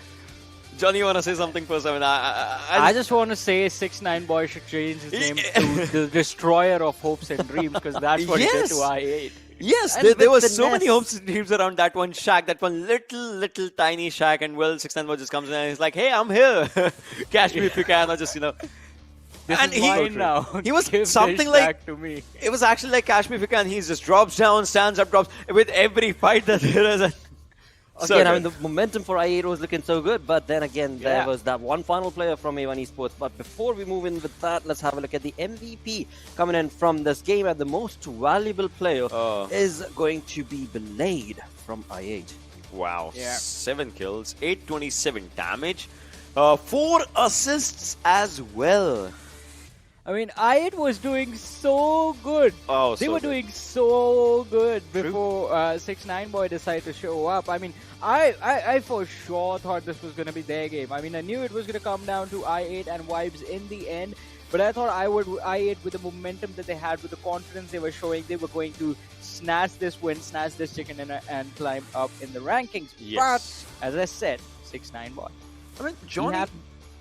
Yeah, I get it, Johnny. But if you realize one thing, starting from the sidelines of military base to Gatka, every kind of a circle will favor i8 in a lot of times, because there is FS, there's R3D that drops down to those areas like Peripier and obviously Primos. But those teams rotate early. i8 has so much of an area to first of all rotate inside the circle for themselves, and these things actually help the team a lot. Yeah, definitely. I mean, it was a wonderful performance from i8, from Vibes as well. Let's not forget they were controlling a really highly clustered part of the circle towards the end. I mean, coming in from the northeastern side, it wasn't going to be easy for them, but they handled the pressure quite nicely. And XP said, I mean, getting those kills was so important. 15 kills from this matchup, 30 points for Vibes Esports. An incredible performance. And look at that, 2,492 damage dealt, only 583 received. Exactly. Efficiency. That is ludicrous efficiency right there. On the other front, I mean, talk about efficiency from A1 Esports. They had 8 kills, and 4 of which, of course, were thanks to that final player, 6ix9ine Boy, who was able to just deliver mayhem to i8. On the other front, Vibes, the GG play, of course, with that 30 points, they are going to be boosting all the way up to, as Blade did mention, probably on the 7th position. 7th, 8th position, something around that for sure. Depends on, obviously maybe 1 or 2 teams above the other them might have had. Yep. Yeah, exactly. But the other teams, they might have as well even be at the 6th. I don't know though, but we'll see.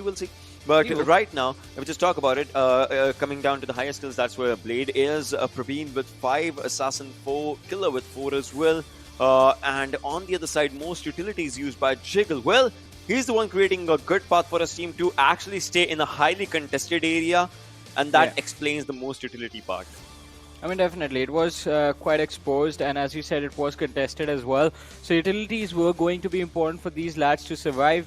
But, I mean, it was quite surprising with how this game sort of went about.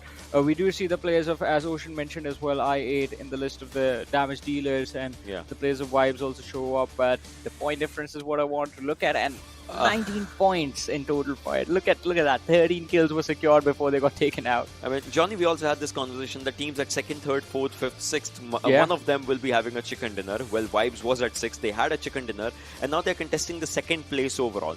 DRS is going to be a big blow for DRS, to be honest. In the next upcoming map, I guess it's going to be Miramar, and that's where DRS would want to shine back for sure. I mean, this is where the conversation is. Now you can just rule out ZEUS for sure. You can rule out T2K, and like obviously they are not here, so they are not accumulating points. And if they want to, they'll have to have back-to-back chicken dinners. Both of those teams will have to have back-to-back chicken dinners with obviously 15, 16 kills if they maybe want to contest. Otherwise, every other team, well, they have stepped up the game.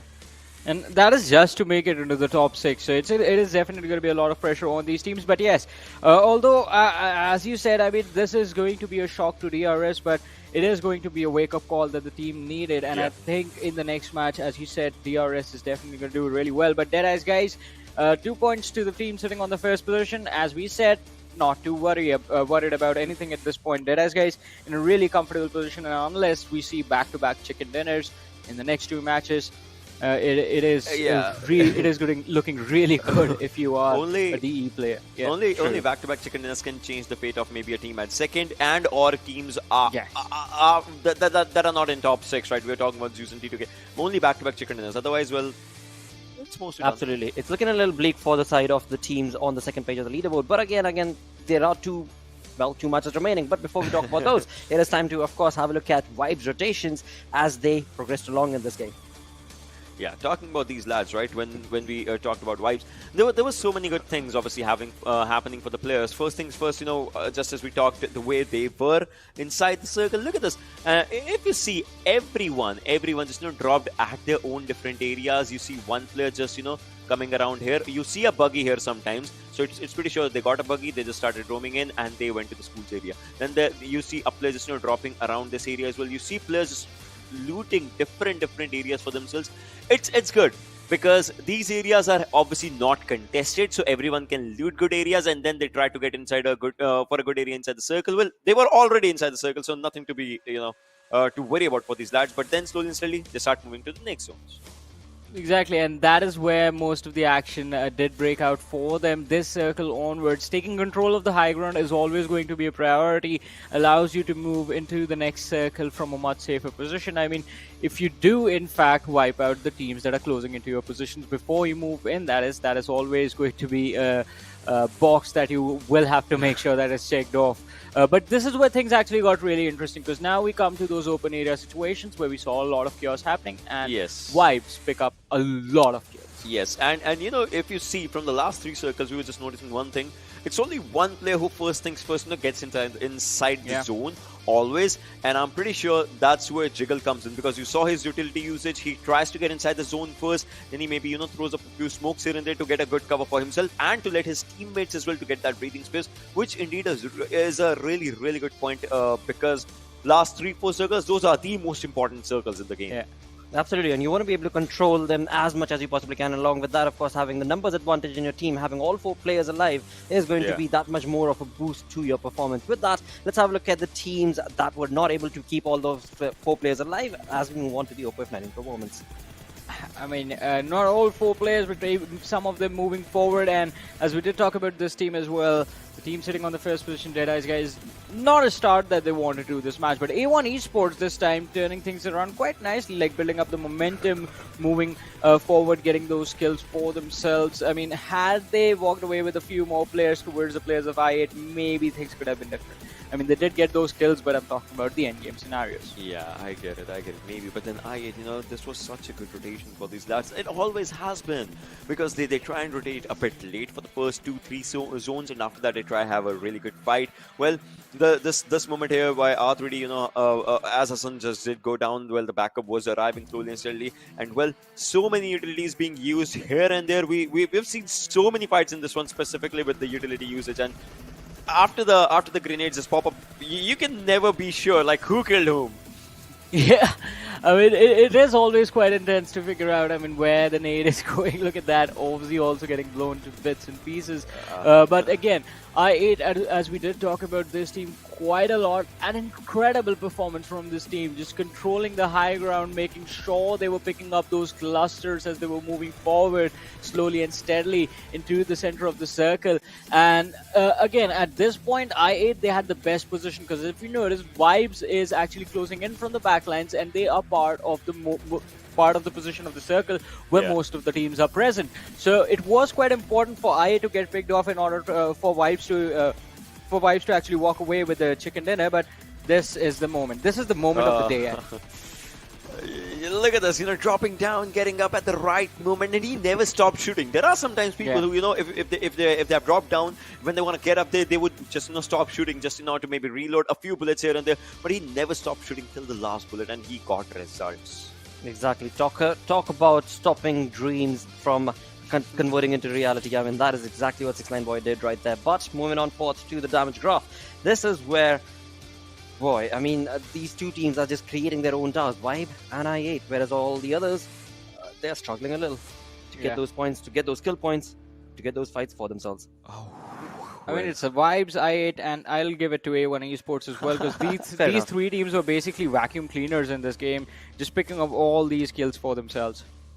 But DRS, well, they know what they have lost in the previous game, and they did not just take up good fights. So now in the next one, they would want to come back. We know DRS loves to. And you remember the day DRS had a hat trick, they were playing from around the zone a lot, from the backlines. That was giving them a good time to think critically, and actually just after that they were charging in. Well, those were times of Erangels and Miramars as well when they were having it. And well, we have 2 games remaining, Miramar and Erangel.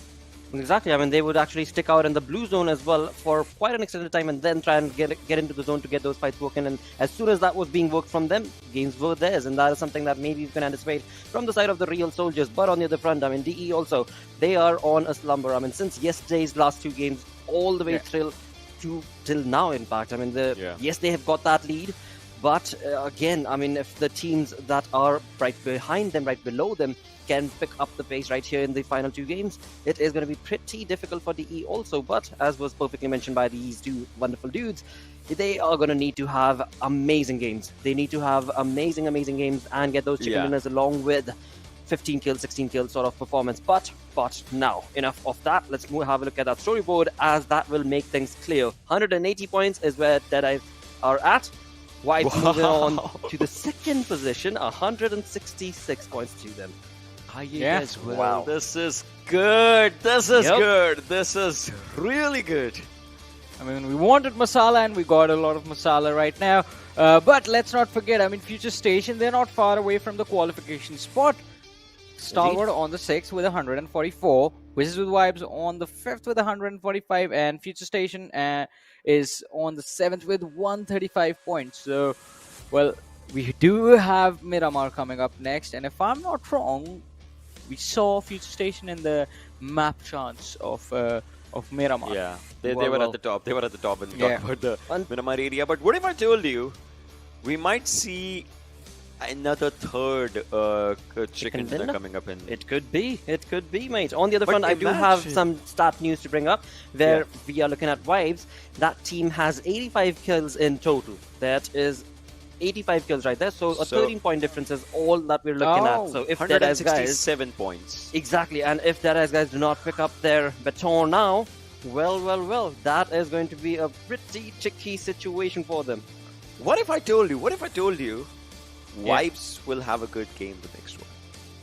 Not the best, like maybe they have a chicken dinner, but not then exactly rooting on that one. But they'll have a really good game because they know what's at stake. They know 2 games are there, so they would want to just contest for that lead for sure for themselves. I mean, if you're gonna say that, then I'm gonna tell you to drop your crystal ball hard enough and tell me what is DE gonna do.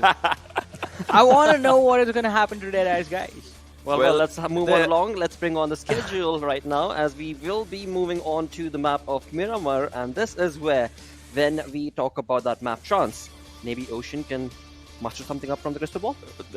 For the map chance, it's always Future Station that shows themselves at the top.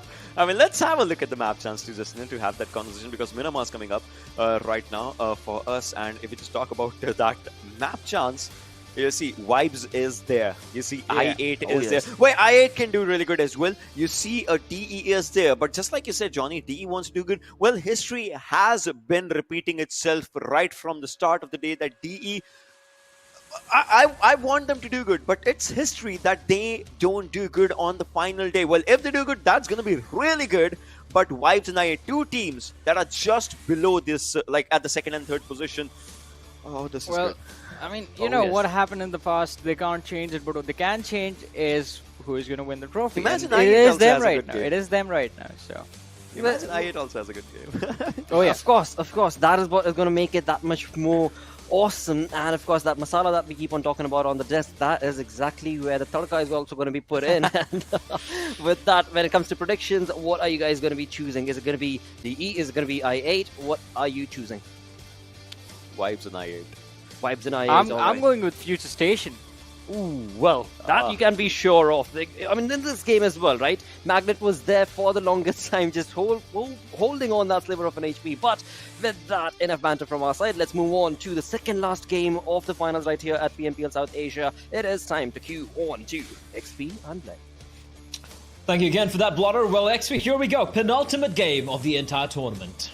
It's going to be amazing, but I got to point something out. Now, Johnny, had he been born a couple of decades earlier, he would have given Patrick Swayze, Kevin Bacon, and John Travolta a run for the money, if you know what I mean. I mean, he's got the jacket on. He can literally go dirty dancing right now, or could be a bit footloose. Let's see how many in the chat actually get all those references. That's a lot of references per second there, XP. But a boomer like myself, I appreciate it. I see you rocking a leather jacket too, so you could join the club as well. Yeah, well, you might as have well. Any moves though? I have 0 moves. I'm one of those guys, who sits at a bar, grabbing a beer, just looking pissed off all the time. But I'm not really pissed off. I just have a pissed off face, resting pissed off face. But we're going to be jumping in, ladies and gentlemen. The final Miramar, the second to last game, the penultimate matchup here, and everything on the line. We've seen Vibes catapult themselves to the second position. I8 in the top 3. DRS dropping down to 4th. The Wizzes with vibes in the 5th position. And Stalwart Esports clinging on onto the 6th spot with 144. Future Station was picked as one of the potential teams to take the chicken dinner here by one of our analysts, and they are trailing by a measly 9 points. So very much doable. A1 Esports though, XP, won a game from them earlier. Oh yeah. 6-9 boy especially, and now 8th position. Look, 16 points. Doable. It's doable, man. Even for RAW, even for T2K, it is doable, but they need to deliver now. You know, if we talk about RAW especially, I mean, this map has been one of the most successful ones for them. So, you know, if they do good in Miramar, they very well might just break in the top 6. But again, I love the fact that, you know, we do have a race for the top position as well. Because if Deadeyes guys aren't going to get any points in the next couple of games, Vibes, I8, or even DRS could potentially overtake them, overthrow them to be crowned the kings here in Season 4. Boy, oh boy, the race is open. Everything is up for grabs as the teams are going to be dropping down to their favorite spots. And it looks like we might have an early kerfuffle play somewhere around Impala because I8 are going to be going up against RAW. I8 in that 3rd place. They, of course, want to ensure they hold on to it. And for RAW, as we just pointed out, 9th place right now. They need to go and get above A1, Future Station, and Stalwart Esports, and they need a minimum of 19 points. That's a minimum. That's still not guaranteed. So this is going to be a very deadly battle already here. But as you pointed out, RAW and Miramar, it seems to be a match made in heaven for these two teams, for this particular team. Looking at the playing path and the zone is going to be favoring each other. Shifu, oh no, he's been spotted. But Joker, however, is going to finish off the player there from I8, and it's going to be the first kill coming in with the shotty. That's a way to start the game. Well, he's definitely going to have the first laugh in this game because he is going to have first blood. And now Joker is going to be elated, which of course means I8 are going to be down one member. Now, it does kind of seem like as they were dropping down, I8 suddenly realized, wait a second, we're actually heading to enemy territory. And they kind of spread out play. And well, one of their members was caught pretty much in the middle. And he paid a heavy, heavy price. Now, I8 is still survived by Uzum, Johnny, and a 3rd member, but again, they are going to be too far for any action right now, as you can have a look on your maps. Now, again, Clarity BABLU are going to be heading towards Valle del Mar, as they usually have done in the past, but it's also going to be kind of easy, because they're going to have to loot up real quick, and possibly take that northern route. They might even drive past El Pozo, might even come into the circle at La Cabrera. Anything can happen, but it does look like DRS Gaming have a similar idea, as they pretty much have the northwestern hemisphere of this circle all to themselves. Now, the team that I am possibly most concerned with is going to be 7C, but again, if history teaches us anything, they're going to be out in the blue for about a couple of circles, right? Yeah, 100%. they do enjoy it, but both those times we saw, it was the zone was kind of towards the western side, right? Towards El Pozo, towards Monte Nuevo. But considering how close this one is for them, I don't expect them to stick around for a prolonged period of time. However, they need to contest with Future Station, I8, and RAW, and potentially even A1 Esports if they opt to take a little bit more of a roundabout way into the zone via Los Leones. We're going to already see BABLU making a move. They're going to be heading up all the way near Monte Nuevo, maybe El Pozo, and trying to make their way in via the Crater Fields, if I'm not mistaken. And if they get it right, it could work out for them, unless DRS opt to stick around on the periphery of the zone. But DRS has shown so far, XP, that they do like playing a little bit more of a centralized position. So I wouldn't be too surprised to see them go in deeper, maybe towards water treatment plant, somewhere thereabouts. It could be possible because, again, a lot of these teams, you know, they're going to be waiting for that second circle to set in before they actually commit to one of these long migrations. Now, yeah, DRS, again, you know, they've been doing this time in and time out. They usually go for the center, which has panned out in their favor in the past. But again, when they have that little blood loss, these guys love going on a hunt, and well, they definitely deliver then as well.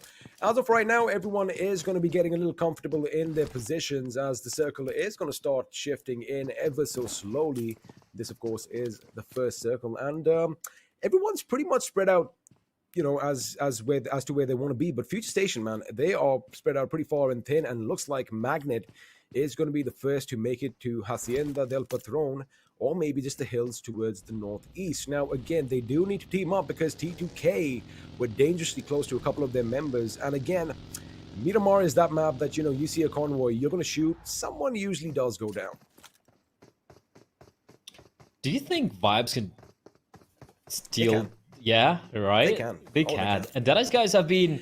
The pressure's on play. Yeah, and I've been hearing a little bit of chatter, you know, in our green rooms and everything. Like, yeah, Deadeyes guys have got this, but Vibes, they are definitely presenting themselves as a challenger for the throne to claim it. Imagine if they do so, XP, in this game. Imagine if they're like tied up at like 180, 182 or something like that.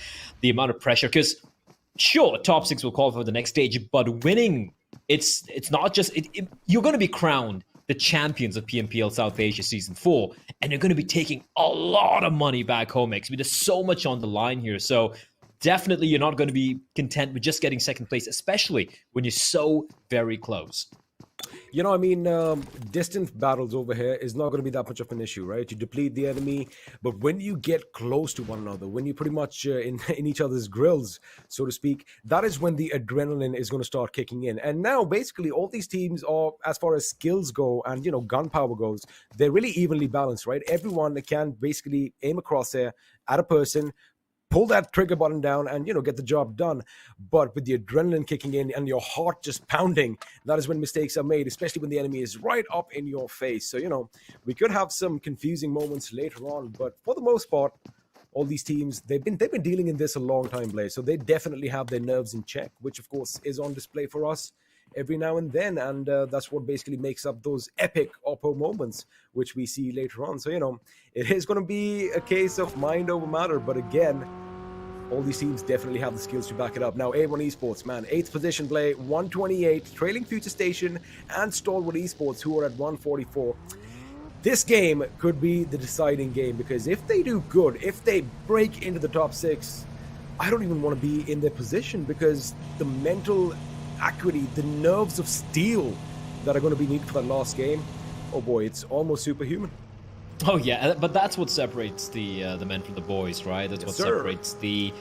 Hold up, that's a risky rotation from A1 there, but fortunately for them, the team who were right next to that little highway are not going to be taking any shots, and that is, of course, I8. They're going to be a little quiet. They have lost a member earlier on, so they're going to allow free path for A1 to move on in. But look at the number of teams down south there. So quite a few teams, as Joker, however, will unload a few bullets into the direction. Jax needs to be careful. He is very fortunate. And now Joker XP, he rattled off a few bullets, but look at A1.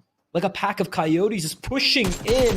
He's got his crosshairs trained at the entrance of the door. He's going to rattle off a few bullets, just tickles a couple of members, and he is being hounded down. He's got a teammate nearby to provide some cover. Fiber Joker with a shotgun is going to knock... Actually, never mind. It's Jack's going to find Joker. And now, what can they possibly do, XP? RAW are coming to rescue their teammates, but A1, they're kind of properly well entrenched inside of this building. So a couple of good nades need to find their mark. Joker's still outside. A nade. I think the smoke. That's a smoke. Trying to provide. But look at Nineboy. He's trying to get an angle onto Joker and finish him off. This is going to be a massive rescue mission. Well, it is going to be a rescue mission. Now, if anybody peeks through those windows up top, blah, blah, blah, well, I was going to say he would have covered it, but he's moved in closer as well. Now, Bashal is going to be the brave one. He is right outside the door. He knows where the enemy is, except 6ix9ine Boy, Sinister, and Jax are going to be on the first floor. They are going to still be chucking grenades. In fact, that grenade is going to go past Sada, and have a look at that. Joker is going to be picked up. Now, the zone is going to be closing in, but it's not going to be a problem for these teams as Jax just spot something in the distance. In fact, blah, blah, blah, trying to make a little bit of an entry. He's going to be taken out through the window, and now it's going to be upside down. It's going to be a two-man RAW up against A1 Esports, and looks like they are going to have the upper hand. 6ix9ine Boy is going to be taking a couple of them down. Wait a second, who's alive? I think only one man stands for RAW. And it's far away in the distance, but the player is oh no, still hiding somewhere, and then just wiped out.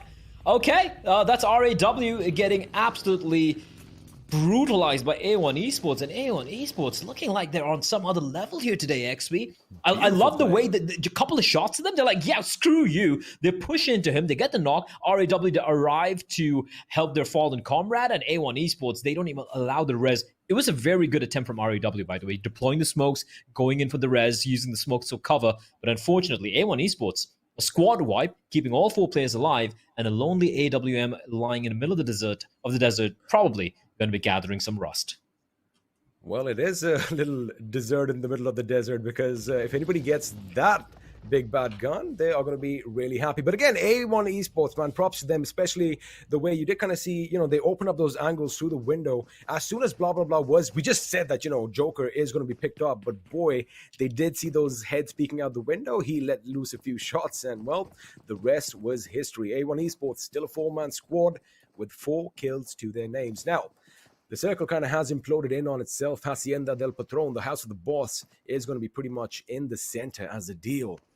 He is trying to scour the terrain around him. He does know that, the compound in front of him could be occupied. I don't know if he has visual confirmation. But again, this is what you got to do. You got to make sure you cross all your T's and you... wait, did I just mess that up? You dot all your I's and you cross all your T's. Come on, I'm good.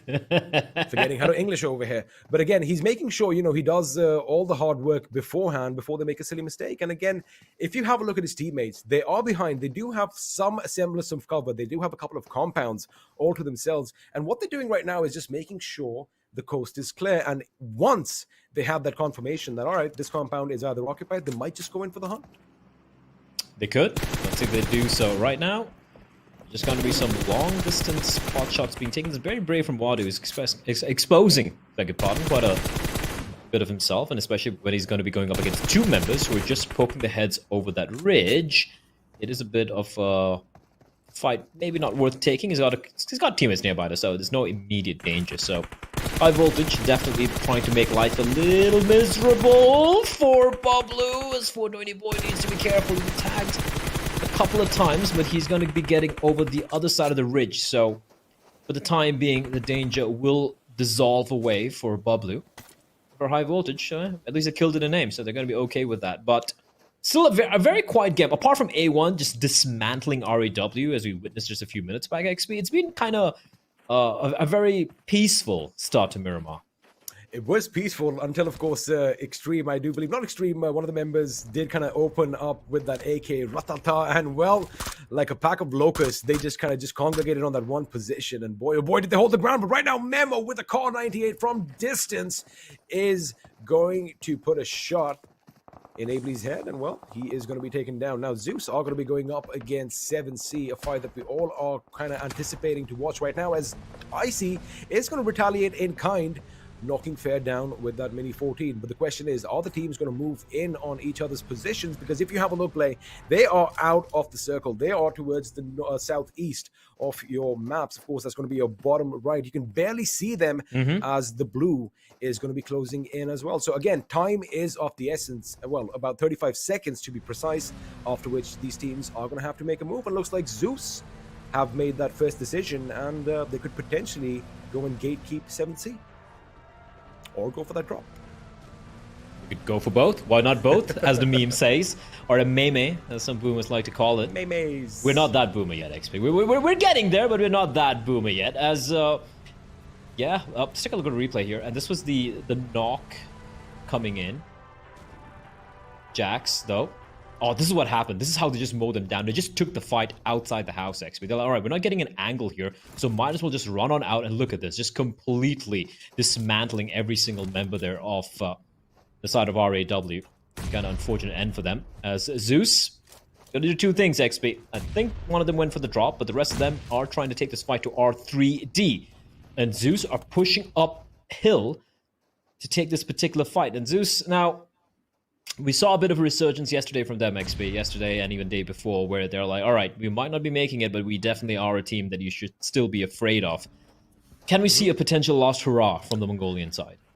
Well, they've done something pretty extraordinary right now. And normally, we would have seen them just, ambush this little hill and try to take the fight to R3D, but they are being a bit careful. They realize, you know what, we have these compounds, we have 2 giant warehouses for cover behind us, and the circle is favoring us. Why take any unnecessary risks? Because, as I said, 7C are going to be hot on their tails, and I think it's the right decision. They are going to try and separate the fight, because look at this, they could potentially be caught in a little bit of a sandwich situation between R3D and 7C, and well, it isn't the sandwich you want to be in. It could be quite hurtful, because of course when you have bullets flying in from every single direction, cover is going to be your main concern. But again, The circle is going to dictate what R3D does because, R3D, Blade, they are going to still be in a slightly exposed position because they're only focusing on one end. As soon as the circle moves, I'm pretty sure they're going to move with it. Let's see if that is going to be the case. As you pointed out, there's a lot of open terrain here. I'm taking a look at the map, though, and if we can quickly bring up the overlay of the full map here, production. DRS are in an incredible position up north. Look at, like 30% of the map is basically empty apart from the DRS's position over there. They have the water treatment plant. They have an eye out all the way up north as well, but now they need to move on in, and unfortunately for them, XP, they're going to have to either circumnavigate themselves around Seal, or they're going to have to take this fight against the Mongolians. I'm having a look at R3D right now. Adil and Hassan, they're going to have to kind of just back off a little bit. Anubis' position looks good. They have some compounds, but also that hill where Maxi is, that is going to be where they're going to be laying down the lead from. Now, Memo, we did see him in action just moments ago with that Car 98, getting a few headshots, making it a delight to watch. But right now, he is still trying to ascertain the position of ZEUS Esports. Now, again, the thing is, they are outside the circle, and Hassan OP from R3D is in a good position. Now, he's going to be conveying a lot of information to his team, whether or not, ZEUS are going to be making that little migration towards the north and then come back in. Now, Fair does the right thing. He does want to get to his bike, but of course, he doesn't want to get shot. And, looks like that smoke grenade is going to come in handy. He can get on the bike and make a run for it, but Ably right now is going to come under fire from R3D, as it does look like one of their members is going to be down on the ground. We did have a quick exchange between the two teams, and both of them have one member down on their knees. Now, the question is, can 7C make the best of this opportunity play? I think they're just... That's a good idea. That's a good idea. They're just moving away. They're like, why don't you guys fight it out? We'll see you later. Yeah, we'll catch you guys later. We're just going to be going in deep. And I feel, I feel that is the right call indeed. Now, for ZEUS, though, they need to make a move.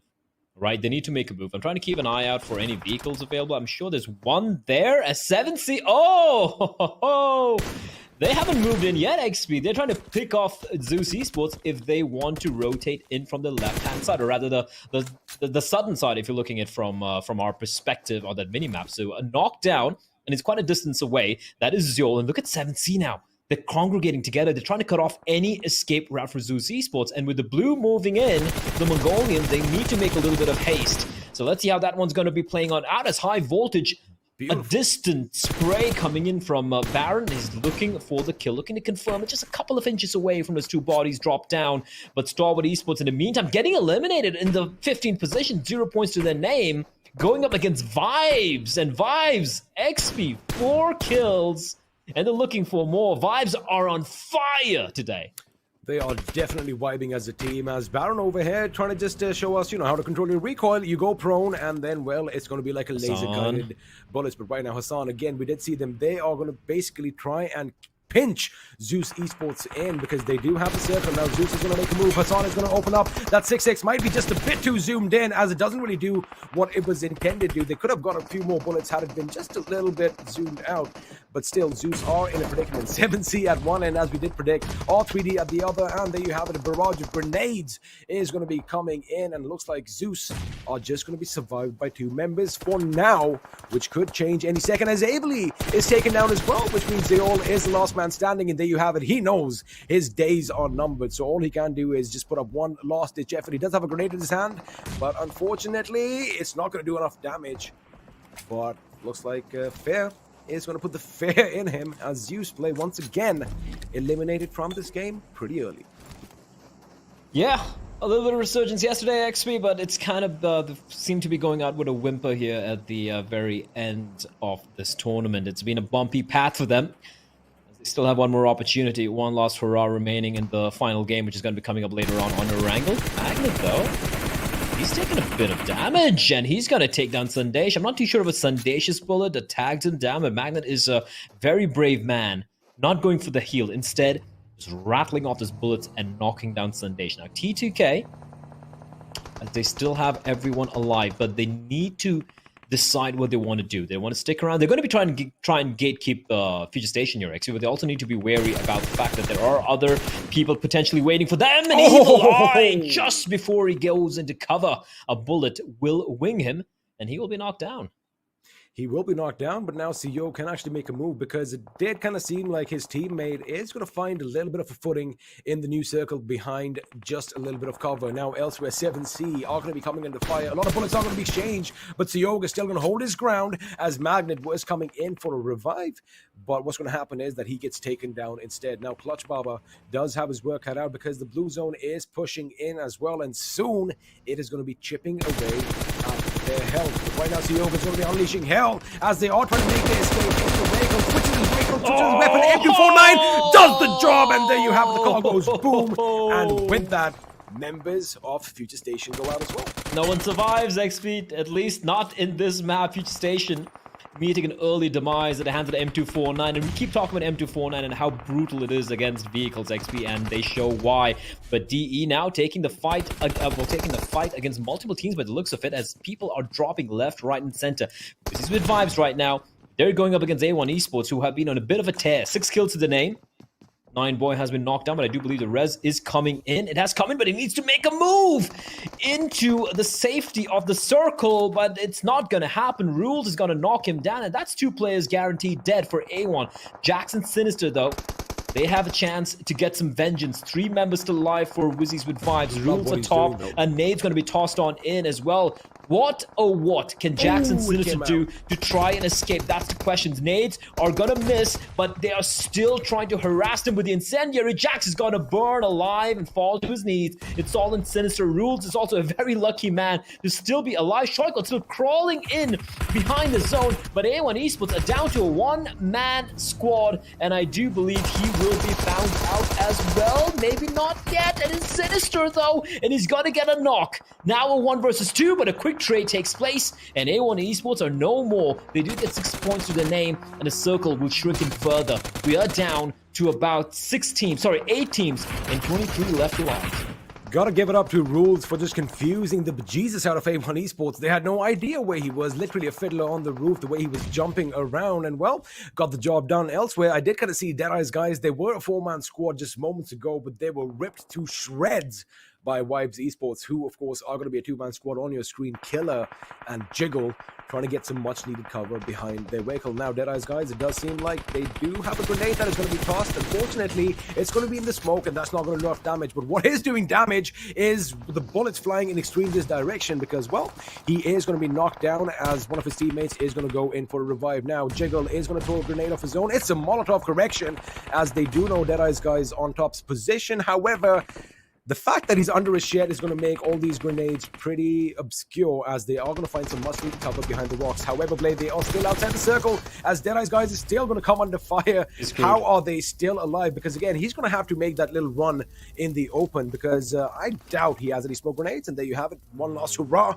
Makes a little last-ditch effort. But with that, Deadeyes guys are going to be out in the 8th position, which means the first place in the overall standings play is still up for grabs. And Vibes, well, they're still firing on all cylinders. As a 2-man squad, they might just overthrow them. I would love to see that happen. Can you imagine Deadeyes guys? They look like they were guaranteed first all this while. XP and Vibes catching up. Applying bandages will be killer now. Vibes are a 2-man squad, and this is just pure cojones, XP. They're just gonna go out in the middle of a battlefield in the car. They toss a smoke as well preemptively. They found cover for the time being. And Vibes very much alive and kicking, very much in contention, definitely aiming, gunning for the top 1 spot. It's R3D now. Still the only, well, the only other 4-man squad apart from DRS going up against the Nepali side. But in the meantime, Seal can't ignore them. They're down to a 2-man squad. However, they have 5 kills to their names, and Wizzes with Vibes with 1 man still standing, still being quite a thorn. And AJ, he's a snake. He's like a sand viper, not going to be spotted out with that ghillie suit of his amongst all the dry grass. So he could potentially be a thorn in the side of every single player here. But look at the number of teams inside the zone. Everyone's there. Everyone's inside. The question is, when the next shift takes place, who's going to be left outside and who's going to be safe, at least for the time being? Well, R3D are definitely not safe for the time being, as 2 of the members are being ripped to shreds. That means only 2 are going to be alive carrying that torch forward. Now, Vibes, they did have a good position, but looks like they were caught out, and Killer went down. There you go. Jiggle is going to finally meet his maker as well, which means Vibes are going to be out in the 6th position with good 6 kills to their name, and now their position is going to be taken over by DRS. Now, DRS, again, mind you, all 4 members still alive. It could be the game changer over there because they do have good cover, as Zay could be spotted in the distance, trying to hide behind the tractor trolley. Of course, his feet could give his position away, but right now, Rules, with such trigger discipline, he wants a little bit of an assurance. He wants to see a bit more of Zake before he lets loose with his UMP at distance. And, well, Zake has no idea how close he came to that because his teammate in the background is trying to heal himself up, play with some first aids, but sooner or later, the blue is going to claim his life for its own. Wally's still out in the blue, mind you, and I don't know for how long he's going to stay there, but he is providing, eyes for Zake, who's inside of the zone. So Seal right now, can he? Last second. Last second. Nice try from Wally, but his team's still in contention, and they are in a very good spot right now. Wally, though, taking quite a bit of damage, and he is going to be finished off as well. So that leaves Zake alone. Look at Rules now pushing on in. He's going to find Legend. Sanesh is there hiding behind the hay bales. Wow! And he will be finished off, but at the same time, so will Wizzes with Vibes. And if you blink and you miss, the 2 teams bid us adieu. And now it's down to DRS, Seal, and R3D. Maxi, the lone man surviving for his side. Zake, the lone man surviving for his team. And Nima and Gyaldzin looking to claim chicken dinner for DRS. What a play coming in over there by Wizzes from Wizzes with Vibes, because it was phenomenal. But of course, Zake, still one of those men who's never going to back off. Did get the final kill, but right now, Maxi is going to make his move. He is going to spot DRS, but unfortunately, DRS is going to come on top, which means now, ladies and gentlemen, it is going to be a 1 versus 2 affair. It is going to be the real soldiers going up against the SEALs, the elites themselves. The question is, which military organization is going to come out on top? Is it going to be the soldiers, or is it going to be that lone man standing behind the tractor who realizes that, yes, I mean, you do have to find time for the good things in life. He does a little bit of a dance behind the tractor. He knows the predicament he's in. And, well, as of right now, it's a waiting game to see where the zone is going to go and who is going to be forced out of their little safe spot. If DRS need to make a move, they have cover. Like, they can use the other tractor, the smaller one, as in a way where it obscures the vision for Zake. Okay, or no, I think the tractor's there, and DRS, it's a 2-man squad. Like, they can wait it out. It's a battle of patience, XP. It's like, who's going to blink first? Who is going to make a move first? And Zake, everything is relying on DRS making the move, providing Zake a 1 versus 1 individual fight. And if he gets a knock onto either Nima or Gyaldzin, then it's anyone's game. It could be anyone's game, and it's going to be exciting to see if Seal do walk away the winners play, how it's going to be on the overall leaderboard, because they are definitely going to be catapulting a few rounds and a few positions, I beg your pardon. But right now, that is an optimistic Molotov that has been thrown. It's going to meet its mark. It's just a little bit short, but right now, Nima does have a vehicle, just trying to, confuse the enemy with the sound, as Gyaldzin does lay down some shots down range. Now, I do believe they don't really have an idea where Zake is. This could be kind of difficult because that first Molotov is going to be way out in the open. Right now, Nima is going to be taking the vehicle. There you go. The position is given away. This is where Gyaldzin is going to come in with some cover fire of their own. Teamwork on display play, but looks like Zake is going to be taking out the real soldiers, winners in this game. Yeah, a bit of a lower fragging affair, 6 kills to the name, but hey, chicken dinner is still chicken dinner. I believe they get a total of 21 points, if my math checks out, and that is definitely, indeed, it is going to be 21 points, and that is definitely going to catapult them a little bit above. They're right now in the 3rd position on in the 4th position, 150 points, and with 21 points, XP, I believe they're back to 2nd place or 3rd place, because Vibes also got a number of kills, so it's still, again, neck to neck. It's so very close, XP. And with Deadeyes guys going out that early, first position, going into what will be the final game of the PMPL South Asia Season 4, I mean, we don't know who's going to take it. Play, you can't script this any better. You can't script the fact that, all right, some team is going to be dominating throughout the couple of days of the finals, and suddenly at the end, it's going to just come down to a few points. I mean, just imagine if the winner is decided by a point or by a handful of points. I live for that. I live for that. That is exactly what I live for. We saw it We saw it with ZEUS and was it ZEUS or was it or was it Astro Academy against DRS last time as well, right? It was ZEUS and DRS. Yeah, and Erangel with DRS just swimming and just waiting for the last point. So really cool stuff. And I only pray and hope that we find something as exciting to end the thing. But we still have the analyst desk segment. We of course have a break as well. So we'll see you on the other side of the break. Don't go anywhere.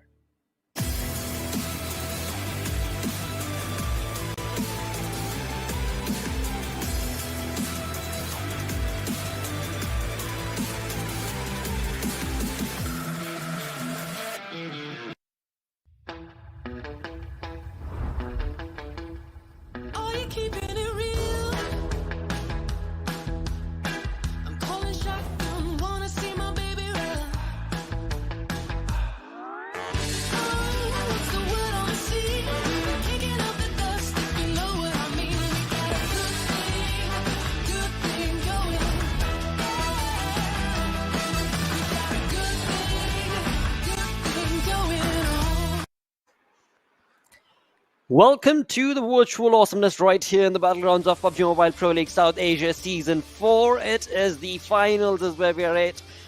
One final game remaining. Vibes doing pretty good. DRS stepping up in the arena. This is turning into quite a contentious moment for that final position, the pole position. But what a game this one. Another team getting a third chicken dinner. Yep. Wow. I mean, and the standings are. I mean, we want Masala, but it has been an incredible day. I mean, the teams, the contention that has been brought by these teams, especially DRS, the way they're moving forward. I mean, it is looking really, really intense with the last game just about to begin in what? 11 minutes, right? 11 minutes indeed. But before we jump into that action, we do have MVP coming in from this game. The most valuable player is going to be Ruled from Wizzes with Vibes. And the dude, well, one man who was able to absolutely still the last breath, not wanting to stop. 4 kills, 781 damage. That's pretty decent. We talk about it in almost 24 minutes of survival time, 2 assists as well. But you know, this is not just one lad who just showcases amazing gameplay. Obviously, there were many more if we just, you know, have that conversation overall, because that's where we see Seal's players finally just stepping up. R3D and Seal surviving till, you know, at the second and third position shows that if in the last game these lads decide to go YOLO, well, they might as well end up with a chicken dinner as well. That maybe it makes a difference, maybe it does not, but well, they are stepping up for themselves though in a YOLO strategy. Yeah, definitely.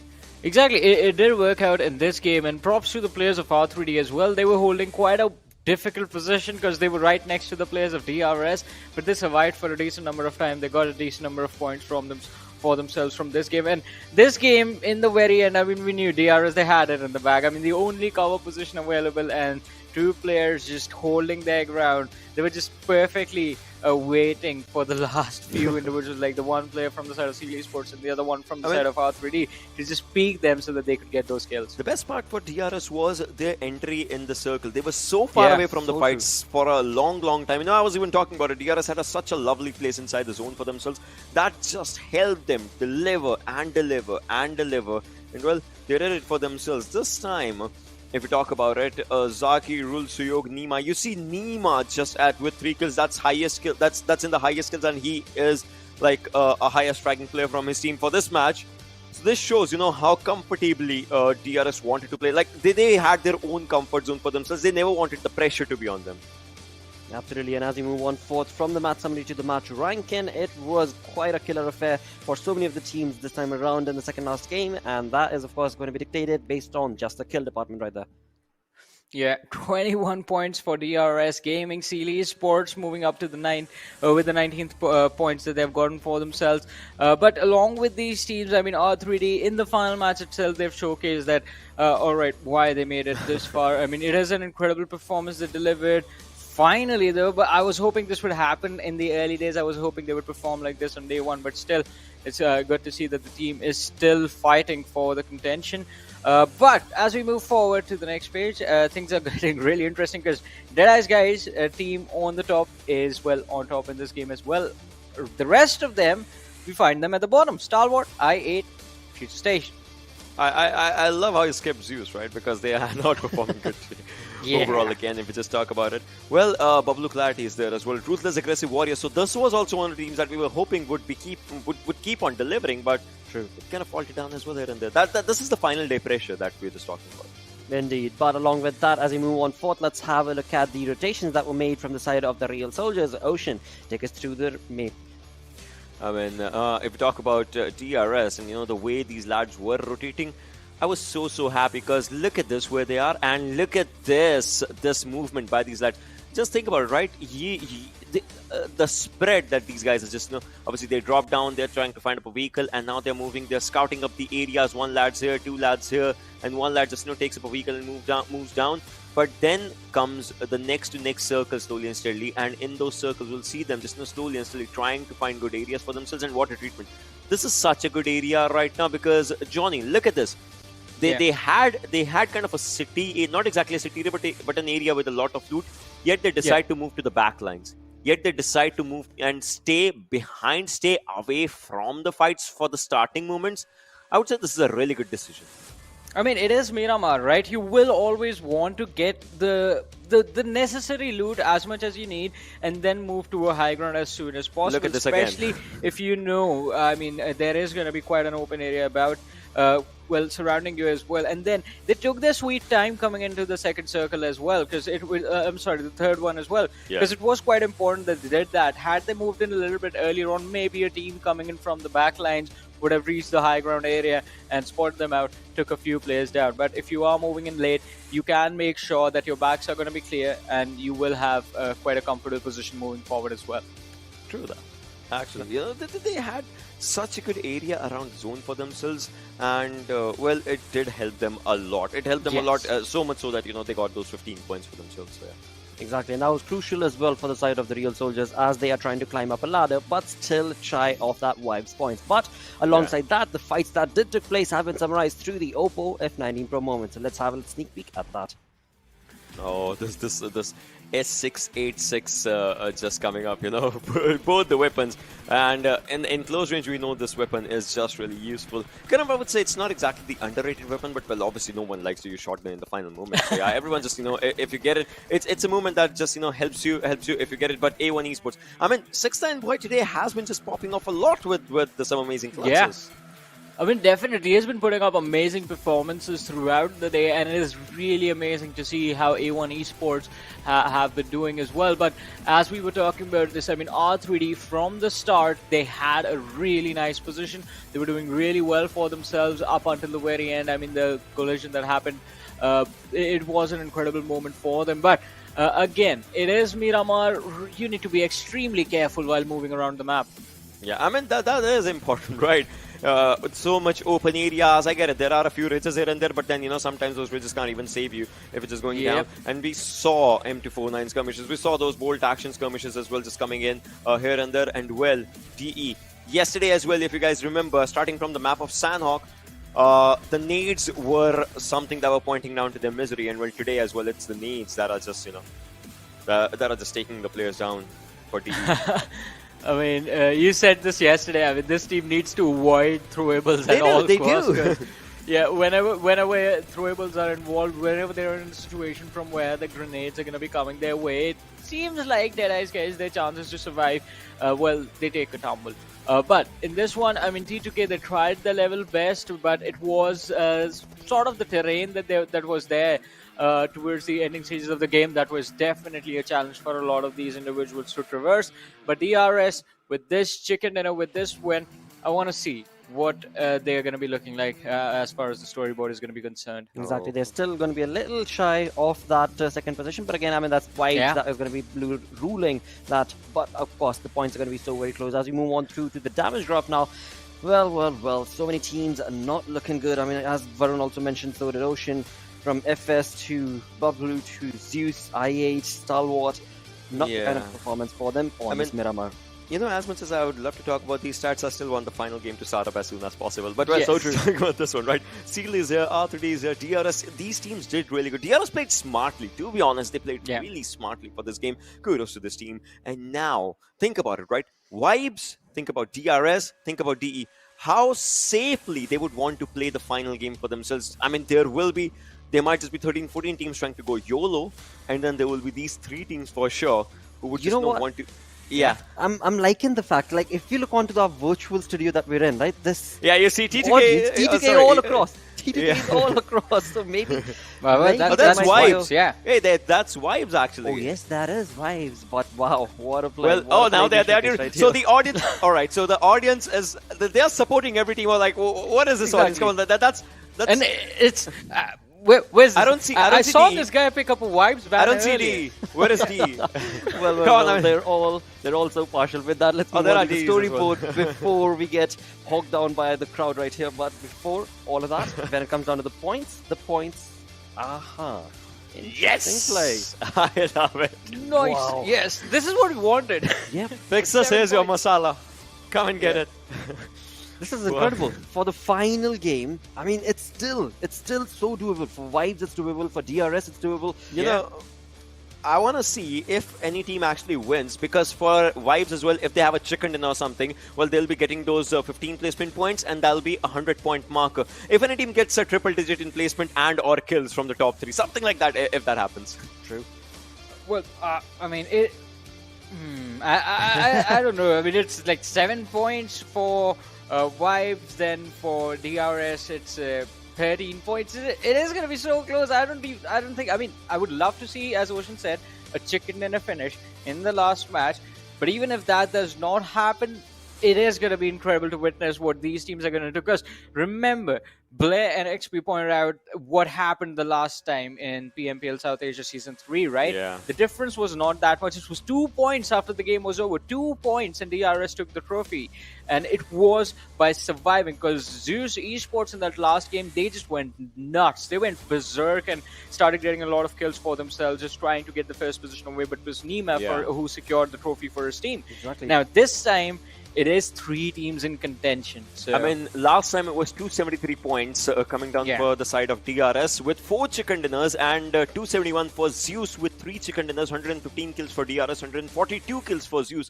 That actually showed a different level of aggression, but this time, I mean, obviously this is a 3-day affair. Last time it was a 4-day affair, starting on Thursday, Friday, Saturday, Sunday. Well, I don't know, I'm naming days now, but now this is a 3-day affair with just 1 game remaining. Oh yes. Yeah. But again, as we move on forth, let's also have a look at the schedule, where the final game we are going to be for the 18th match jumping back onto Erangel, and in that the map chance, of course, does end up favoring FS quite a lot. FS is on 7th position with 136 points, and 8 points away at 144 points is where Stalwart is. So as much as, and again, we're talking about the top 6, right? Yeah. We're talking about the top 6 that Yes. are going to be moving forth to MENA and SA Championship. So yeah, and although on the top of the leaderboard as well, the contestation is very close with 6 points, 7 point difference. Yeah, this is just the kind of final day that you want to be a part of. yes, as much as I would love to see, DE step up and maybe have a chicken dinner for themselves, I can assure you one of these 5 teams, the 5 teams that we saw in today's, previous chicken dinners, one of those teams will have a chicken dinner for sure. The previous chicken dinner teams for today. All right. Might be DRS, might be DRS again, might be Vibes again, might be another team. You never know. we'll just hold him for the 2 names he took, Vibes and DRS. all right. That is all that we're going to set in stone from the side of Ocean. On the other front, when it comes down to prediction, what are the casters going to be anticipating? Let's move on to them. Let's ask them what team would they be supporting and rooting for this final game. Well, Blotter, that's a really hard one. I don't think I'm going to be supporting. Gun. Yeah, I'm not supporting or rooting for any team in this particular game. I just want everyone to have fun. For those of the teams who are not going to be qualifying, who are not going to be making an XP, at least I want to see them go out with a bang. Make things very interesting. Maybe drop in some drop locations, which might surprise some of the big guns. Also, the way the analysts painted the picture, the top 1 spot, 7 points. Was it 7 points? 7 points separate them, right? From the 7th. Is it 7? It could be 7. I mean, I wasn't really paying attention. It is 7. It is 7. Yeah. I was just testing you. But again, it is so razor thin. Anything can happen. But also, just to qualify for the next stage, it is still wide open. This is it. This is it, ladies and gentlemen, boys and girls. The final game in the PMPL Season 4. And the question is, who's going to walk out on top and who is going to be going through? Because for the last time, we are going to have all these beautiful faces on our screens as they get ready for the match of their lives. And of course, if you have a look at that, DRS, in fact, they are trying to get a little bit of, divine intervention. A divine intervention, a few prayers, a few hands folded over there. Let's see if they are going to be back-to-back winners. But there you have it, Play.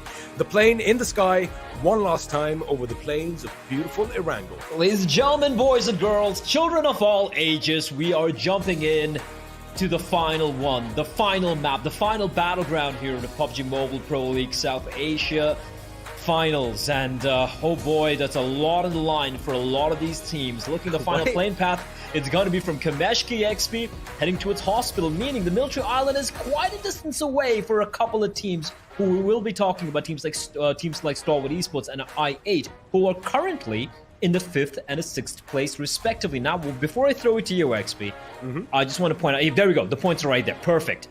Future Station, 7th position, A1, 8th position. The difference from Stalwart is 8 points. Now, that is assuming Stalwart don't get any points. Well, that is a grave assumption indeed. Let's see if that's going to be the case because, man, these teams are going to be playing their hearts out. And the question is Stalwart actually going to make it all the way down south to Novo? Because, you know, when you try to get those vehicles, that is when mishaps usually happen. But again, I don't know why. I mean, if I feel nervous right now and my heart is literally pounding, I wonder what all these players are going to be going through because have a look at that T2K. They have decided this time, you know what, they are going to try and play it a bit smart. They're dropping down in severity as compared to the far more military, but as they do that, the circle is going to be on the other end, which means the final game is definitely going to have some drama in store as the entire military island itself is going to be in the play zone. But right now, Smokey is trying his best to get out of harm's way, which he does in the nick of time as Prabeen unleashes on him with not one, but 2 weapons. And well, vibes, man. Aggressive right from the beginning. I think this is has been the game plan in this day. They've literally come out guns ablaze every single round. 7 points, man. They need 7 points. 7 points so of chicken close. dinner. I know, it's so close, but it could yet be so far if Deadeyes guys decide to wake up and start dominating once again. So that remains to be seen. They have been very quiet here so far on day number 3. Kind of been stagnant on top of the tippity top of the points table, but eventually they need to decide do they want to play for the placement points, do they just want to make a show of it, try and get a few more kills, solidify the position, potentially try and crack the 190 point barrier. Remains to be seen, as we have Wizzes with Vibes, another team who are in the top 6 right now, right above I8. They are trailing behind DRS by just 10 points. So even a top 3 placing here could be very big for Wizzes with Vibes. So these 6 teams, XP, for me, DE, Vibes, Wizzes with Vibes, DRS, I8, and Stalwart Esports. These are the 6 teams you want to keep an eye out for. And as I say their names, there they appear in the right-hand corner, ladies and gentlemen. Right-hand side, rather. But Future Station and A1 Esports, do not count them out. A1 Esports are playing like a team possessed today. I like how Delta X is no longer Delta X, but now he's Delta. I mean, he's definitely going to be making an announcement sooner or later with his weapons, of course, trying to just, get some points for his team to make sure they keep climbing higher. 161 points for his team. Again, a massive game. If Deadeyes guys kind of fail, if Wipes fail, it could propel them to the top. So again, everything is going to be on the line as the circle is going to move in about a minute's time. But right now, DRS Gaming. Now, all eyes are going to be on them as you have a look at a new record that's been broken, ladies and gentlemen. 18,000 points of damage done as a team by Wibbes Esports. And, of course, a majority of that definitely came in today. Man, they were completely... They woke up on the right side of the bed today, Blay. Yeah, and got to remember, this is over the course of, 17 games? Mm-hmm. That's an average of more than 1,000 points of damage every single game, XP. That's some crazy stats right there. That is crazy indeed. And again, especially when we have the damage graphs that show up after a match, you do kind of see that even if teams, they do get eliminated early on, more often than not, they do put up a fight. I mean, yeah, they might not have the kills, but boy, the damage numbers are off the charts. But again, I love the fact that, it is so close to call as everyone is now going to be getting ready to make that long, dreaded drive into the circle. Of course, they're going to be really, really careful as they bridge, circle. Let's go. I think it might just happen because it is going to be for an amazing dramatic ending if we do have a bridge circle, if we have some people swimming down below. What's going to be more interesting is if it finally ends in the water. So let's see if our chants are going to be coming in handy play. Bridge circle? Ooh, I definitely want that. What about you guys in the chat? Would you want to watch a bridge circle as the grand finale of this entire event? I definitely would. I would as well. You just get to see some crazy fights and things go very topsy-turvy, I mean, right? So it's basically chaos, and that's what we love, isn't it? I mean, chaos is a beautiful thing at times. Well, Stalwart Esports, though, considering how north the plane path were, they haven't gone towards the usual drop location, towards Nova Rep Noi, but considering the zone right now, I wouldn't be too surprised if Stalwart try and get control of the bridge, XP, and just stay there. Stay there and wait out the next zone. If it's going to be a shift down south, they can easily cross the bridge and will have no trouble whatsoever. And they can get control of Military Island very early on, joining I-8. And if it is going to remain a northern circle, they can just remain where they are. So I feel this is the right call, but they haven't yet traversed the bridge. They seem to be paranoid that I-8 could potentially be waiting for them. Also, I think, the fact that they set up on the bridge right now is going to expose them from all angles. Because again, if you have a look at the circle play, look at A1 Esports' position, pretty much dead smack center, and Deadeyes guys have traversed down from Rozhok as well. Because, they are getting ready to make sure that they fortify their compounds in and around that farm area.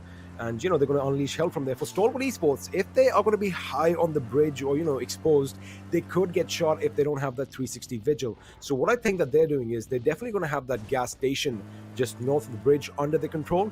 And also that compound just beyond the gas station, the ones with the iconic blue buildings, because, you can definitely have a control of your surroundings from there. So, again, it is going to be a wait game because we are going to have to wait and watch and see what happens because, well, we all know one thing, the zone is going to dictate what the teams are going to do. I want something, I want an insane curveball. I want it to just drastically shift down south. I live for that, XP. That is exactly the sort of shit I live for. And I would be praising the heavens above if we do get blessed with that particular circle rotation. Right now, though, BABLU. Oh, no. Wolf! U-turn! Get out of there! Oh, no, it's too late. And Wolf will fall. The first casualty of the final game here of PMPL Season 4. And the rest of BABLU, they're like, oh, crap. And they just have to, tuck the tails and run for the hills, or rather drive for the hills. They have to go a different route altogether, XP. That's interesting. Because if you can bring up the map very quickly here, ladies and gentlemen, production. Please. There we go. So you can see BABLU in the northwestern side, right? They were trying to make their way through ruins, and now that they faced off against RAW, they're going to have to try and make their way up from north. Where they could be on a collision course with T2K. With T2K, and it kind of looks like Wibbs' member Killer is still holding down Water City as a little bit of a fortification, but now he does get his vehicle. It could happen. I think T2K are going to be coming directly towards their spot, unless, of course, they sneak their way in Rozhok before they have a chance to meet BABLU. But right now, Killer is going to come under fire, and it looks like Wizzes with Wibbs are taking the fight straight to the enemy as Wall E was caught off guard and was executed point-blank range as his teammates can only helplessly look on. Now, Delta was the first in the line of defense for his team, but have a look at how Malik is going to be towards the left of our screens. The question is, are they going to try and move in? Because as of right now, they're just going to try and see if they can make up any angles, but the distance is way too much for them to do anything. And over here, blah, blah, blah, with the first blood in his game. And if anybody didn't take him seriously earlier, they're definitely going to be listening to him now, as Rules does spot the enemy, but unfortunately, it's going to hit the metalwork of his vehicle. Shrapnel can still be dangerous, XP, but for the time being... yeah, you don't want to get blinded then. I mean, I guess you could just get a scope then. But here's an interesting thing. A lot of people are under the assumption that when you're scoped in, you need to close one eye. But actually, if you look at all professional snipers, have both eyes open. It gives you that extra depth perception, if I'm not mistaken. Yes, I don't know. I really don't know. But I've seen most of them having both eyes open, as we do see a couple of knocks taking place. RAW coming under fire from ZEUS. Kill has already taken place, and they're pushing into Bishal's position. Now, there are a couple of his teammates nearby, but look at the angle Ably and Godless from above. Bishal is trapped in the corner. So he's going to deploy a couple of smokes and maybe try and make his escape, but it is going to be a brilliant knock into Ably. But are they aware of where Godless is? It looks like Joker is very much aware of that fact. I'm more concerned about the guy who was right next to them, but forget that because we're going to be focusing on a different fight. AJ is going to be caught out now. They know where he is as Galzin is going to be loading up that grenade. He's cooking it to perfection, but he hasn't thrown it yet. He's going to start all over again. Smokey, meanwhile, is going to be taken down by AJ. Now all three members of 7C are going to be converging in on that door. That is when they can set up a crossfire. Galzin does exactly that, as now 7C are going to be survived by one man, and Ale is going to go up against AJ, who's going to come out on top. It is a 1v1 play. Now AJ does have the information. They both are going to fire, but DRS are the real soldiers. And 7C, well, they have been cast down, and they're going to be the first team to fight the dust. That was such a beautiful crossfire being set up there, XP. And they keep 3 alive. They keep 3 alive. The Rezzes are going to be coming on in, but in the meantime, we get back to the initial fight, which is between RAW and ZEUS Esports. Now, ZEUS, they have lost a man here, but I do believe BABLU has been knocked down. So RAW, they need to make some quick moves, and look at babllu making rotation using that car. If it's coming downhill, and Joker's getting shot from both directions. Again, getting caught in the crossfire, leaving Vishal alone in a 1 versus 3, and he's been spotted by Icy. Icy spamming through the smoke, hoping to get lucky, but the blue is encroaching upon the position as well. And I do have to say, XP, that Vishal's position, it's looking very, very grim. And with that, we're going to say goodbye to RAW for the very last time in this tournament. 2 kills to their name, and ZEUS Esports, they get the wipe, albeit they do suffer 1 casualty. Well, they still are going to be a 3-man squad, and if they keep up the aggression, they're definitely going to make sure that the fans are not going to be going home disappointed, as Danny in that beautiful McLaren is just going to drive past the enemy, giving away information, but the enemy is like, hey, I see something, and of course, gunshots are going to ensue. Now, he is going to try and catch up with his teammate, as Suyog, again, in that little Explorer vehicle of his, is trying to ascertain the best position for his team to basically call home, as the other members are going to be driving around as well. Now, this is a little tricky, Blade. They are going to be setting up now. Have a look at this. Jane does spot the enemy in the distance. In fact, Nima is going to take 3 quick bullets in succession. The 4th one would have definitely brought him down to his knees, but now DRS suddenly realize, well, somebody else knows a position, and they might just hunker down for a little bit of an attack. Very, very, very lucky. Oh, man. How lucky is Nemo there? He should have been dead to rights. He should have been knocked down. And especially considering the position he was at, XP. If he got knocked down, that would have been a confirmed kill as well for Sandesh. But we do have an AWM. Please, someone pick it up. One last time. I want to see this gun being used in Season 4. One last time, but it's out in the open, Blay, and... No one's going for it, man. Looking at his zone, though. Okay. Oh, wow. Alrighty. Okay. Alrighty. There you have it. Alright. Okay. Alright. Calm down, Blake. Calm down, Blake. Okay, Calm listen. down. Listen up. Shut up and listen up, alright? What the... Wow. Are anyone going to do with that zone? Show me that zone again. Production Show me that is zone on again. point right now. I need to see that zone again, because here's the thing. The only avenue of heading down south... Oh, this little crossfire, Blake. This is brilliant, but I look, this is a great replay and everything. I need to talk about a zone, man. I need to talk about a zone, man. Can we see the zone, guys? Production, give me the zone. Come on, that was beautiful. That was beautiful. I love it. And I must say right now, production there we is go. on There we go. point All right. with the beat. So everyone's going to be moving in from the eastern side. Everyone's going to be trying, which is empty right now, but it's a mad dash. And if you enter from the left-hand side, what R3D are doing right now, I8 is lying in wait, and oh boy, I8 are going to be licking the chops, and R3D just might be meeting their maker very, very quickly, as I8 should be unloading on them. As A1 Esports, they decide, screw it, we're going to go for a swim. The only thing wrong with the whole I8 situation was that, they did have the members on either side of the road. However, 2 of them were in the compound, not on the hill above, which means R3D did get through. There you have it. Without so much as a scratch, they are going to make it through. Ozem was a bit late to lay down some lead, but again, one team has made it through. Let's see if they're going to reposition themselves and wait for another, because any second now, high voltage.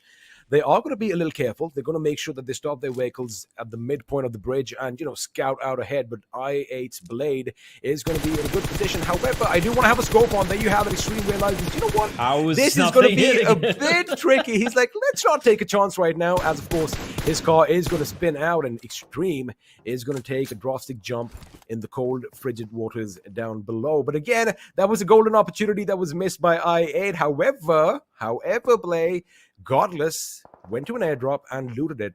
Could it be the BFG? Could it be the AWM? If it is, I'm a happy camper. Hallelujah. But the jiggle. Oh no! Oh no! Oh no! Vibes. They haven't got a kill yet, XP, and they've lost a member already. Now, reminding everyone, Vibes need 8 points. 8 points to get the first place. And Deadeyes guys have 0 points in their name right now. Oh, beautiful, beautiful. I love this. I love this. Well, DRS, what the hell are you going to do now? You're screwed. Well, DRS are going to have to find another way to make it across because they're going to have to swim, but ever so often, Blade, they're going to have to come up for those precious breaths of air. It's D versus Vibes. I'm sorry. I'm so sorry for cutting you off. I needed to be cut off because if Vibes are spotted out, they could actually get these points and Vibes could be left in the dust play. Well, they are going up against Vibes. Oh my goodness. Yes, exactly. It's DE versus Vibes. If DE take them down, they virtually guarantee themselves first position. And I don't think Vibes are aware of this. They are in a tough situation. Look at the zone. Look at the zone. Holy shit. I mean, get ready for a Normandy invasion on the beaches, ladies and gentlemen, because it is going to be hell let loose. Sooner or later, is on top. It's going to be taking a drastic jump down below, gets out of the vehicle. That vehicle isn't going anywhere. But now, without them even knowing, Blay, Vibes was so close to being wiped out by Deadeyes guys, but Deadeyes guys are in the similar position, and now they could be open to teams like A1 Esports if they make it to land before them. But remember, R3D are waiting on the other side, and well, ZEUS have come into play as well, and Shifu takes shrapnel directly to the face. If they get wiped out here, XP, Deadeyes guys only have 1 kill to the name. That means they're leading by 8 points. That's it. And Vibes, we know how dangerous they can be, even if they're down to a 2 or a 3-man squad. This is amazing. This is just pure butt clench, yo. Pure butt clench. And Icy, is he aware? I think he's very paranoid. He knows there's someone nearby. He's going to drop one down, but Icy's taking a lot of damage. And he's not quite able to get the knock. Is he, though? Has he got the knock? Yeah, I think he's got the knock. No. Shifu's down below. He drops down, and he's actually on land, so he could take a few shots in the direction of any of the ZEUS players if they want to head on down towards that cliff. But ZEUS are deciding to go for a safer route, and XP, look at the number of bodies, look at the number of teams and players in the water. Holy Jesus! There you have it. Everyone is going to be in the waters now. They are going to be paddling without much life support because sooner or later they are going to be gunned down. Just go back to 1945, 1944 in fact. It is going to be D-Day as R3D are going to be playing the despicable Germans. However, it looks like an Allied assault on the beach is inevitable. But the question is, how are they going to make it out? It's going to be teamwork play. They're all going to have to come out at the same time and suppress R3D. The too many. Right now, the too many to shoot at, XP. They too many to shoot at, but the amount of kills that they can actually rack up. Wow. I counted 15. They're probably more. They're probably more because I didn't count T2K who are coming in on the eastern side. Oh, they need to be careful. The T2K, they might have just made landfall. I do believe they have, but they might be going up against, I think it's DRS. This is ridiculous. This is the final game. All teams are just lining up on the beach saying, come to me, little fishies, come to me. That is all they're going to be praying as Wadu does take a hit. But of course, he is going to submerge himself deeper. All right, Play, I've got a question for you. How do we commentate about this? I mean, we are going to talk about shooting fish in a barrel. That's literally what's happening. Listen, the only way to commentate this is just scream, just yell, and just go, ah, what's going on? Look at this. Wow. I mean, nuts. We did kind of won this in the last circle, but we are not complaining right now because, again, even if one of them makes it through, it's going to be a tremendous feat. But, T2K could be in a nasty position to lay down some lead from the side, as is DRS. But, again, the moment their feet touch the ground, they are going to have to squeeze those triggers and just spew lead in all directions. It is going to be a Hail Mary of a beach landing. It's basically kill everyone and let God sort them out as Shifu has been lost. Do you think all chats are on right now? I don't know what's happening. Yeah, I hope so. It'll be just pandemonium, pure chaos, and also in the water because the zone is still in the water, XP. But fine, it's going to shift. It's going to be towards the land. There we go. Now they need to make a move. Now they need to crawl their way onto land. And guess who's waiting on the land, XP? It's Stalwart Esports and Wizzes with Vibes. They are in a fantastic position, but they don't need to do anything. Right now, it's all about R3D and how many kills they can get, how many days they can ruin for all these other teams. R3D 3 out of contention. And there we go, Hassan. He's going to unload on one member. It is going to be Sandesh down on his knees and finished off by Hassan. That's 1 kill, 1 notch on his gun. He spots a couple more players as well. They're coming! They need to fall back, and they're all going to make landfall simultaneously. That means Hassan has to fall on back and play a little bit more of a safer position. Vibes is still much more deeper in the water, and high voltage, if they make landfall first, XP, Vibes are screwed. And for DE, they have only 1 member alive. Alrighty, any second now, ladies and gentlemen, people are going to be touching ground, and the moment it does happen, bullets are going to be flying, but Wadu is going to be the first on the ground. In fact, he is going to get some help from Deadeyes, guys. I8's Crypto is taken down, which is going to give them a little bit of ground over there, but Extreme is going to react quicker. Now they're going to have to shoot in every single direction as Shoykov is going to be spotted out. He gets taken down. Hassan is going to be laying down lead, but he's got to be careful because the Evil Eye is going to be spotted out. But the moment they submerge, they surface from the water, they are going to be shot at. Hassan, he's going to find cover, but he does want those kills, play. He wants those kills. He's getting shot at from multiple players, and Hassan, he gets too eager, and Praveen gets a knock on his Sinister Killer's down though, and Praveen is the last man alive for his team. It looks like it is. It's down to Praveen to do everything for his team as A1 are facing a brother Cloud from the blue. He's gonna take the shots, he's gonna get the knock, and he's trying to do everything by his lonesome. He's the last man standing for his team. A1's gonna fall. A1 just got wiped out. Everyone's got dead! eliminated as well. And what is even going on? Is T2KF somehow, XP, they've made landfall, and it is the last man standing. Suyog is tossing it. Everything is gone, and it looks like Vibe have been eliminated in the 4th position. DE out in 3 points. XP, I do believe we have confirmed the champion over here, but still you want to know who's going to win the final chicken dinner. Can R3D, who are right now, I believe, at the bottom of the table, can they just ruin everyone's day and steal the final chicken dinner away? Well, right now we have 2 massive fights breaking out. Wizzes with Vibes are holding their own against I8, who are pushing up on their position. A couple of the members have been already knocked out. Now Ozame is going to be spotted out. Bullets are going to fly, but he gets behind cover in the nick of time as Johnny now has his work cut out. This grenade could be devastating if Malik is going to throw it on point. It could be devastating, but Blade is going to be away from harm. But Johnny comes under heavy fire. Malik is going to go, but have a look at Reaperbot. He is going to be on the right flank. In fact, from behind, it does look like Johnny could meet his maker, but he is being really careful. They don't want to overextend, but have a look at that. They have major control of the circle.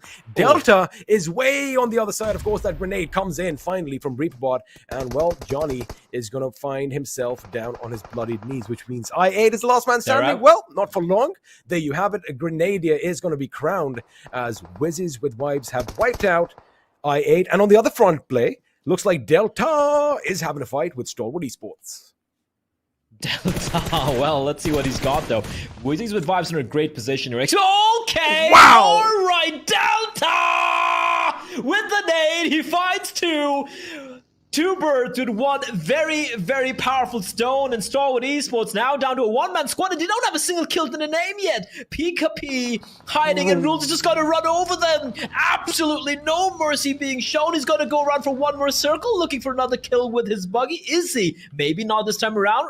I don't know what he's up to right now, just driving around like a madman. He might be looking to finish off Scry, and for Stalwart Esports, they're being very, very quiet. Pika, the moment he announces his position, he is going to be found out. But now R3D, they arrive to the party. 3 of them alive. He sees Rules as well, but his position must be given with the sounds made by the M4 of his. Well, the position is definitely given away. However, they do have that little cover, but Maxi is going to be spotted out by Delta from distance as he is going to lay down some more lead in that fallen body over there. But in fact, Delta gets taken down by Adil. Now, we had pretty much given up on Adil, but he was a snake in the grass, and man, he stung at the right time. But unfortunately, he gets taken down as well, which means the God of Death, Anubis, is going to be the last man standing for his team. Can he do something out of the extraordinary and pull a miracle through? But right now, he is getting surrounded, and against all odds, play ZEUS still in this game are trying to creep their way closer into the circle. What's up? If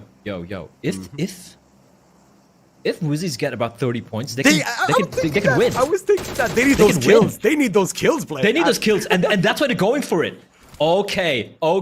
Let's keep a count here real quickly. 8. All right, 8 points. They need 7 more. If they need a chicken dinner as well. It's not just about the 8 points. All right, they need about. They're not enough players remaining, but still, it's going to be very close. The second position is going to be great as well. Only 3 kills to find, but they need to ensure that they are the ones who get these 3 kills. ZEUS, though, they're out of contention, XP, but it's ZEUS Esports. One final hurrah. That's what we asked of them. Maybe they can provide it.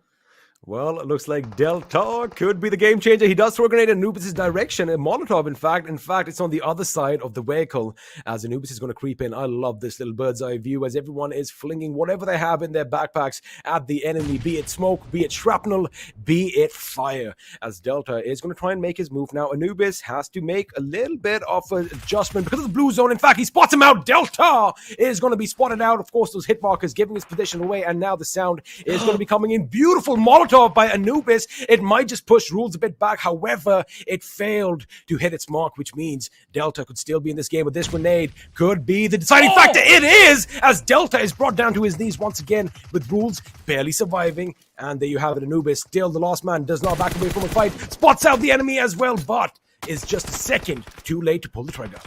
ZEUS needs to make a move right now. That's exactly what they're going to do. They're going to finish off Rules, and suddenly the tables have flipped. It's now a 2 versus 2 versus 1, and Anubis trying to just spoil everyone's party over here. Wizzes with vibes now realize that they don't have the man advantage, no way whatsoever.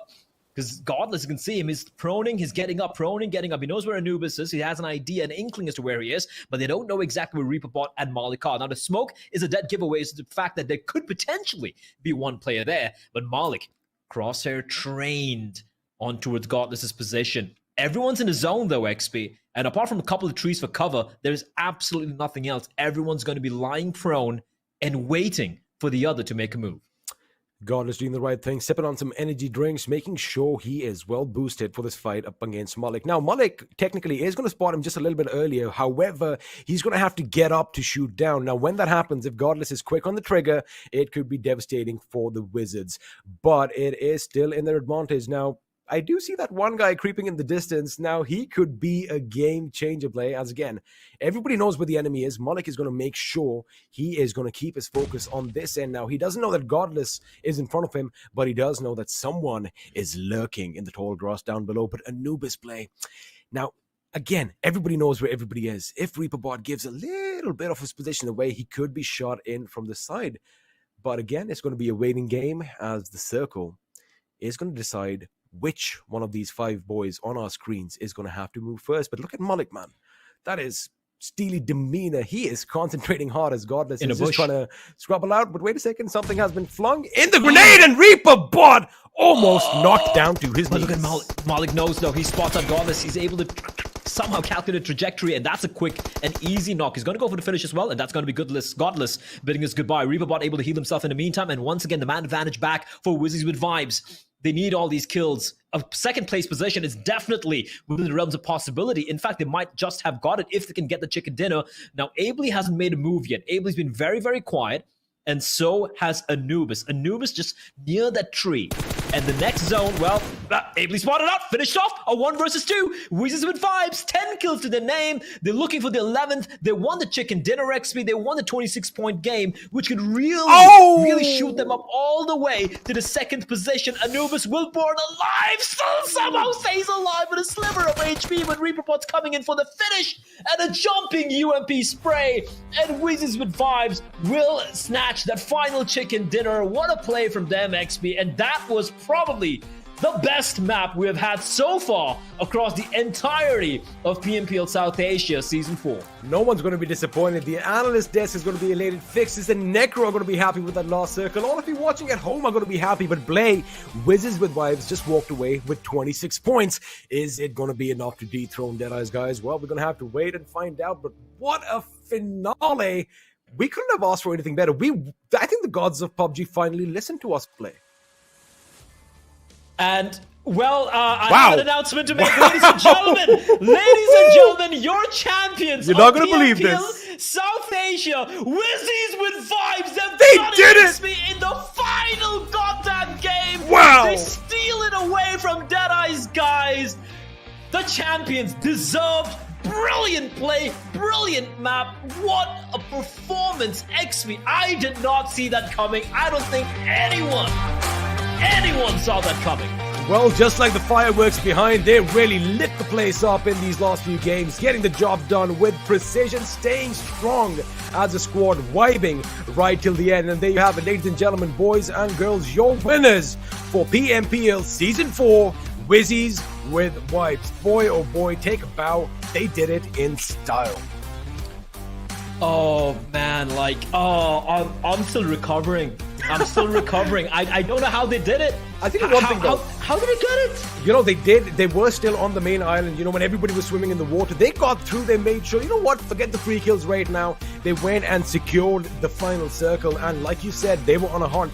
They knew they were so close to victory. And well, they have snatched victory away from Deadeyes, guys. I wonder by how many points though, because again, I love the fact that it was so close to call. But again, boy, what a game. What an end to this season, man. Yeah, I listen, I could not have asked for more. That was just... Everything was on point. Everything was on point, and we wanted to see a shake-up at the very end. And Deadeyes, guys, man, they were leading for so very long, but at the very end, on the final day, they faltered. We thought it's going to be down between Deadeyes guys and Wives at the end, especially when they were swimming through. Or even A1, or even A1 Esports, right? Blay, the moment when Deadeyes guys look at the replay and they realize, you know, down below they had Wives, they had all these teams. DRS. They must be kicking themselves in the back right about now. Dude, this is insane. Because I'm looking at the standings right before the finals. It was Deadeyes guys in the first place. Second was Vibes. Third was DRS Gaming. And then in a distant fourth was Wizzes with Vibes. And I'm like, okay. You know, there's no way. I wasn't even considering it until I happened to glance at the points table. I'm like, hold up. Oh, yeah. Hold up. They might get a chicken dinner. We had this discussion as they were falling out the plane that, you know, they need to have a massive game, but also it was important, you know, for anyone to be crowned king, right? Somebody needs to topple over. Deadeyes guys, man, had they got maybe a couple of more kills, they could have walked away the winners, but again, it is all going to be coming down. All the math work, we love leaving it to the analyst desk, and we're just going to point out the games to play. What an amazing season this has been, and I love the fact that so many teams have literally stepped up to the mantle, and they've kind of showcased why they deserve to be here on this stage. Yeah, I want to really touch upon that. Like, we've been harping on how ZEUS Esports has failed, how the Mongolian scenes have kind of like faltered a little bit, but I really feel like it has been the resurgence of South Asia, and it has been fantastic. This has been the best season we've seen so far in the PUBG Mobile Pro League, at least in South Asia. But that's it from our end here, XP. Once again, thank you for joining me, for dealing with my shenanigans as well. My pleasure. That was a fantastic month of PUBG Mobile action. We hope to see you guys again very soon. But before that, of course, we have the analyst desk to break down what the... this happened. I don't know. You guys take it away. We're out of here. I love production at the Beast right now. Wow, what a play, what a day this has turned out to be right here at PMPL South Asia Season 4. The finale has come to an end, but nobody could have predicted. Wizzes with Bites, taking it out with ease, and $10,000 with this. Oh. They were sitting at 161 points before this match. They were not even in top 3. They were not even in top 3. Now this is where I will definitely bring up the word supercalifragilisticexpialidocious gameplay being showcased from Wizzes with Vibes. The way you want to debut yourself, the way you want to let the world know that here we are. Well, they put a stamp on it. With that, let's move on and have a look at the storyboard. Storyboard. Unbelievable. What? No! That is insane. What? All right, so this luck actually for calls Deadeyes. for Ocean's expertise now. A team that has chicken dinner, they win. That's how it is. Yeah. So obviously, previously it used to be right the team with the maximum kills. If there's a tie, they used to win. But now after that, you know, it was a team that just gets that immediate chicken dinner and all. So right now, look at this. They just got this game and they won like a boss. Ocean, Alright, you have to use the words I use made for Deadeyes guys right now. Super. Exactly. No, it is yo. This is a yo moment for Deadeyes guys. This is not the way they anticipated their journey to end. Well, we talked about the last. It's always the last freaking day. And it's always the last game. We wanted a close finish, right? We alright, so guys, I wish I could just analyze the zone for one last time, just because what we saw Vibes and DE with a glimpse of ZEUS and DRS from the previous season, with the one team just going in the water and the other team just trying to scout them out. We saw that thing happening. We saw a circle with almost a water shift as well. We saw that thing happening just like the last time. We saw teams rotating around the zone, around the bridge, and other teams trying to gatekeep them. We saw that thing happening in the last game, last season as well. A lot of things. Ocean, we got to forget about all that. Come to the last situation. I mean, really early on in the game. Come to those final fights with Wizzes Vibes, ZEUS Esports, and R3D. Yes! Had ZEUS Esports taken out R3D, the result would have been different. It took every single kill from the side of Wizzes Vibes to get this.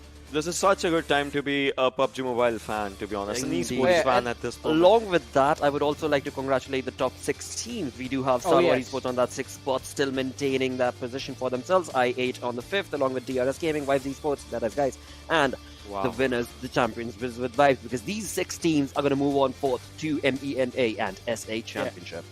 Wow. And I have to say, I completely agree with our casters as they pointed out. I mean, we've been talking about the Mongolian team stay performance not being the same. Well, it wasn't just that. It was the South Asian teams, the teams from Nepal and Pakistan stepping it up quite nicely. They have improved so much. And as we were talking about, we wanted a close finish. Well, again, this literally couldn't be any closer. It's the same points. I mean, it is. This is the closest. This is identical. Wow. Oh no. Deadeyes guys, they are not going to be happy with that. Just one kill. If only they would have had that one kill to get themselves that lead. Yeah. One more point somewhere. Also, my favorite moment in the game is when R3D were trying to hold the shoreline, and all of a sudden you see this zombie horde come from the waterline. Hassan just got confused, like, where do I shoot? There was T2K on the other side. We saw a lot of players here. And just imagine, DE, alright, Blotter, I'll give you this. DE, they need not have to have that one point in this game. They had the entirety of the game starting from yesterday's last 2 games. Yes, 1 point is...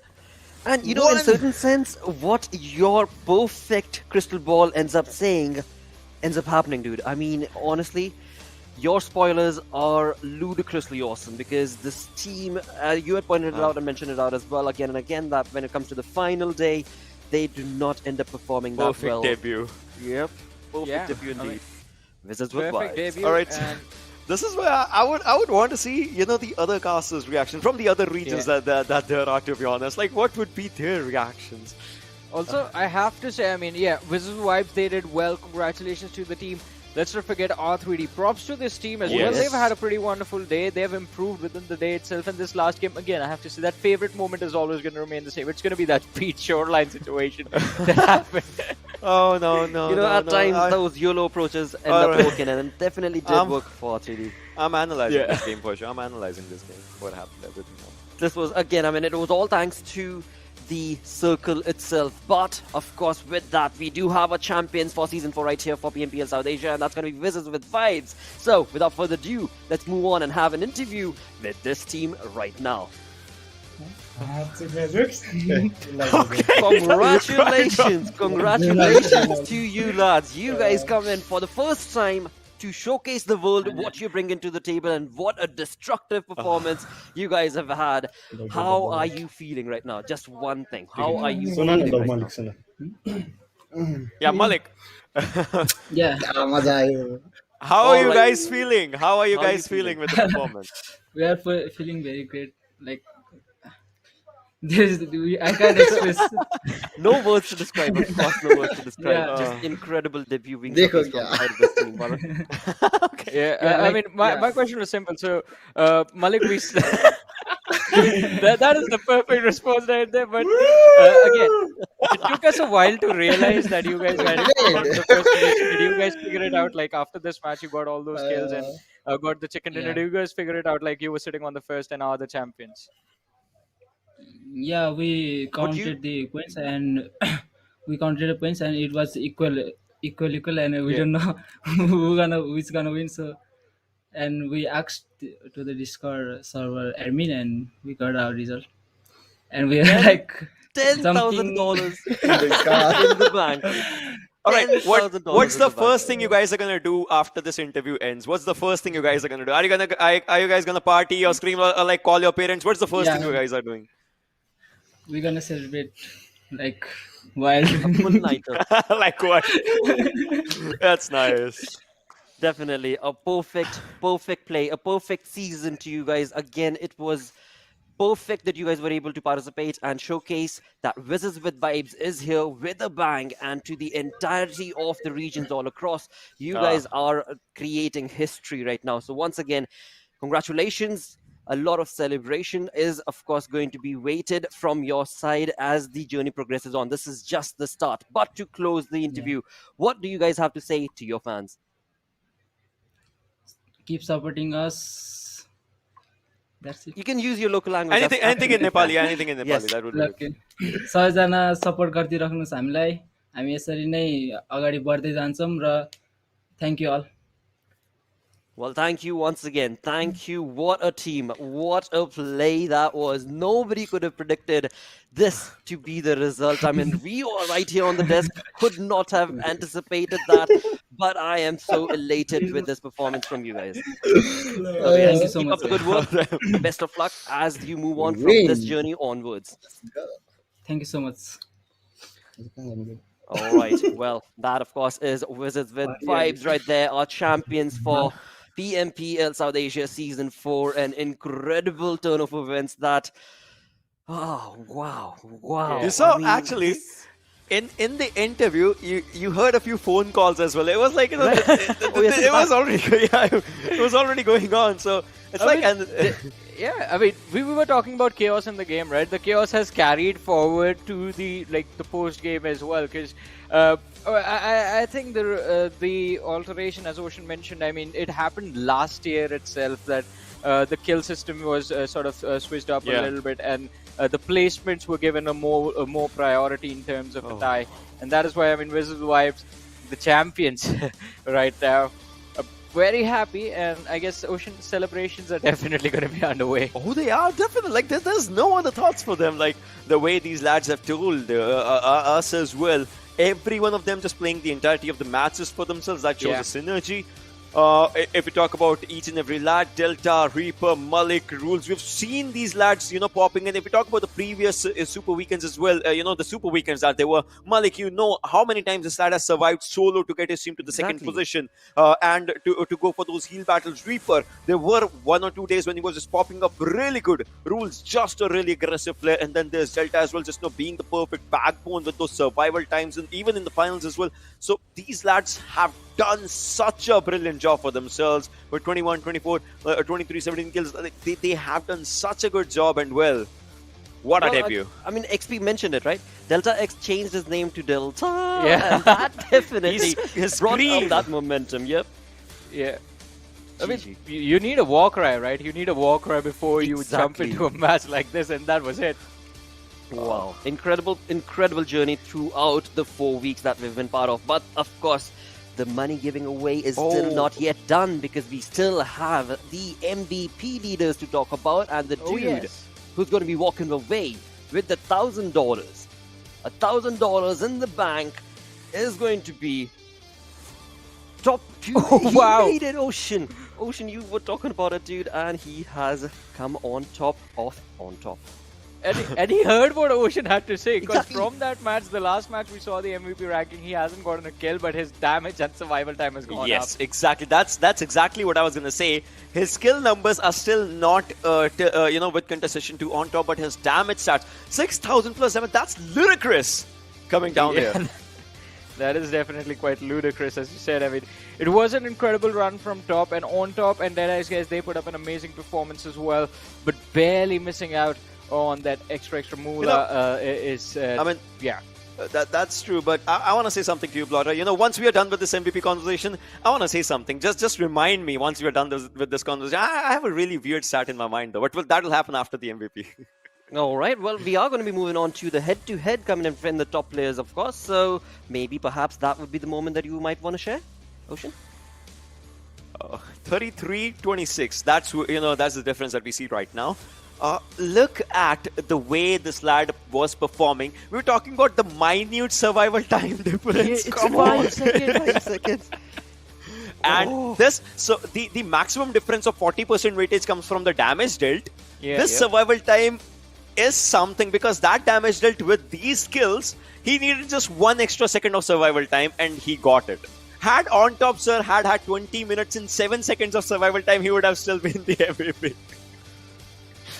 I mean, that's just so good. What a season, and what a finale to the season.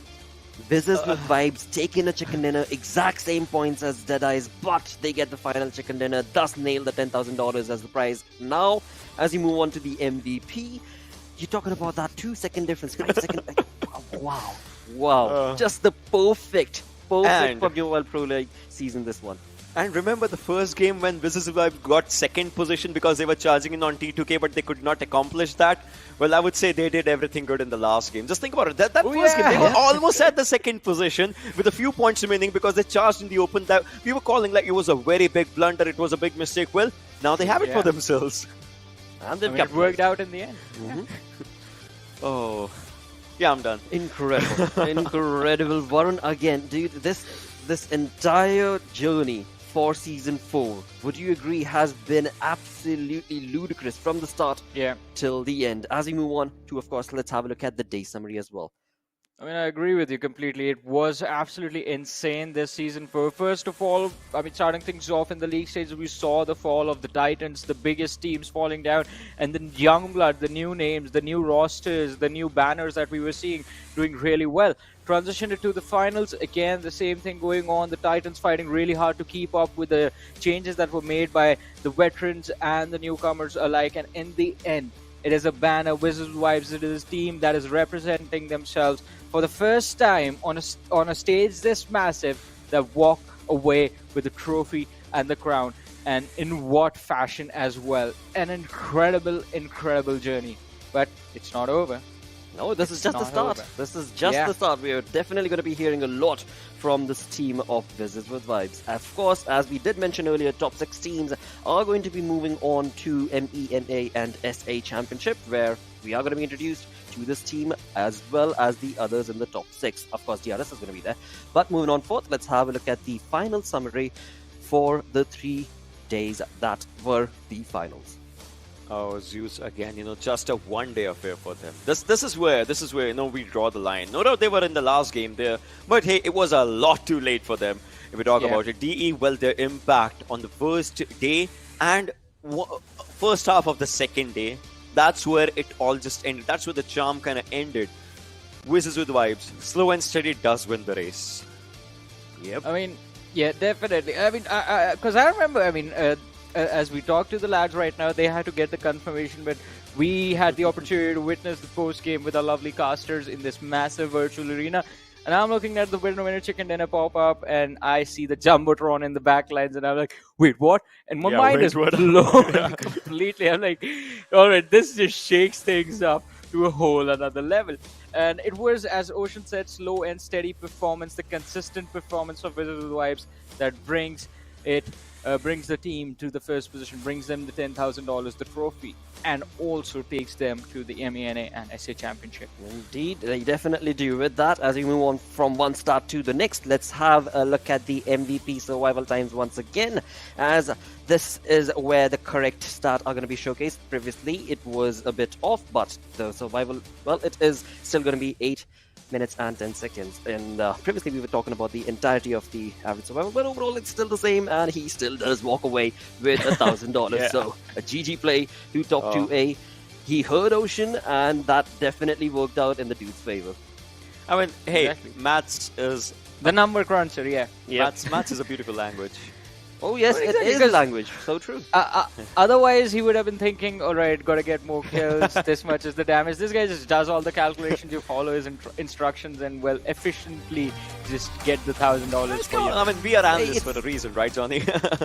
Maths is a universal language, there's no denying it. And when you've got this dude with his crystal ball sitting right in here between us, it is that much more of an incredible journey that you can anticipate from the 34-34 to 64-64, the way 84, all of that working on along throughout the entire saga of PMPL South Asia Season 4 has been just abysmally awesome, is what I would say. But with that, we do reach the end of our Season 4. A big thanks to our sponsor, Oppo F19 Pro, for making it all happen. Once again, a big thanks to our fans and viewers as well for tuning in. Do not forget to, of course, follow us on our social medias. We, of course, do have the YouTube channel that you are tuning in. Of course, along with that, there's Twitter, Facebook, Instagram that you can go ahead and support. And along with all of this, keep in mind that PUBG Mobile South Asia page, right? That is going to be crucial. You need to go there because the giveaways are still not yet done. on the 24th of October, there are going to be many more giveaways that are going to be spread across on that particular channel itself. So do not forget to go ahead and subscribe and click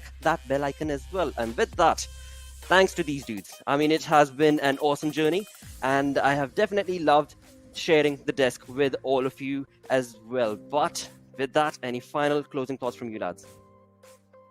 I'm stealing his crystal ball before the next trophy. It's all here. It's all It's here. all. It's that's all all. here. It's all I'm set stealing up. his mind Well, before well. the next event then. With that, viewers, thank you once again so very much for tuning in. We are going to be back again, and we'll see you in the MENA and SA Championship. Until then, take care. Sayonara.